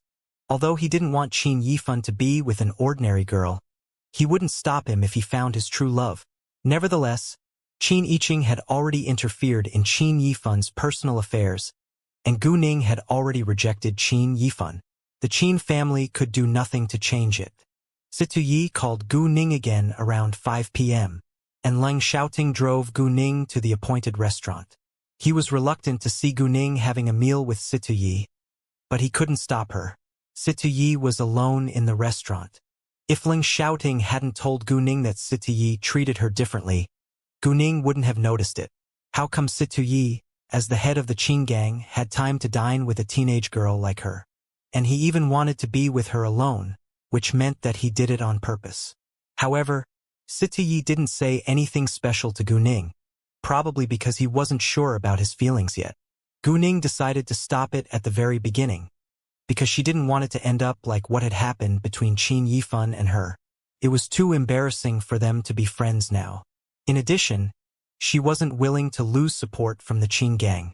When they were about to finish the meal, Gu Ning received Leng Xiaoting's call.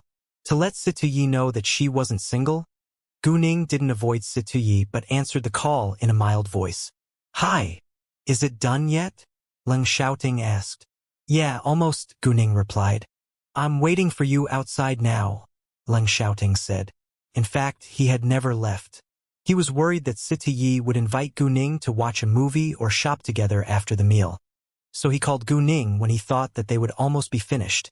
Gu Ning absolutely understood what was on Leng Xiaoting's mind. Sure, I'll come to you later, Gu Ning said. Great, I'll wait for you. Leng Xiaoting was delighted. Situ Yi heard their talk and sensed their relationship from Gu Ning's tone, and felt disappointed. Is he your boyfriend? Situ Yi asked. Yes, Gu Ning said, and beamed with happiness. She looked in love. Then let's go now. I don't want to stop you from meeting your boyfriend. Situ Yi was a considerate man, and he only felt slightly bitter in his heart. Nevertheless, he wasn't very sad, because he hadn't figured out his feelings towards Gu Ning. I'm so sorry. Please allow me to invite you to dine together the next time I'm in City G, Gu Ning said. It's fine, Situ Yi replied. After that, they went outside together. Situ Yi watched Gu Ning getting in the car, but he avoided seeing the man on the driver's seat. He knew that Gu Ning's boyfriend had to be as outstanding as she was. After Gu Ning got into the car, she asked Leng Xiaoting, Were you waiting for me the entire time? Gu Ning thought it was highly possible. Leng Xiaoting answered. What? Were you worried that he'd invite me to watch a movie together? Gu Ning teased. A man who was chasing a woman would always invite her to dine or watch a movie together. It was romantic to sit side by side watching a movie. Leng Xiaoting flushed a little, but didn't deny it. Gu Ning didn't know what to say, but it was a good chance to let Situ Yi know that she already had a boyfriend. Have you eaten yet? Gu Ning asked. Yes. This time, Leng Xiaoting didn't wait for her in starvation. It wasn't a short time, so he had gone to eat in the middle. Where shall we go next? Gu Ning asked. No idea, Leng Xiaoting said. Then let's have a drive around. And I'll go back home later, Gu Ning proposed. In fact, as long as they were together, they felt happy and satisfied enough even just sitting in the car. Therefore, they decided to drive around the city and spend more time together. The traffic was heavy in the downtown, so Leng Xiaoting drove straight to the suburb. Gu Ning accidentally noticed Gu Qinxiang's car outside of a living area when they passed by. There was a woman sitting in it, and Gu Ning recognized that she was Gu Qinxiang's secretary. It wasn't unusual that a boss sent his secretary home, but Gu Ning had a sense that the relationship between Gu Qinxiang and his secretary wasn't simple. However, Gu Ning had no intention to investigate it any further. Although she didn't get along well with Gu Qinxiang's family, she had her moral standards. However, she did hope that Lin Lijuan found it out herself, and that it would be interesting. Gu Ning went back home when it was almost 9 p.m. Leng Xiaoting sent Gu Ning to the outside of G-Zone. The two had a long kiss again, and Leng Xiaoting was turned on once more. He was badly in need of a cold bath to clear his mind right now. Thus, after Gu Ning disappeared from his sight, Leng Xiaoting ran to Su Jinshan's place and had a cold bath. He felt much better afterwards. During the following days, Gu Ning dined with Leng Xiaoting at noon and in the afternoon. Chu Peihan and others complained a lot about that, because Gu Ning didn't have time to train them now. Gu Ning thought for a while. Maybe it was the right time to introduce Leng Xiaoting to them. So she invited them to have a meal together on Wednesday afternoon. Knowing that they were going to meet their boss's boyfriend, everyone was excited. The minute the last class was over, Chu Peihan ran to the fourth classroom. But they hadn't finished yet. Chu Peihan loudly said to the teacher, "Hi, Mr. Zhang. The time is over." The teacher had planned to delay the class for 2 minutes longer, but Chu Peihan interrupted him. He glared at Chu Peihan, but Chu Peihan didn't care at all. Gu Ning didn't know what to say. After that, a group of them walked towards the outside. Chu Peihan and Hao Ran also urged them to be quick. They couldn't wait to meet their boss's boyfriend. "Oh, boss, which one of you is better at fighting?" Hao Ran suddenly thought of that question. "Oh, how could I forget? Your boyfriend is a military officer, so he must be really good at fighting. By the way, is your boyfriend a normal soldier or from the special forces?" "If he's from the special forces, it would be so cool," Chu Peihan said, and the rest all looked at Gu Ning for the answer. "He serves in the special forces, and he's better than me," Gu Ning said with pride. "Wow, boss, you finally met someone who is better than you," Qin Zixuan said with excitement. "I lost the last time when I was in the competition with Situ Yi too," Gu Ning said. "I think it was even," Zhang Tianping said. Outsiders couldn't tell the difference. "Situ Yi is better than our boss at skills, but he lost from the perspective of experience because Situ is older and more experienced than our boss. However, he wasn't able to control the game and limit our boss, which was no different than a failure." Chu Peihan made her comment plainly. Undeniably, Chu Peihan told the truth. "Peihan's right. That is to say our boss won anyway," Muka said. Everyone nodded. "It sounds right, but in a real situation or battle, no matter if you're better at skills or experience, the point is to win. And we only competed for 5 minutes, which can't prove anything. I can only tell you that I had already tried my best, and that's it." Gu Ning wasn't defending Situ Yi, nor denying what Chu Peihan had just said. She just believed that there was only one winner in a competition, no matter why you won. Everyone agreed with Gu Ning and soon dropped the topic. When they got outside, the girls took Hao Ran's car, while the boys took a taxi. They all went to the Yui restaurant together. Gu Ning had already told Ling Xiaoting that they were going to meet her friends, so he booked a private room beforehand. Under the guidance of a waiter, they went to the private room and knocked on its door. "Come on in, please," Ling Xiaoting's voice sounded from inside. Then, Gu Ning followed by the others walked in. Leng Xiaoting immediately stood up to welcome them, but his sight fell on Gu Ning first as usual. Everyone was stunned when Leng Xiaoting appeared in their sight. The man was tall and strong. The air conditioner was on in the room, so he had taken off his coat and was wearing a tight black sweater, which accentuated his charming body very well. He also had outstanding features which composed a perfect face. Facing everyone's surprise, Leng Xiaoting didn't show any dislike at all, but he wasn't used to being the center of everyone's focus. "Come over and have a seat." Gu Ning opened her mouth and interrupted them. Chu Peihan suddenly said, "Nice to meet you, brother-in-law." Both Leng Xiaoting and Gu Ning were shocked, but the man was satisfied with the title. He knew that they all admired Gu Ning and respected her as their boss as well as the eldest sister. Since he was Gu Ning's boyfriend, it wasn't wrong that they called him brother-in-law. Gu Ning, on the other hand, felt a little uneasy. "Nice to meet you, brother-in-law," Hao Ran and the others said with one accord. "Nice to meet you too," Leng Xiaoting replied. Although he said it airily, nobody thought that he was being arrogant. Leng Xiaoting was a man of few words, and wasn't good at making jokes.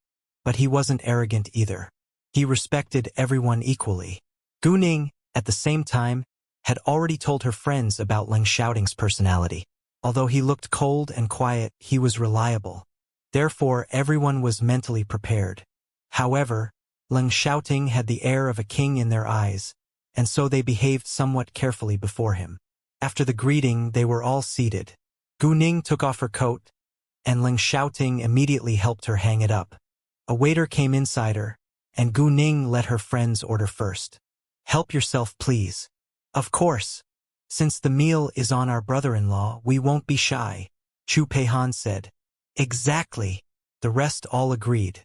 Gu Ning didn't know what to say, but Leng Xiaoting enjoyed the approval from Gu Ning's friends. Although he only cared about Gu Ning's opinions, it wasn't a bad thing that her friends all liked him. He loved Gu Ning, and respected her friends too. Actually I have many questions to ask our brother-in-law, but I don't know whether it's the right time." "Well, you can answer my questions if you want, and we can drop the question if you're unwilling to answer it. We just want to know more about you," Chu Peihan said. She had a burning desire to gossip. "Sure." Leng Xiaoting didn't reject. "How old are you and where do you live?" 26, and I live in the capital." "Do you have your own house? How much are your savings?" "I have a 600 square meter large quadrangle in the capital, and I'm not very clear about my savings." "Jesus!" Everyone was shocked, including Gu Ning. "A 600 square meter large quadrangle in the capital. You must be super rich." The house price was crazily high in the capital, and a quadrangle in the downtown was worth at least hundreds of millions of yuan. "Do you mean your savings are too much for you to know the exact number?" Leng Xiaoting remained quiet. He didn't care much about money, so he had no idea how much savings he had till now. Everyone was shocked again. "On my! You must be a man of high quality. It's so unreal." Chu Peihan couldn't believe her ears. After a long breath, Chu Peihan added, "Brother-in-law, are you sure you don't have any other girlfriends? Or you are actually already married and simply playing with our boss?" "Of course not." Chu Peihan was stunned. Before long, the dishes were all on the table accompanied by beers. Except for Hao Ran and Leng Xiaoting who were going to drive, the rest all enjoyed drinking. "Since brother-in-law can't drink because he'll drive, then boss, you should drink some on behalf of him," Chu Peihan proposed. Gu Ning didn't reject. It was no big deal for her to drink beers. They didn't drink much because they were only having fun. After the meal, Hao Ran proposed to go to his V5 bar. However, Chu Peihan disagreed. "I don't want to go to V5 bar every time. It gets boring. Let's go to Dihao Clubhouse this time. There is a boxing match at 10 p.m. Dihao Clubhouse belonged to the Qing gang and was a high-end entertainment place. They hired many professional boxers to perform boxing matches in the clubhouse, and they were open for challenges. Consumers could also bet, and the rate was 1:2. There weren't boxing matches every day, but they would post an announcement a day beforehand. Normally, there were 2 or 3 boxing matches within a week. During the days that boxing matches were held, the Dihao Clubhouse was always crowded, and the guests had to order tickets a day before. "Oh right, how could I forget?" Hao Ran was thrilled and couldn't agree more to go to Dihao Clubhouse.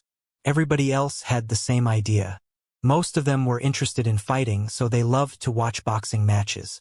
Gu Ning didn't mind where they went next, so she just followed them. Leng Xiaoting didn't care about it either. He would go anywhere with Gu Ning. "It's very late now. Can we get tickets?" Muku asked. Although he hadn't been there before, he knew the rules. "Don't worry, I'll handle it," Chu Peihan said. Then she walked aside to call someone, because she didn't want the others to know about her connection with the Dihao Clubhouse. Chu Peihan wasn't a member of the Qing gang, but she was familiar with all the senior management in City F. She visited Dihao Clubhouse often, so there was an exclusive private room with the best view reserved for her. She could go there whenever she wanted. However, she still needed to make a call first, and she told the workers in Dihao Clubhouse not to expose her real identity. After a while, Chu Peihan went back and told them that the problem was solved. Then all the girls took Leng Xiaoting's car, while the boys went in Hao Rant's car, heading to Dihao Clubhouse. When they arrived at Dihao Clubhouse, it was only a little past 9 p.m., and it was too early for the boxing match. Meanwhile, all the guests tonight could join the lottery to win a great prize, but the prize that guests in the private rooms could win was much more valuable than that which the guests around the tables could get. If a guest in the private room won the top prize, the bill would be on the house tonight. However, the private room fee was excluded, because a guest had to order a private room before he joined the lottery. Anyway, it didn't cost that much to order a table or a private room, but the price of food and drink here was much higher. However, the number of people was limited to 10. If there were more than 10 people around a table or in a private room, the extra people needed to pay 1/10 of the bill. There were only 9 people in Gu Ning and her friends group, so they met the standard. Gu Ning was responsible for choosing the red envelope from a black box. With the help of her jade eyes, she easily picked up the red envelope with the top prize. "Open it now. Do we get a prize?" Everyone was excited. Gu Ning opened the red envelope and it was the top prize. All the rest of people in the room, including the waiter, were astonished. It was unusual for the guests to get the first, second, or third prize, and it was the very first time that somebody had won the top prize. There were around 100 red envelopes in the black box, but there were only 50 private rooms in Dihao Clubhouse, so it was hard to win a prize. "Wow! The top prize! I can't believe my eyes. Is it real? Boss, you're so amazing." Chu Peihan hugged Gu Ning with excitement. Although Chu Peihan had no intention to let them pay the bill tonight, it was good news that Gu Ning won the top prize. The hall in Dihao Clubhouse was very big, around 400 square meters. There was a flat area in the center that was 6 square meters wide. When there was a boxing match, it was a platform for boxing. If there was no boxing match, it would be a stage for dancing performances. All the private rooms on the second floor surrounded the hall. The side of the room that faced the central hall was a large floor-to-ceiling window, so that guests sitting inside could see the hall and platform clearly. In case some guests had bad sight, there were also 3 sets of binoculars in the room. Gu Ning and her friends were waiting in the room for the boxing match tonight. Before the boxing match began, they were chatting while drinking. Time flew, and Dihao Clubhouse was soon fully occupied by people. When it was almost 10 p.m., people started to shout, "Chun Xing! Chun Xing! Chun Xing!" Chun Xing worked for Dihao Clubhouse as a regular boxer. His best record was 9th in the national boxing competition 3 years ago, and had won the 3rd prize in the Southern Division. He had also been one of the top 50 in an international boxing competition. Although his record wasn't very impressive, he was a famous and skillful boxer. It wasn't easy to be a well-known boxer among thousands of boxers. In fact, there were many better boxers in the Qing gang, even the boxing champion, but those boxers all worked for bigger entertainment places and were open to challenges from more powerful opponents. City F was only a 3rd-tier city, so there weren't many boxing lovers, and it was already enough that they had a regular boxer. The Qing gang's headquarters were located in City G, which was a developing 2nd-tier city, but the legal business of the Qing gang mainly concentrated in a dominant city in the south. City Z was comparable with the capital to some extent. The boxers showed up when it was 10 p.m. The first boxer who went up to the platform was Chun Xing. Seeing Chun Xing, the audience was shouting and cheering even louder. "Chun Xing! Chun Xing! Chun Xing! Chun Xing! Fighting! Chun Xing! Kill him!" After Chun Xing was already standing on the platform, his opponent came out too. "Lu Chong! Lu Chong! Lu Chong! Lu Chong fighting! Lu Chong! Kill him!" Lu Chong was also a boxer who had won many prizes before, and he wasn't weaker than Chun Xing. Most importantly, there was a long-standing grudge between Lu Chong and Chun Xing. Lu Chong had lost a competition against Chun Xing last time, so he was eager to win. He came exactly for Chun Xing this time, so the boxing match tonight would be exciting. Lu Chong and Chun Xing glared at each other on the platform. Chun Xing, been a while? Lu Chong said to Chun Xing, but his attitude was apparently unkind. Indeed. What a surprise that you come here for me. Do you want to lose again? Chun Xing said sarcastically. Lu Chong sneered. Since you're open for challenges here, why can't I come? I did not say that, Chun Xing said. Lu Chong just snorted coldly and didn't say another word. After that, the host introduced Lu Chong and Chun Xing one by one. In the private room, Hao Ran asked Gu Ning, Boss, which one do you think is going to win? I have no idea. They seem to be equal. Although Lu Chong has lost once, it doesn't mean that he'll lose again. Since he dares to challenge Chun Xing again, he must be confident in himself this time, Gu Ning said. What do you think? Hao Ran asked Chu Peihan and others. I bet Chun Xing in the beginning, but after what boss just said, I'm not sure, Qin Zixuan said. Even so, it's possible that Chun Xing will beat Lu Chong down again. I still bet Chun Xing, Chu Peihan added. Do you want to bet? Zhang Tianping proposed with excitement. Of course. It'll be boring if we don't while we're watching a boxing match, Hao Ran said. He pressed the service bell calling for a waiter. Except for Leng Xiaoting, Gu Ning, and Yu Mixi, the rest all had a bet of 20,000 yuan each. Hao Ran, Qin Zixuan, and Mu Ke bet on Lu Chong, while the others bet on Chen Xing. The bet odds of Lu Chong was 1:3, and that of Chun Xing was 1:2. The audience in the clubhouse bet gradually. The two boxers were equally good, and it was a hard decision for the audience to bet. In the end, the majority bet on Chun Xing. The host walked down from the platform after the introduction, and the judge called the beginning of the match. Lu Chong and Chun Xing couldn't wait and started fighting against each other violently. Their fists met in the air, and both of them were forced to step backwards by the other's strength. After a long breath, they attacked each other without delay. Chun Xing treated his opponent seriously, even though Lu Chong had once lost in a competition against him, because Chun Xing clearly knew that it hadn't been an easy victory. No one seemed to be in control after a while, and the match was growingly exciting. Everyone wanted to win the bet, so people kept shouting around the platform to encourage the boxers. As time went by, Chun Xing started to gain control of this match, while Lu Chong kept avoiding his fists. However, right when the audience believed that Lu Chong would lose once more, he hit straight at Chun Xing's face. Chun Xing avoided it, but unexpectedly, Lu Chong turned around and took this chance, and a back swing directly hit Chun Xing's cheek. As a professional boxer, his punch had at least 100 pounds of strength. Facing the great strike, Chun Xing was knocked out, falling heavily into the boxing ring. No way! Everyone was shocked. How is it possible? Chu Peihan stood up abruptly from her seat. She couldn't believe her eyes. Chun Xing was obviously about to win, so how come he lost all of a sudden? It's possible, actually. There's no winner until the last second. Gu Ning smiled gently. To be honest, Gu Ning noticed that Lu Chong had been avoiding in order to find a great chance to give Chun Xing a final punch.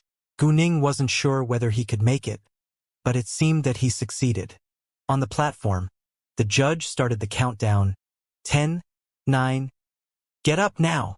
The audience shouted louder and louder at Chun Xing, Chu Peihan, and the others included. 6, 5. The judge continued. Chun Xing, come on, get up now. 3, 2, 1. In the end, Chun Xing failed to stand up. Therefore, those who bet on Lu Chong won 3 times the amount of money, while those who bet on Chun Xing all lost. The game was over. Those who bet on both Chun Xing and Lu Chong won some and lost some. I wanted to bet on Chun Xing in the beginning, but I changed my mind in the end, so I bet on Lu Chong, Hao Ran said, laughing out. Leave me alone. Chu Peihan was mad. It was nothing to lose some money, but she hated the feeling of failure. Why? I wasn't the only one who bet on Lu Chong, Hao Ran said on purpose. You? Chu Peihan was annoyed and turned her sight away from Hao Ran. All of a sudden, Gu Ning glanced at the opposite private room and noticed a familiar man. There were 3 men and 2 women sitting across from each other. Gu Ning recognized one of the men. It was Lu Zhengyu. Gu Ning had also met the two women in the shopping mall with Chen the other day. They were Chun Mengqi and her friend. Why is Lu Zhengyu with Chun Mengqi? Gu Ning was confused, but she wasn't clear about the real situation, so she decided to wait for a while longer. What's wrong? Noticing that Gu Ning was staring at the opposite private room, Leng Xiaoting asked her with curiosity. He looked over, following Gu Ning's sight, and saw the people in the opposite private room, but he didn't know them. I see a man that I know, but it seems to be a little strange, Gu Ning said, fixing her eyes on the opposite private room. Leng Xiaoting didn't ask further, nor bother her. Before long, Lu Zhengyu stood up, leaving the private room, and Chun Mingqi immediately took out a small paper package from her handbag. She opened it and poured some powder into Lu Zhengyu's wine glass. Gu Ning sensed that something had to be wrong. She stood up without hesitation. Excuse me. I need to go out for a while. Her friends thought that Gu Ning was going to the ladies' room, so they didn't care much. Leng Xiaoting noticed the same scene, so he understood what Gu Ning was going to do. Do you want me to go with you? Hearing that, everyone gave Leng Xiaoting a glance, and thought that he was strange because they believed that he was going to the ladies' room together with Gu Ning. Leng Xiaoting, instead, was confused as to why they suddenly all looked at him like that. Gu Ning had no time to waste. No, it's fine. I can handle it. Great, Leng Xiaoting said. Gu Ning then ran straight to the opposite private room, in case Lu Zhengyu would be trapped. Although she didn't know exactly what the white powder was, it had to be something terrible. Chun Mingqi had to be planning to sleep with Lu Zhengyu in an amoral way.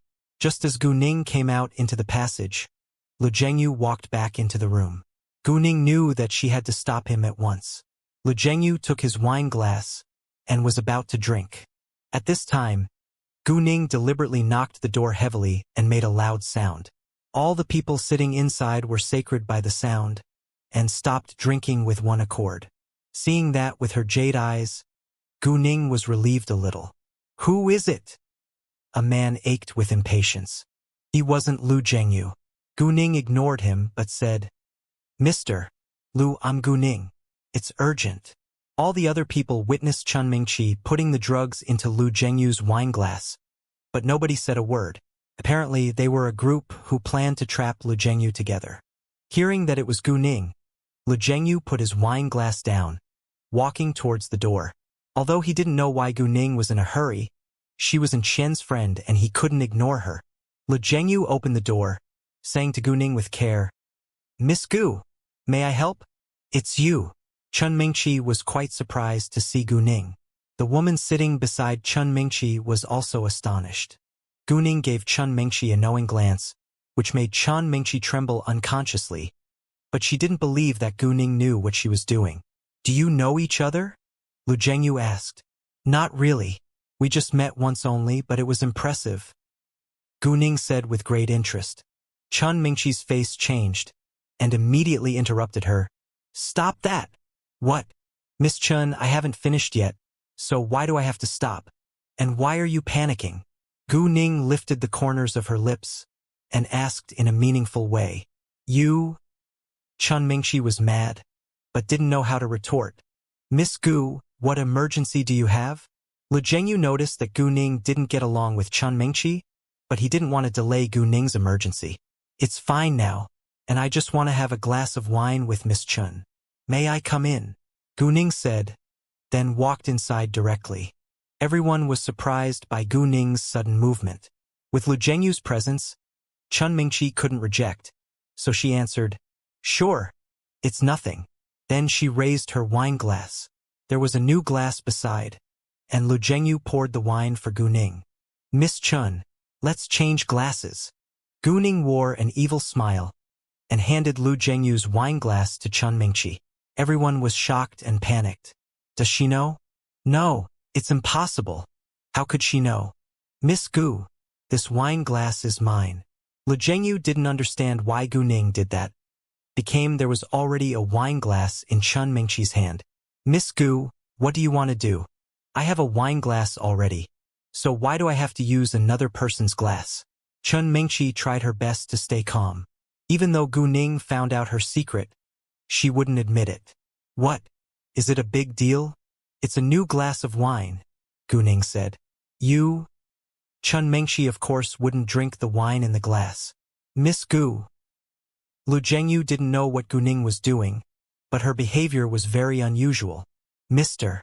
Lu, if you trust me, please stay quiet for a moment, Gu Ning said calmly. Lu Zhengyu was a businessman, and he instantly sensed that something must be wrong after Gu Ning's reminder. Why won't Gu Ning let the wine glass go? Is there something else in the wine? Lu Zhengyu suddenly figured it out and was displeased. However, since Gu Ning told him to be quiet for a moment, he decided to wait for what was going to happen next. The other two men were afraid to expose themselves, so they criticized Gu Ning. Miss Mengqi has her own wine glass, so why do you have to force her to use another one? Exactly. Even though you're Executive Li's friend, we'll call the security guards if you don't stop. Very well, please call the security guards right now. I think you better call the police too. Gu Ning beamed, and didn't seem frightened at all. You? Their faces changed again. If they called the police, they could be exposed. And now they were certain that this young girl had to know something. The question was how? Lu Zhengyu didn't miss any detail, and he realized that they probably did something together behind his back. Are you going to drink it or not? Gu Ning stared at Chun Mingqi coldly. Chun Mingqi was mad as well as terrified, and failed to say a word. You don't want to drink it by yourself? Let me help you then. Gu Ning sneered. Before Chun Mingqi could react, Gu Ning forced her mouth open wide and poured the drink straight down her throat. The wine glass in Chun Mingqi's hand smashed into pieces on the ground, but she was too terrified to care about that. However, she resisted in vain, and the drink was in her stomach now. The rest of the people were all shocked, but it was too late to stop it. Gu Ning let Chun Mingqi go afterwards, and the latter almost choked to death trying to get the drink out. You?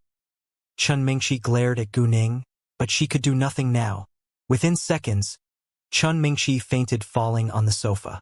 The other two men were frightened and didn't dare to utter a word. Who did this? Lu Zhengyu was furious. A man immediately explained, Executive Lu, it has nothing to do with us. It was Chun Mengqi's idea. Exactly. Chun Mengqi did it herself, and we know nothing about it at all. We just wanted to see what she was going to do, so we stayed quiet. Please forgive us. Another man begged. Although they had cooperation with Lu Zhengyu, they were barely comparable to him. If Lu Zhengyu ended their deal, their company could lose a fortune. Even Chun Mingqi's friend claimed that it was Chun Mengqi's own idea. Then you should know why she did it, Gu Ning questioned. In fact, she already knew the answer from Chun Mingqi's attitude towards Lu Zhengyu. She liked Lu Zhengyu, but Lu Zhengyu loved Qian. Thus Chun Mingqi planned to drug Lu Zhengyu and sleep with him. Gu Ning was right. She liked Executive Lu, but Executive Lu doesn't like her, so she planned to sleep with Executive Lu and get pregnant. In that case, Executive Lu would be hers, Chun Mingqi's female friend said. There was dense hatred in Lu Zhengyu's eyes. He knew that Chun Mingqi liked him, but he had already told her that he loved Qian. Chun Mingqi never mentioned it again, and he had thought that she had given up on him. However, to his astonishment, she was scheming behind his back. If it hadn't been for Gu Ning, he would have been trapped. If he had been trapped, he would feel disgusted, and Qian probably wouldn't give him any hope. Thinking of that, Lu Zhengyu was increasingly mad. His cold sight like sharp knife glanced over the two men. Since she wants a man, then you two have to keep her company tonight.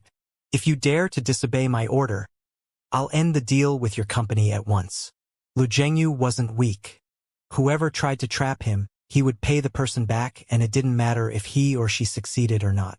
Although it was Chun Mingqi who had put the drug into his drink, the two men hid the truth, which made them accomplices, so Lung's shouting naturally wouldn't let them get away with it.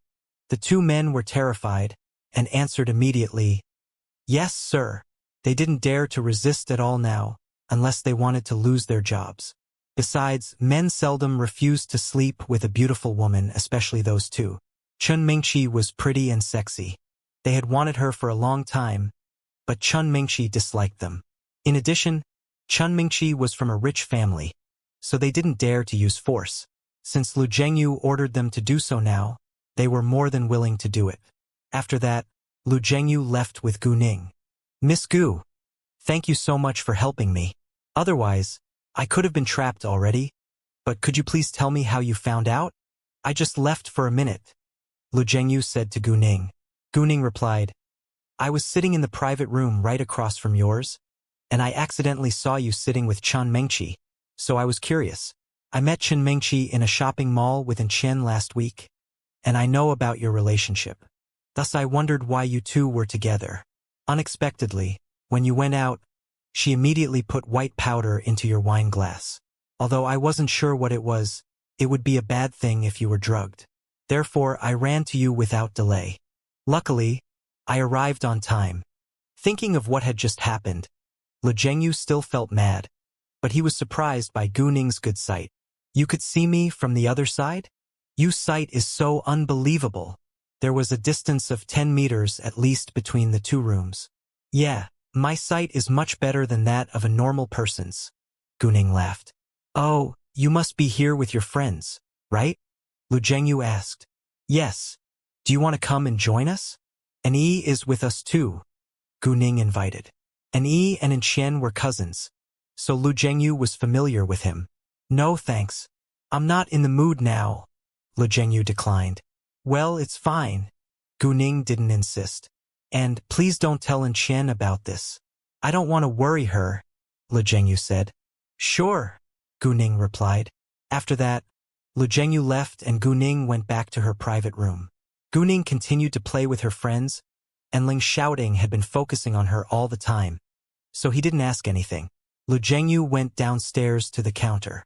He planned to order something for Gu Ning, but found out that Gu Ning had won the top prize and had free food as well as drinks tonight. Lu Zhengyu was surprised by Gu Ning's good luck. The two men who were with Chen Mengqi didn't stay in the private room for a long time. One of them went to book a room, and the other one pulled Chen Mengqi into the room afterwards. This was the Qing gang's place, and nobody would care about that. They warned Chen Mengqi's female friend to shut her mouth before they let her go. Gu Ning and her friends left the clubhouse when it was almost 12 a.m. Leng Xiaoting and Gu Ning were responsible for sending Chu Peihan and Yu Mixi home, while the boys took a taxi. It was the first time that Gu Ning had been to Yu Mixi's home. Her home wasn't far away, but located in an old living area. There was a small breakfast store at the entrance of the living area, which belonged to Yu Mixi's family. The small breakfast store was actually profitable. If they hadn't used so much of their savings to try to cure Yu Mixi mother's disease, they would have already bought a new house. Yu Mixi and his father were still hopeful that Yu Mixi's mother could be fully recovered one day, and they valued family greatly above a house. Luckily, with the help of Gu Ning's power, Yu Mixi's mother was already fully recovered. She was now even healthier than normal people and was able to work right away. Yu Mixi believed that her family would live a better and better life. Gu Ning would sometimes put her power into Gu Man and her other family, so that they all were healthy and they looked much younger now. On the way, Leng Xiaoting drove Gu Ning back to Fenghua Luxury Mansion. He intentionally drove at a low speed, because he didn't want to be apart from Gu Ning. He was leaving for City G tomorrow, and didn't know when he would be back. Gu Ning had the same feeling as Leng Xiaoting, but she also knew that both of them needed to work. Absence only made the heart grow fonder, and they were both working hard to build a better future. Even then, Gu Ning still couldn't help missing him before they were even apart. In the end, they arrived at Zone G in Fenghua Luxury Mansion. Gu Ning looked to Leng Xiaoting with a resigned smile on her face. I know you don't want to leave, I don't either, but we all have our own things to deal with. It's unavoidable that we'll be apart once in a while for a short time. You must take good care of yourself. I'll miss you. Leng Xiaoting answered. Gu Ning felt upset. All of a sudden, Leng Xiaoting approached Gu Ning, kissing her soft lips with great force, like a hungry monster finally getting delicious food. Gu Ning understood that he was venting his reluctance to leave her. Thus, even though it hurt, she didn't utter a word and kissed him back.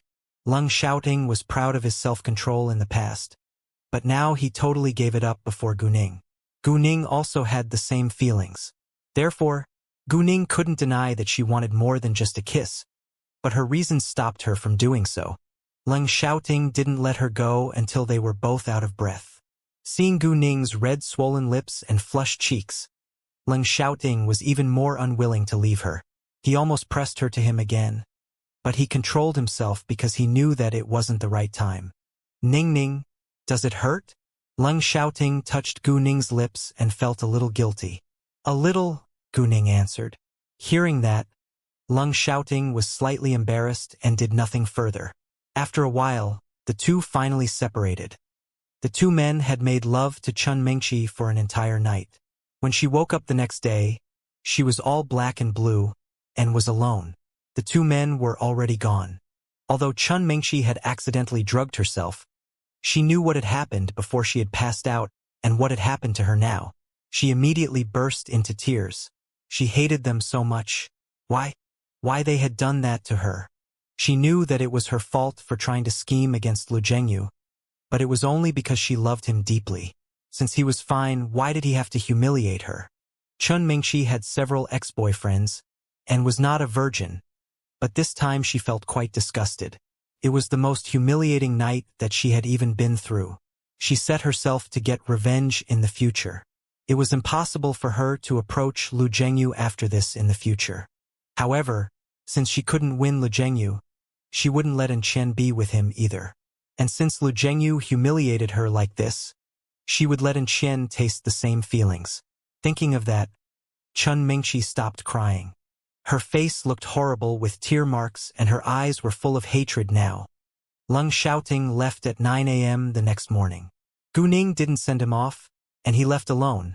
But they had met earlier when Leng Xiaoting drove Gu Ning to her school. They were unwilling to leave each other even though they should be apart. If they hadn't been in public, they would have had a long kiss once more.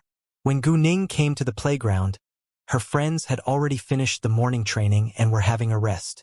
It was the first time that Gu Ning had been late, so Chu Peihan and others immediately made fun of her. Boss, it's so unusual that you're so late. Hao Ran said. Boss's boyfriend is leaving today, and they must seize every second to be together. Chu Peihan made eyes at Gu Ning. Well, Porus, we're all single and could only run to spend the time. Qin Zixuan sighed. I think that freedom is much more precious than love. Mu Ke said, as if he would choose freedom over love. Exactly, it's free being single. I don't like being in a serious relationship, Chu Peihan said. All of a sudden, an idea dawned on Chu Peihan. She asked Gu Ning, tell us, to what extent have you and our brother-in-law's relationship developed? Holding hands? Kissing or?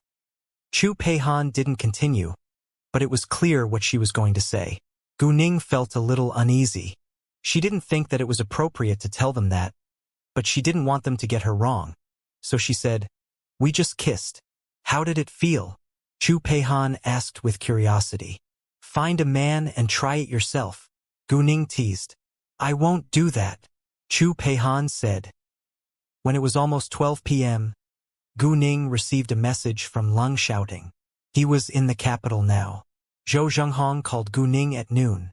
He told her that there had been a little trouble that happened in Jade Beauty Jewelry store, but that he had already solved it. A woman came to their store this morning and claimed that she had bought a fake jade bracelet in Jade Beauty Jewelry, but she forgot that all the jewelry sold in Jade Beauty Jewelry's store had a unique mark on it. Thus Zhou Zhenghong immediately knew that the woman was lying. The woman later admitted that it was Xiaoping who sent her. Zhou Zhenghong wasn't sure whether Xiaoping was really behind it, and he needed time to find out the truth. Although there was a long-standing grudge between Xiaoping and him, it was possible that other jewelry businessmen used Xiaoping's name to cause him trouble. Therefore, he called the police and handed the woman to them. Jade Beauty Jewelry store was working well, so Gu Ning wasn't worried about it. Also, the exams were around the corner. Gu Ning needed to pay more attention to studying now in order to keep her top position in the grade, so that she could easily ask for a leave in the future. She was afraid that she would frequently be absent from school the next semester. Besides, those who hated Gu Ning all suddenly stayed quiet. It was probably because of what had happened to Gu Xiaoxiao and Chen Xiao. Qin Zheng seldom met Gu Ning, but he wanted to talk to her every time he saw her. However, Gu Ning was always with Hao Ran and the others, so he didn't dare to go near. Zhang Yiming and Fu Mingliang also stopped bad-mouthing Gu Ning. They were acting like complete strangers now. Gu Ning flew to City D that weekend to give Kay the treatment. Gu Ning cured him completely this time, because she would be busy during the vacation after the exams, and she wouldn't have time to go to City D again. After the treatment, Kay was already able to walk, and he didn't care that Gu Ning had told him that he needed to get the treatment 3 times. He could walk now, and there was no reason for him not to believe Gu Ning. Kay had also gotten a bunch of Hongyun Real Estate's dirty secrets for Gu Ning. To Gu Ning's surprise, Hongyun Real Estate had done a lot of illegal things, like bribery of government officials, forced demolitions without compensation, tax evasion of nearly 500 million yuan, construction work cuts, and so forth. Besides, 2 important officials were involved. They were the Vice Mayor Lu Shirkuan and the Director of the Roads and Traffic Authority, Wei Qingguan. The materials that Kay handed to Gu Ning was evidence of their crimes. They had both accepted bribery in regards to many properties, and each of them even had 2 mistresses. Kay also sent Gu Ning the addresses and amorous photos of their mistresses. What shocked Gu Ning the most was that they were involved in a homicide too. Once the materials were exposed, Lu Shirkuan and Wei Qingguan would be thrown into jail without a doubt. In that case, if Gu Ning wanted to get revenge on Hongyun, Lu Shirkuan and Wei Qingguan would be affected as well. It wasn't an easy thing for Gu Ning, who was just a common citizen, to unseat them. Lu Shirkuan had to have the support from someone more influential. If Gu Ning reported it according to the procedure, she would be stopped before she even began. It wasn't a small deal that she could easily handle. Thus, the most efficient way was to hand the evidence to a powerful man who was able and willing to unseat Lu Shirkuan. The best choice had to be Yan Zhenglin. Yan Zhenglin and Lu Shirkuan served for 2 different groups in politics, and they were more than willing to unseat each other. Lu Shirkuan had been hiding his dirty secrets really well, so Yan Zhenglin failed to get any solid proof on him. Gu Ning made it a long-term plan. She planned to acquire Hongyun Real Estate and expand Shenghua Real Estate by doing so in the future. The registered value of the assets of Hongyun Real Estate was about 5 billion yuan, excluding liquid funds and other things. Among them were immovable property, which included hotels and shopping malls, which were worth about 3 billion yuan. Once their dirty secrets were exposed, its stock price would dramatically decrease and no other companies or groups would be willing to cooperate with it. Its final value would be 2 billion yuan at the most. A project of 2 billion yuan was a huge deal to Gu Ning right now, and she couldn't afford it. Therefore, she planned to discuss with Yan Zhenglin about Hongyun Real Estate after she came back from Province Y. On the way from the airport to Fenghua Luxury Mansion after Gu Ning flew back to City F, a picture flashed before Gu Ning's eyes. In an abandoned warehouse, several men surrounded Chen and were about to assault her sexually. Chen struggled and shouted, but no one helped her. On the other side, Chun Mingqi laughed evilly and seemed satisfied. Gu Ning sensed that something had to be wrong. Chun Mingqi was going to revenge herself on Chen. Gu Ning knew the location of the warehouse from the picture, and she immediately told the taxi driver to change the direction and go there. Luckily, the warehouse wasn't far away, but it took at least 5 minutes to get there from the airport. At the same time, a car stopped outside of an abandoned warehouse. The door was pushed open, and 4 men jumped out of it. One of them carried Chen, who was obviously unconscious, from the car, walking into the warehouse and closed its gate. In the warehouse, Chun Mingqi was already waiting for them. She looked evil and was pleased when they brought Chen inside. Chun Mingqi walked over to Chen, who was put on the ground. She looked at Chen condescendingly. "Wake her up. I want her to feel this happening while she is conscious." Without delay, a man opened a bottle of water, pouring it straight on Chen's face. Before long, Chen reacted. When Chen finally regained consciousness and saw the 4 men with Chun Mingqi, she was astonished and scared. "What are you planning to do?" Chen tried to stand up in vain. Well, of course I'm going to let you taste the feeling of being fucked by several men together." Chun Mingqi sneered, and her eyes were full of deep hatred. Hearing that, Chen's face turned pale. She trembled in fear. "Chun Mingqi, that's illegal." "So what?"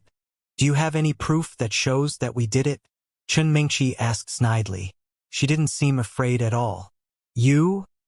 And Qian, don't blame me for this. If you want to blame someone, it's Lu Zhengyu's fault. Although I always disliked you, I never thought of hurting you. If Lu Zhengyu hadn't... Thinking of what had happened that day, Chen Mingqi's face was distorted in anger.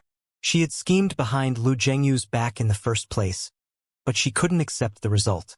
And Qian was also mad. Chen Mingqi, you know that you deserve it. Although Qian and Lu Zhengyu weren't a couple yet, they were as close as family. If someone hurt Lu Zhengyu, she would feel annoyed too. If it hadn't been for Gu Ning, Lu Zhengyu would have been trapped by Chen Mingqi. Chen Mingqi had just suffered from what she had done. With a loud sound, Chen Mingqi slapped Qian's face. It's you. It's all because of you. If it weren't for you, Lu Zhengyu would have been willing to accept me. Chen Mingqi almost went crazy because of the fact that Lu Zhengyu loved Qian and ignored her. Actually, if it hadn't been for Qian, Lu Zhengyu wouldn't have come back to City F and Chen Mingqi wouldn't have had a chance to meet him. Chen Mingqi took out a camera aiming it at Qian. I'm going to send him the video of you being fucked by them, and I'm curious whether he will still love you after that. Chen Mingqi went amok now. Chen Mingqi, you can't do that. You can't. And Qian shouted in anger and desperation. I can't? Well, it's not up to you right now. Chen Mingqi smiled with disdain. You can begin now. Then the four men walked towards Qian. No, no. And Qian was extremely terrified. She struggled to stand up, but fell down halfway. She had been drugged, so she was out of strength now, and even if she hadn't been drugged, she wasn't able to fight against four bulky men. A man pounced on Qian, dragging her to the ground, and was about to kiss her. Right at this time, a gunshot sounded all of a sudden. They were all scared, and the camera in Chen Mingqi's hand fell down onto the floor. Those men who were ready to rape Qian all stood up by instinct. What the fuck? Did someone discover us? A man asked in horror. They were just hoodlums and were afraid of being caught. They thought that it had to be the police who had the gun. Let's hide first. Chen Mingqi was disappointed, but she also didn't want to be caught. If she was caught, she would have no chance to get revenge on Qian. There was more than one gate of this warehouse. Thus they immediately ran to the back door. The warehouse was very large, and it took time for them to hide. During that time, Gu Ning got in and caught them before they were able to escape. When Gu Ning arrived outside of this warehouse, she used her jade eyes and noticed that Qian was already in danger. Thus she pulled out and fired the gun to stop them before she got in. Once Gu Ning dashed into the warehouse, Chen Mingqi and the other men who were about to open the back door unconsciously looked back and were all astonished to see Gu Ning instead of policemen. Gu Ning didn't waste any time and ran to them, punching them down within seconds. Gu Ning was in a rage now, so she hit them heavily and without sympathy. One man's legs were both broken, one's arms were dislocated, one's rib was broken in half, and the last one's head was badly injured and he passed out right away. However, all of them were still alive. Gu Ning wouldn't cause herself trouble. As for Chen Mingqi, Gu Ning slapped her continuously before she seized her neck tightly. Chen Mingqi's face turned pale, and she was immediately out of breath and felt like she was dying. Gu Ning had no intention to kill her, but decided to scare her to death. And Qian, on the other hand, didn't know what was on Gu Ning's mind. She was worried that Gu Ning would be in trouble if Chen Mingqi died. So she interrupted Gu Ning. Ning Ning, let her go. If she's dead, you'll end up in jail. Don't worry. I know what I'm doing, Gu Ning answered. And Qian believed Gu Ning and was relieved. Gu Ning then threw Chen Mingqi to the ground with great force. Chen Mingqi was in agony, but couldn't utter a word. Gu Ning looked down at her and said coldly, Chen Mingqi, you'll pay for what you've done. After that, Gu Ning ignored her and turned back, walking to Qian. And Qian, are you all right? I'm fine. Thank you so much for arriving on time. Otherwise, although Qian was safe now, she was still very afraid. Then Qian asked, puzzled, Oh, was there a gunshot? How did you know that I was here? It wasn't a gunshot. A lighter just exploded. I heard from several passers-by that you were caught by several hoodlums, so I came to help you, Gu Ning lied. And Qian didn't doubt it, but only felt lucky. If Gu Ning hadn't arrived on time, she would have been ruined already. What do you want to do with them? Gu Ning asked. And Qian was the victim, so it was better to let her make the decision. And Qian thought for a second, then said, let's call the police. And Qian then called the police station and Lu Zhengyu. Lu Zhengyu was shocked to hear the news. He immediately postponed the meeting he was going to attend and got in his car. He was exceeding the speed limit and even drove ahead when it was still a red light. Even though he knew that Qian was safe now, he couldn't relax before he saw Qian in person. It normally took a dozen minutes to get there, but Lu Zhengyu arrived after only 6 minutes. The second that he saw Qian, Lu Zhengyu clasped her in his arms. It felt so good to have her in his arms at this moment. Miss Gu, I seriously don't know how to thank you enough.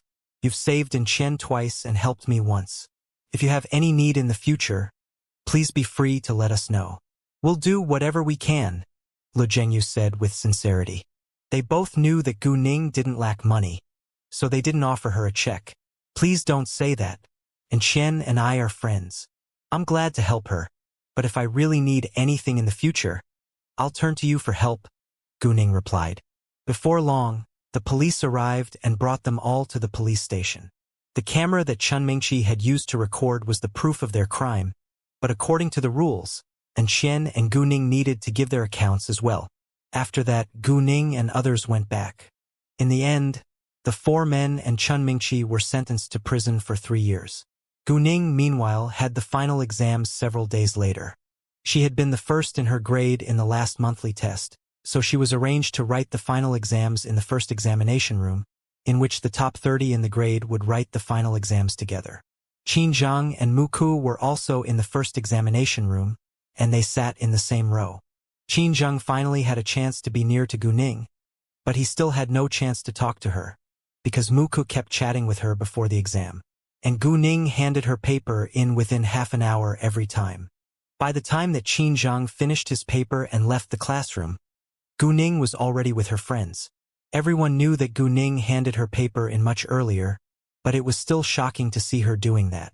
None of them could finish half of the paper within half an hour. After the 3 days of the final exams, it was vacation. Gu Ning's friends proposed to have fun together with Su Anya. They went to have a meal in a fancy hotel before doing karaoke, and then went to have night snacks. Su Anya's birthday was around the corner, and she invited them to join her birthday party. She also told them not to prepare gifts, and that she could help them with formal clothing. Everyone knew that the Su family was one of the super-rich families in City F, and it absolutely wouldn't be a simple birthday party. Many celebrities would attend without doubt. However, it was impossible that Gu Ning and her friends wouldn't prepare gifts. They didn't say goodbye to each other until it was very late that night. They had an early winter vacation this year, and it was 23 days away from the New Year festival, which was to Gu Ning's advantage. Most of her friends had to attend classes even during the winter vacation, but she wouldn't do the same thing, mainly because she didn't have much time for it. She already had a busy schedule set for this winter vacation. She would fly to City G tomorrow afternoon and stay there for a few days before leaving for Province Y. After that, she planned to go to the capital if time permitted. She would be attending a university in the capital half a year later, so she wanted to find an appropriate piece of land for an office building for her company as soon as possible. No matter how busy she would be, she had to be back in City F 5 days before the New Year festival to shop with Gu Man. Gu Man didn't know what Gu Ning was up to, but she was aware that Gu Ning was occupied by business. Gu Man didn't ask further but reminded Gu Ning to be careful. Jiang Su's store worked well recently. He had only made a single greatly profitable deal till now, but his store was thriving and also had tens of thousands of yuan in profits in a week. He had just started his business for a short time, so not many people knew his brand. However, once he began to cooperate with Shenghua Real Estate, things were completely different. Although Shenghua Real Estate was a large real estate company in City F, it wasn't big compared to other companies in this industry, and it only had barely 1 billion yuan in assets. Therefore, Shenghua Real Estate focused on City F, and they didn't have many ongoing projects. Thus, Shuri Construction Materials Store was the only construction materials provider of Shanghua. The next day, Gu Ning went to the beauty salon with Gu Man and Gu Qing in the morning. Mrs. Hao and Mrs. Liu came the saloon too, and they were both excited to see Gu Ning, because they had bought jade jewelry that they had always wanted after Gu Ning's recommendation. And they wanted to thank Gu Ning in person. Many of their friends also went to Jade Beauty Jewelry Store to buy jewelry in City G, and the brand was growing increasingly famous now.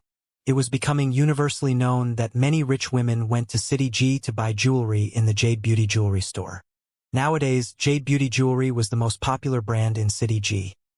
At noon, Gu Ning dined with them again. And then when it was around 2:30 p.m., Gu Ning went to the airport. Gu Ning didn't tell Zhou Zhanghong that she was coming to City G this time, because she didn't want to bother him too often. After she arrived at City G, she took a taxi heading straight to Jade Beauty Jewelry's flagship store, and called Zhou Zhanghong on her way. Zhou Zhanghong was already in the store, so Gu Ning told him she was going to meet him soon. All the saleswomen called Gu Ning Miss Gu when she appeared in the store. Gu Ning had told them to do so in order to hide her real connection with Jade Beauty Jewelry.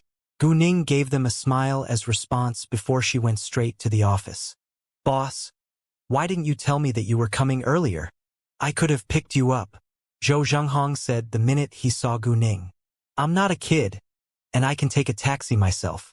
I didn't want to bother you," Gu Ning smiled. Although Zhou Zhanghong didn't think of it as bothering him, he listened to Gu Ning. "Oh, these are the accounts of these days. Please have a look." Zhou Zhanghong handed the accounts to Gu Ning. Although Gu Ning was able to scan them within seconds, with Zhou Zhanghong's presence, she intentionally slowed down her reading pace, but in Zhou Zhanghong's eyes, she still finished checking quickly enough. By now Zhou Zhanghong completely believed that Gu Ning wasn't an ordinary girl, so he was used to it already. Jade Beauty Jewelry made huge profits till now. After checking the accounts, Gu Ning suddenly thought of Xiaoping and she asked Zhou Zhanghong, "Uncle Zhou, what has been going on with Xiaoping recently?" Speaking of Xiaoping, Zhou Zhanghong seemed cheerful. "After what happened last time, I hired someone in his company and exposed the scandal that they were secretly replacing jade of high quality with jade of low quality to deceive consumers. Thus less people are willing to buy their jewelry now, and they started losing money. I think they'll close their stores in the near future. We haven't done anything yet, and he already fails." Gu Ning couldn't help laughing out loud. Indeed, Gu Ning didn't have time to deal with Xiaoping yet, and he already failed after Zhou Zhanghong had exposed his dirty secrets. Reputation and honesty were highly important for a business. Xiaoping was notorious for his bad behavior, and he even secretly sold customers low-quality jewelry at a high price. He was doomed to fail. You need be careful these days. If Xiaoping feels that he's cornered, he will probably try to get revenge on you. Please let all the staff be aware of that. We all should be more careful, Gu Ning said. She wasn't worried that Xiaoping would damage Jade Beauty Jewelry, but was concerned that he would probably try to hurt Zhou Zhanghong and his staff. Nothing was more important than lives. Sure, I will, Zhou Zhanghong replied. Gu Ning went back to Clean Water Blue Sky later. On the way, Gu Ning suddenly remembered that she hadn't checked on what was happening to Li Jinjin for a long time. After she arrived at Clean Water Blue Sky, Gu Ning went to Yuan Sen's villa to see whether there was any new situations. In the villa, both Yuan San and Lin Wunsong were inside, but Li Jinjin and Su Jing were absent. Although it was only 7 p.m., it got dark quickly in the winter, so Gu Ning easily slid into the living room, hiding in a corner. Li Jinjin said that she has an appointment with Meng from the Qin gang, so she can't come here. Lin Wunsong said to Yuan San when he hung up, "Gee, Li Jinjin and Su Jing really know how to play. They're pretty close with the Qin gang now. Do they think they can get rid of us in that way?" Yuan San said with apparent displeasure. "Meng has drugs. They can get free drugs from them every time," Lin Wunsong said. Drugs? Gu Ning realized that Li Jinjin had already abandoned herself completely. So what? We have their videos and pictures. It's impossible for them to get rid of us, Yuan San said airily. Yuan San, even so, we should be aware that we can never mess up with the Qin gang. Meng is a man of some power in the Qin gang. If Li Jinjin is close to Meng, We will probably lose control of her. Lin Wonsong said. I know, but I don't want to admit it, Yuan Sun said angrily. After hearing what happened to Li Jinjin, Gu Ning left. When she was back in her own apartment, it was only 8 p.m. She had nothing to do, so she sent a message to Leng Xiaoting. Gu Ning wanted to call him, but was afraid to bother him. If he was free now, he would message her back once he read the message. Leng Xiaoting was busier at the end of the year, and he was in the middle of meeting now. Thus he missed Gu Ning's message. An hour later, when the meeting was over, Leng Xiaoting checked his phone. Noticing Gu Ning's message, he immediately called her back while walking out. What's going on? Why did boss walk out in a hurry to make the call? Si Ming asked Su Jinshan worriedly. Well, I think he must have missed a call from a girl, and he's eager to call her back now, Su Jinshan said. He was green with envy. However, he wasn't sure about it actually. He didn't know how close Leng Xiaoting and Gu Ning were now, but he knew that they had to be closer than before. Otherwise, Leng Xiaoting wouldn't have gone to City F and stayed there for so long to visit Gu Ning. What? Everyone was shocked by the news. They immediately surrounded Su Jinshan asking for more details. Is it true? Is our boss in love? You must know something. Tell us now. Exactly, we're all worried about him. Come on. Tell us what you know. I'm just guessing. If you want to know, why don't you ask him yourself? Su Jinshan didn't dare to tell them his boss's secret, because he would be punished. Everyone felt disappointed, but none of them dared to ask Leng Xiaoting in person. In fact, Su Jinshan guessed correctly, but Gu Ning had only sent Leng Xiaoting a message instead of calling him. I was in a meeting and missed your message. Leng Xiaoting explained the minute that Gu Ning answered his call. Gu Ning could sense that he was nervous. Gu Ning didn't know what to say. Leng Xiaoting was too cautious in love. I knew that you were probably busy, so I didn't call you directly. Hearing that, Leng Xiaoting was relieved. He indeed was too cautious in love with Gu Ning, because he hadn't been in love before and he cared about Gu Ning so much. What are you doing now? Leng Xiaoting asked. I'm in City G. I went to check on the jewelry store and I'm in my apartment now, Gu Ning said. After a second, she added, I miss you. Leng Xiaoting immediately felt passionate. He wanted to be by Gu Ning's side right away, but he also knew that he had to fulfill his task first. I miss you too, and I'll come to you the minute that I finish my task, Leng Xiaoting said, trying his best to curb his passion. Gu Ning understood that Leng Xiaoting needed to work and said, Call me before you come to me, and don't surprise me again, because we can miss the chance to meet each other. I'm going to Province Y in a few days. If time permits, I'll also be going to the capital. Who will be with you? Leng Xiaoting asked.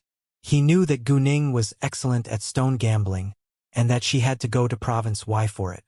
I'll be alone, Gu Ning said. Where are you going in Province Y? Leng Xiaoting added. City Tang, Gu Ning replied. I'm leaving for City Tang in a few days too, but it hasn't been safe in City Tang recently.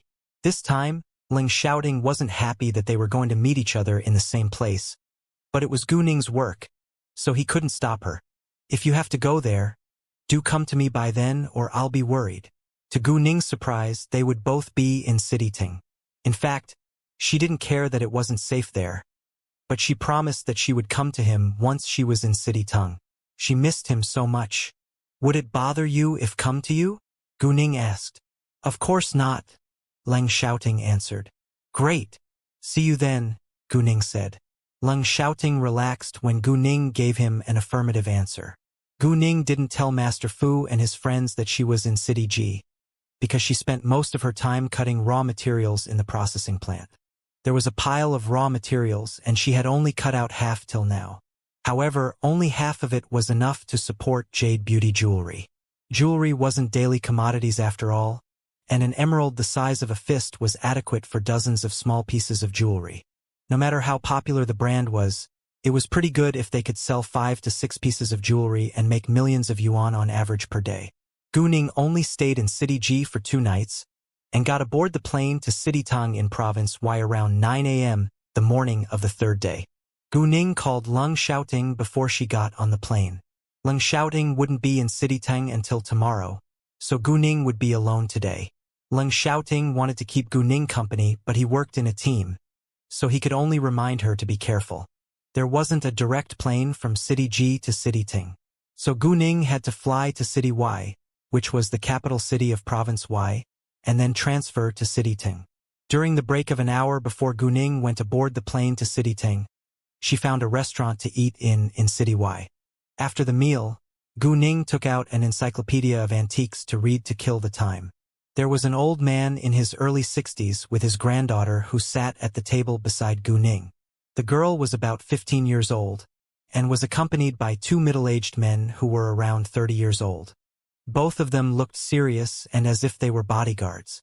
The old man's eyes lit up when he found that Gu Ning was reading an encyclopedia of antiques and asked with astonishment, "Isn't this an encyclopedia of antiques? Do you like antiques?" However, before Gu Ning could answer, the young girl opened her mouth first and said sarcastically, "She must be pretending. Mind your words," the old man criticized, then apologized to Gu Ning. "I'm so sorry for my granddaughter's rude behavior. Please don't mind her." "It's nothing," Gu Ning said airily. She wouldn't bother to be mad at an impolite young girl. However, the young girl retorted, "I don't think that I'm wrong. Only old people are interested in antiques, and you're too young for that." Indeed, antiques always had a special place in old people's affections, while the young generation was rarely involved, but it didn't mean that there were no young people who had interest in it. "Xiaoyin, couldn't you be polite?"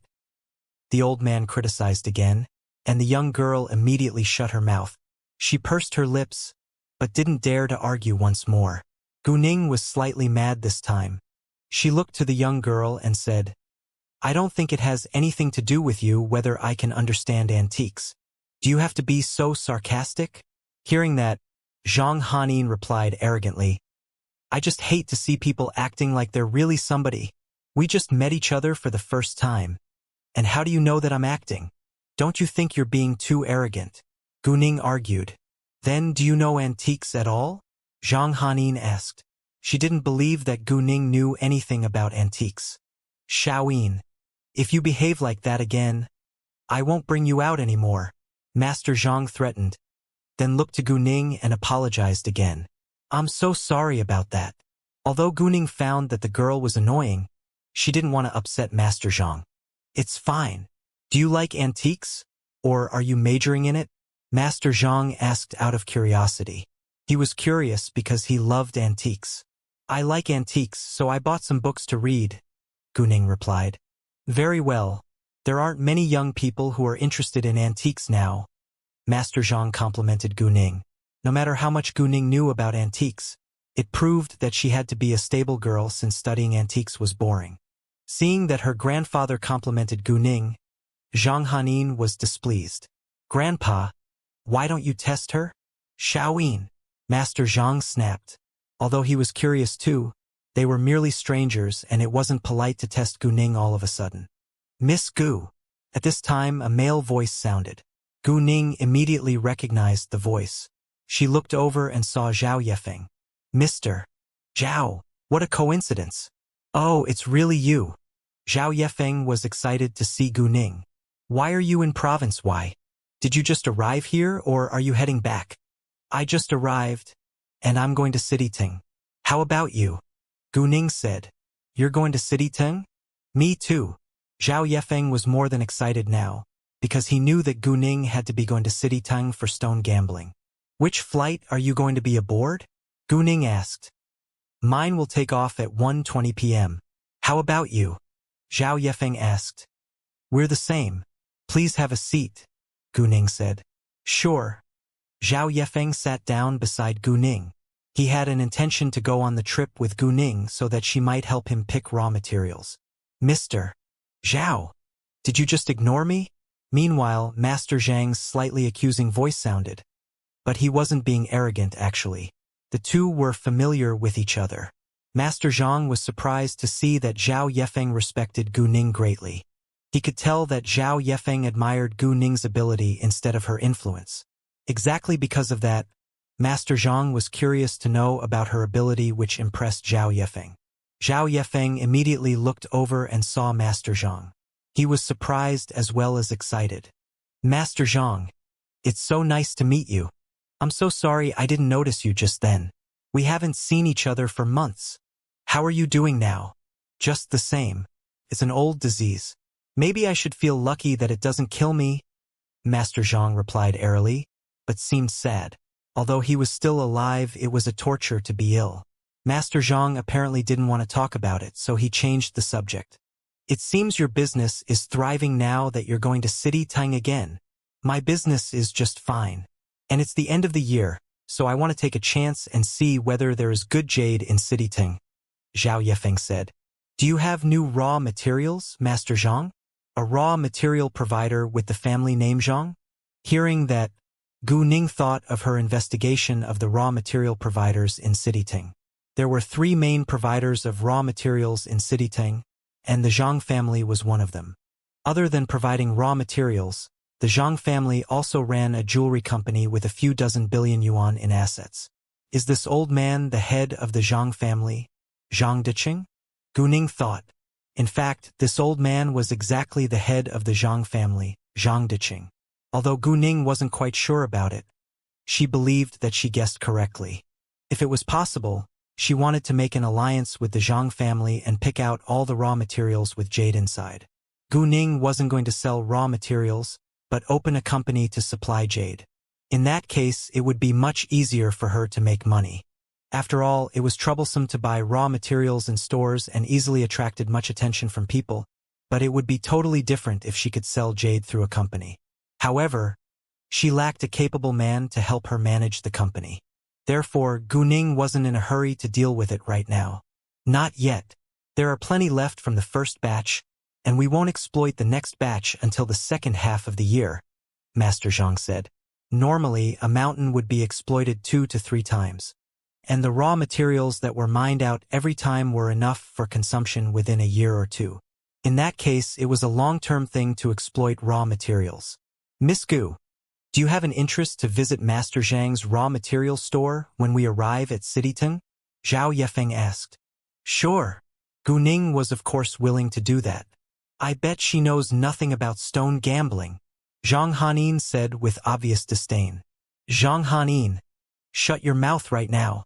Master Zhang was finally annoyed at Zhang Hanin's impoliteness. He felt ashamed that his granddaughter behaved like that in public. Don't forget your manners. Who do you think you are? You don't have the right to mock others. Zhang Hanin was scared and remained quiet. There was no grudge between her and Gu Ning, but she just disliked Gu Ning for no reason. Zhao Yefeng had no positive opinions of Zhang Hanin. He had met her several times before, and she always behaved arrogantly. Not to mention the fact that Gu Ning's ability of stone gambling was extremely outstanding. She had no right to stop Gu Ning from visiting her grandpa's store. The rest of the people in the Zhang family were polite with good manners. But unfortunately, this Zhang Hanin behaved utterly different from her family. At this moment, the intercom announced that their flight was going to take off soon. So they stopped talking and stood up to board the plane. They would be getting aboard the same plane to Citytung, so they walked together to the boarding gate. Master Zhang's group sat in the first class, while Gu Ning and Zhao Yefeng sat in the economy class. Half an hour later, they arrived at the airport in Citytung. Master Zhang's group got off the plane first, and waited for Zhao Yefeng and Gu Ning for a while outside. After they met each other again, Zhang Hanin glared at Gu Ning to show her hatred towards her. But she didn't dare to say a word again. Gu Ning, instead, ignored her directly. There was an exclusive MPV to pick up Master Zhang.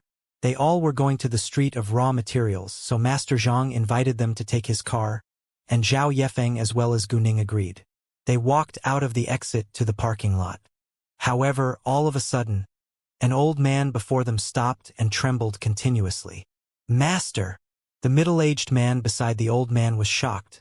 But before he could catch the old man's body, the old man fell down on the ground directly. His face turned pale and his body kept trembling. Master! Call the ambulance now. Master is having a heart attack. Seeing that, Gu Ning dashed to them and half knelt down beside the old man's body, reaching out her hands to press on his chest without hesitation. "What are you doing?" the middle-aged man shouted and was about to pull Gu Ning away. "Shut your mouth if you don't want him to die," Gu Ning snapped. Master Zhang and others followed her, but didn't know what was going on.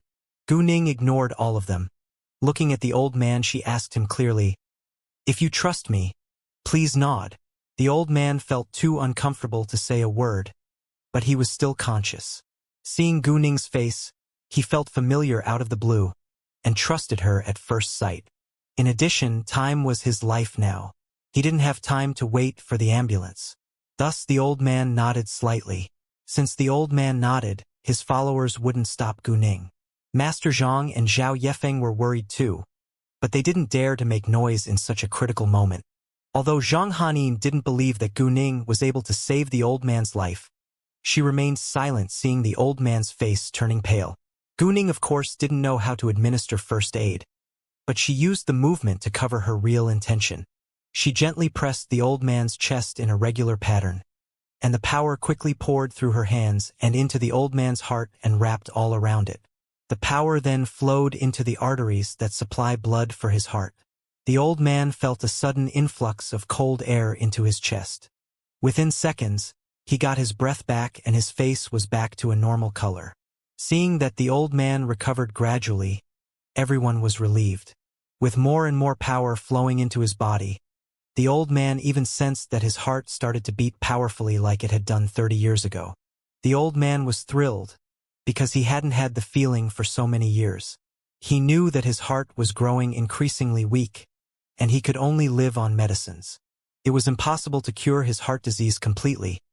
But now, a young girl who seemed to only be 18 years old helped his heart be healthy again simply by pressing his chest. He even felt more energetic now. What was her skill? And what was the cold air? It was so amazing anyway. The old man became conscious later.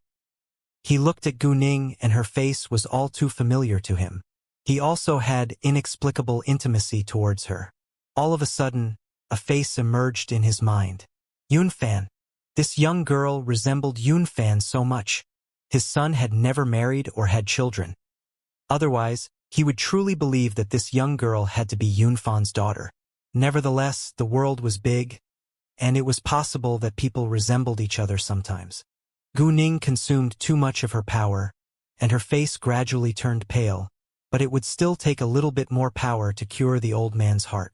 Thus Gu Ning insisted, because she didn't want to give up halfway even though she wasn't usually willing to spend her power in a large amount like that. Fortunately, she had the night luminescent pearl which could absorb natural power automatically, so it wasn't a big deal that she sacrificed her power to rescue the old man. Seeing Gu Ning's gradually paling face, the others were all concerned, but no one bothered her.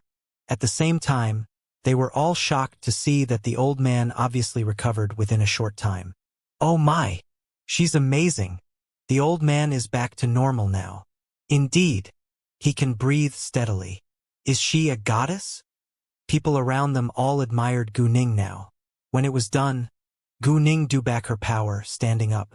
The old man thanked Gu Ning with sincerity. "Thank you so much for your help. Do you mind having a meal with me later?" The old man had experienced the feelings of being rescued from the edge of death, and even felt that his physical condition was obviously better. So he was convinced that this young girl wasn't simple, and wanted to make friends with her. In addition, if this young girl was able to save his life, maybe she could cure his heart disease. People always paid more attention to their bodies when they started to age. The old man had already given up, and planned to travel around more while he was still alive. Unexpectedly, the sudden appearance of Gu Ning raised his hope. Even if he couldn't be cured, he would love to live in a healthier condition. "It was my pleasure, and it's no big deal," Gu Ning said airily. "Maybe it's not a big deal to you, but it is to me. You've saved my life. If you aren't willing to dine with me, I'll feel guilty," the old man said.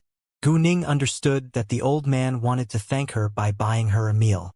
However, what the old man wasn't aware of was that Gu Ning had already cured his heart. He was healthy now. Gu Ning also knew that this old man wasn't an ordinary old man, and he probably came from a powerful family. Since the old man insisted on thanking her, Gu Ning agreed in the end. However, it was too early for eating now, so Gu Ning said, "It's only 2 p.m. now. How about 6 p.m.?" the old man said. Gu Ning thought for a second before she said, "No problem." After that, Gu Ning and the old man exchanged their numbers before they went their separate ways. Watching Gu Ning disappearing from his sight, Master Tang felt lonely for no reason. "Master, how come this Miss Gu resembles our second lord when he was young so much?" a bodyguard beside Master Tang asked. "I agree. If not for the fact that our second lord has never married or had children, I would almost believe this Miss Gu is his daughter." Exactly. If Yunfan was willing to marry and have children, his child would be the same age now. Master Tang sighed. He felt sorry for his second son who was always occupied by work and had no interest in building a family. In fact, if it hadn't been for the accident which had happened 19 years ago, Tang Yunfan's personality wouldn't have changed so completely. He was now cold-blooded as well as cruel, and became the famous and frightening Lord Tang. Just because he was cold and cruel didn't mean that he committed crimes often, but he never yielded and was highly loyal to his principles in business. And because of that, the Tang family climbed to the top in business under the control of Tang Yunfan. Although Master Tang thought that Gu Ning had nothing to do with Tang Yunfan, he couldn't help feeling familiar with the young girl.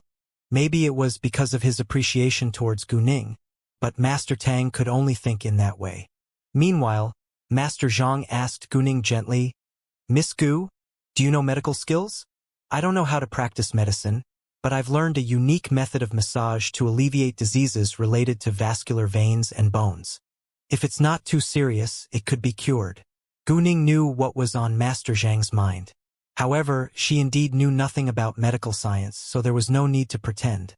In fact, she had already had a plan when she had found out that Master Zhang was suffering from a disease. "Well, can you help me then?" Master Zhang asked. He was a little nervous because he was afraid, but also looked forward to it. "Sure," Gu Ning answered with alacrity. "Would you please tell me where you feel uncomfortable?" Receiving an affirmative answer from Gu Ning, Master Zhang was excited. "I had a cerebral thrombosis one, and now I'm suffering from its sequelae one. My left hand and legs are very weak. Sometimes they're cold and hurt, so I can't walk for too long. I also need them massaged every day. Although it's not deadly now, it's still painful to suffer. Can it be cured? It's normally caused by blood congestion. I'm not completely sure it can be cured yet, but I'm confident that I can help you to be in a better health condition. Why don't we have a try after we arrive at your raw material store?" Gu Ning didn't directly tell him that she could cure his disease, even though she could actually do it because she wanted to be modest. Sure. Master Zhang was thrilled. Although Gu Ning didn't give him a guarantee, he believed in her. Zhang Hanin didn't dare to question Gu Ning's ability after what had happened just then, but she still had doubts. In fact, City Tung was only a small city in the county, but it developed very well. It was universally known that jade was abundant in Burma, and Province Y bordered Burma, so it was a popular place for jade trade. Meanwhile, City Tung had the largest market for stone gambling in Province Y, which was the reason why Gu Ning flew to City Tung.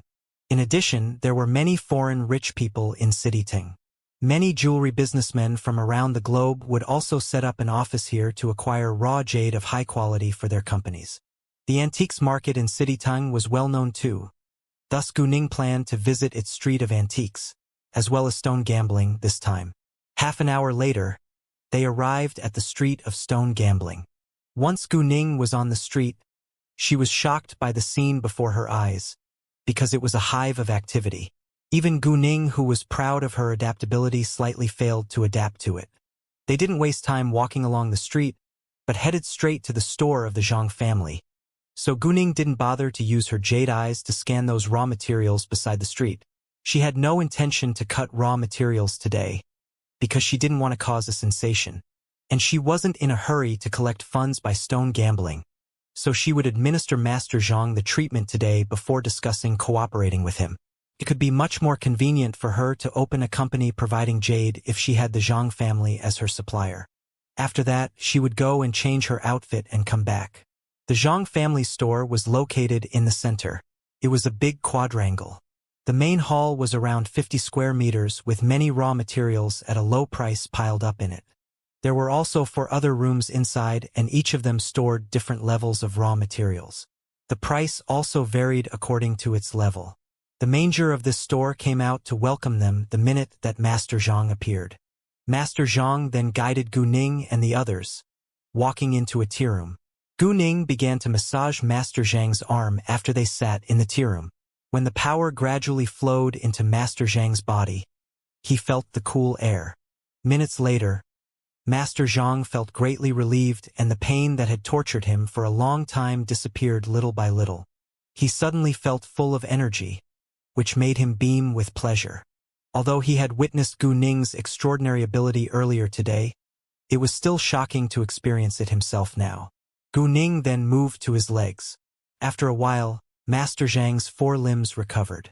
When it was done, Gu Ning drew her hands back. Master Zhang's health condition was better than Master Tang, who was the old man Gu Ning had saved at the airport today, so it didn't cost Gu Ning much power this time. Wow! It's so unbelievable! Master Zhang was more than astonished now. Grandpa, how do you feel now? Zhang Hanin asked with burning curiosity. Except for Gu Ning, Zhao Yefeng and Master Zhang's 2 bodyguards all looked at him for the answer. I don't feel any pain or weakness. Instead, I'm full of strength now, Master Zhang said. His eyes were full of tears of excitement. Really? That's amazing. Zhang Hanin raised her voice, thrilled. Everyone felt happy for Master Zhang. Miss Gu, thank you so much, Master Zhang said to Gu Ning. It's my pleasure, Gu Ning said. You're almost fully recovered now, but I hope that you can exercise more to recover fully. Gu Ning didn't want to shock them more, so she hid the truth that Master Zhang was already fully recovered. It depended on Master Zhang to maintain his health and avoid a recurrence of the sequelae after all. Of course I will, Master Zhang answered. Miss Gu, I don't know how to thank you enough, but if you encounter any trouble in Province Y, please feel free to tell me. Although our Zhang family isn't the most influential family in Province Y, we're a family of great power in this place. As long as I can help, I'll spare no effort to do it for you, Master Zhang promised. The Zhang family's range of influence was limited in Province Y, but Master Zhang was able to help Gu Ning within his area. Gu Ning was in fact waiting for Master Zhang's promise. Since you're willing to do so, I would like to lay my cards on the table. I came to City Tung for stone gambling. I'm running a jewelry store and plan to open branches in the near future, so I need a large amount of raw materials. It's troublesome to choose raw materials from stores one by one in City Tung, and I don't have time for it. I need a long-term stable supply, so I prefer to acquire a batch of them at a time, and I'll cut them myself back in my company. I heard Mr. Zhao's talk with you when we were at the airport in City Y, and got to know that your family is a raw material supplier. Thus I want to make an alliance with you. What do you think? Gu Ning said directly. Of course I'm willing to make the deal with you. It's a win-win. Master Zhang laughed out. Indeed, both Master Zhang and Gu Ning would gain benefits from the deal. However, it's hard to cut out jade among raw materials. Aren't you afraid that you'll lose money if you acquire a batch of them at a time? Master Zhang asked. Even Zhao Yefeng, who knew about Gu Ning's outstanding ability of stone gambling, felt worried for her. But he was excited at the same time. He wanted to know how much jade Gu Ning could cut out. There is no business without taking risk. I'm not afraid to take a chance, Gu Ning answered with confidence. Master Zhang was also aware of the fact that business was always risky. If he cut out all the raw materials himself, he would get a lot of good jade as well. And it would still be profitable even after deducting the cost of the raw materials, but there was no need for him to do so. Great! I like your confidence. If you have any need, be free to tell me. I'll guide you to the warehouse to pick the raw materials, Master Zhang said. Even Zhao Yefeng admired Gu Ning's ambition, because he didn't dare to do that himself. Great! My staff will arrive tomorrow and we can discuss it then, Gu Ning said. Gu Ning thought that it would be better if Leng Xiaoting helped her in the middle, so she decided to wait for him. She wasn't worried that she would be out of stock if she acquired it late. The flow of goods wasn't that fast, and she had no intention to buy all the raw materials with jade inside. It was already cruel that she used her jade eyes to acquire high-quality jade, and she wanted to leave room for other businessmen. Gu Ning and Master Zhang exchanged numbers before she went out to choose raw materials. Gu Ning noticed that Master Zhang had something to deal with, so she said, "Master Zhang, please feel free to leave if you're busy with your business. We'll be fine here." "Great, then I'll leave first. Please enjoy choosing the raw materials, and the manager will give you 20% off if you want to buy some." Master Zhang was actually eager to go home and tell his family that his disease had been cured. So since Gu Ning was fine here without his company, Master Zhang was of course willing to leave earlier. Thus Master Zhang's group left. Before they left, Zhang Henin's sight fell on Gu Ning. She was now more curious about her, because what Gu Ning had done totally surprised her. After Master Zhang left, both Gu Ning and Zhao Yefeng pulled a cart over to shop for raw materials. Gu Ning didn't walk into the 4 rooms in the beginning, but had a tour around the hall for a while. She used her jade eyes to scan the raw materials that were piled up in the hall. Although they were believed to be the lowest level, it didn't mean that there was no jade inside at all. Within seconds, Gu Ning discovered 2 raw materials with medium-high level jade and 1 raw material with a high-level jade inside. The first was as big as 2 fists, and the other was as big as a basketball, while the last one was the size of 2 palms folded together. There were also several emeralds under medium level, but Gu Ning didn't bother to take them. She would only take medium-level jade when she needed a large amount of jade, but it wasn't convenient for her to carry too many raw materials now, so she gave them up. Gu Ning intentionally walked around for a long while before she put the 3 raw materials into her cart. But even then, people around her still believed that she was just shopping for fun. Zhao Yefeng, instead, thought that Gu Ning must have her own skills. However, her fast shopping speed still confused him, and he couldn't help thinking to himself, does she really know stone gambling? "Miss Gu, you shop so fast." Zhao Yefeng sighed. "Professional knowledge might be helpful, but I think that it relies on one's luck to cut out jade as well." "I'm choosing raw materials by luck," Gu Ning said. Zhao Yefeng agreed. Even those knowledgeable experts seldom cut out jade. If they could be 100% or even only 50% accurate with their knowledge, they would be billionaires now. Moreover, most people didn't have Gu Ning's confidence. She wouldn't hesitate to buy raw materials as long as she wanted them. After that, Gu Ning and Zhao Yefeng went to the rooms at the back. They entered room D, which stored raw materials at the D level, first. Before long, Gu Ning found more raw materials with jade inside, but they weren't big. The biggest one was as big as half a basketball, and the smallest one was only as big as a fist. Luckily, they were worth a lot.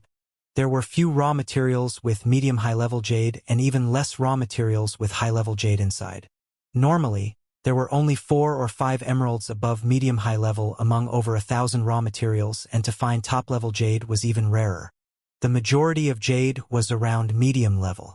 They then went to room C, and Gu Ning got 4 other medium-high level jade, all in a small size. She didn't plan to buy many today, so she wouldn't go to room B and room A. "Miss Gu, would you mind helping me check these raw materials?" Zhao Yefeng pushed his cart with 3 raw materials in it, walking to Gu Ning. Although Gu Ning explained that she relied on her luck, he trusted her ability, given what she had done concerning stone gambling before. Gu Ning didn't turn him down, but pretended that she was checking the 3 raw materials seriously. Unfortunately, there was no jade inside them. "I don't think there is jade in any of them. If you trust me, I can help you find 3 raw materials which are highly possible to contain jade. But if they don't, please don't blame me." Gu Ning was generous to share with Zhao Yefeng, but she wouldn't share too many with him. "Really?" Zhao Yefeng was excited. "Of course I won't blame you if there's no jade inside." Gu Ning was being kind to help him, and he wouldn't blame her no matter what the result was. 3 raw materials were around 100,000 yuan, and he could afford it.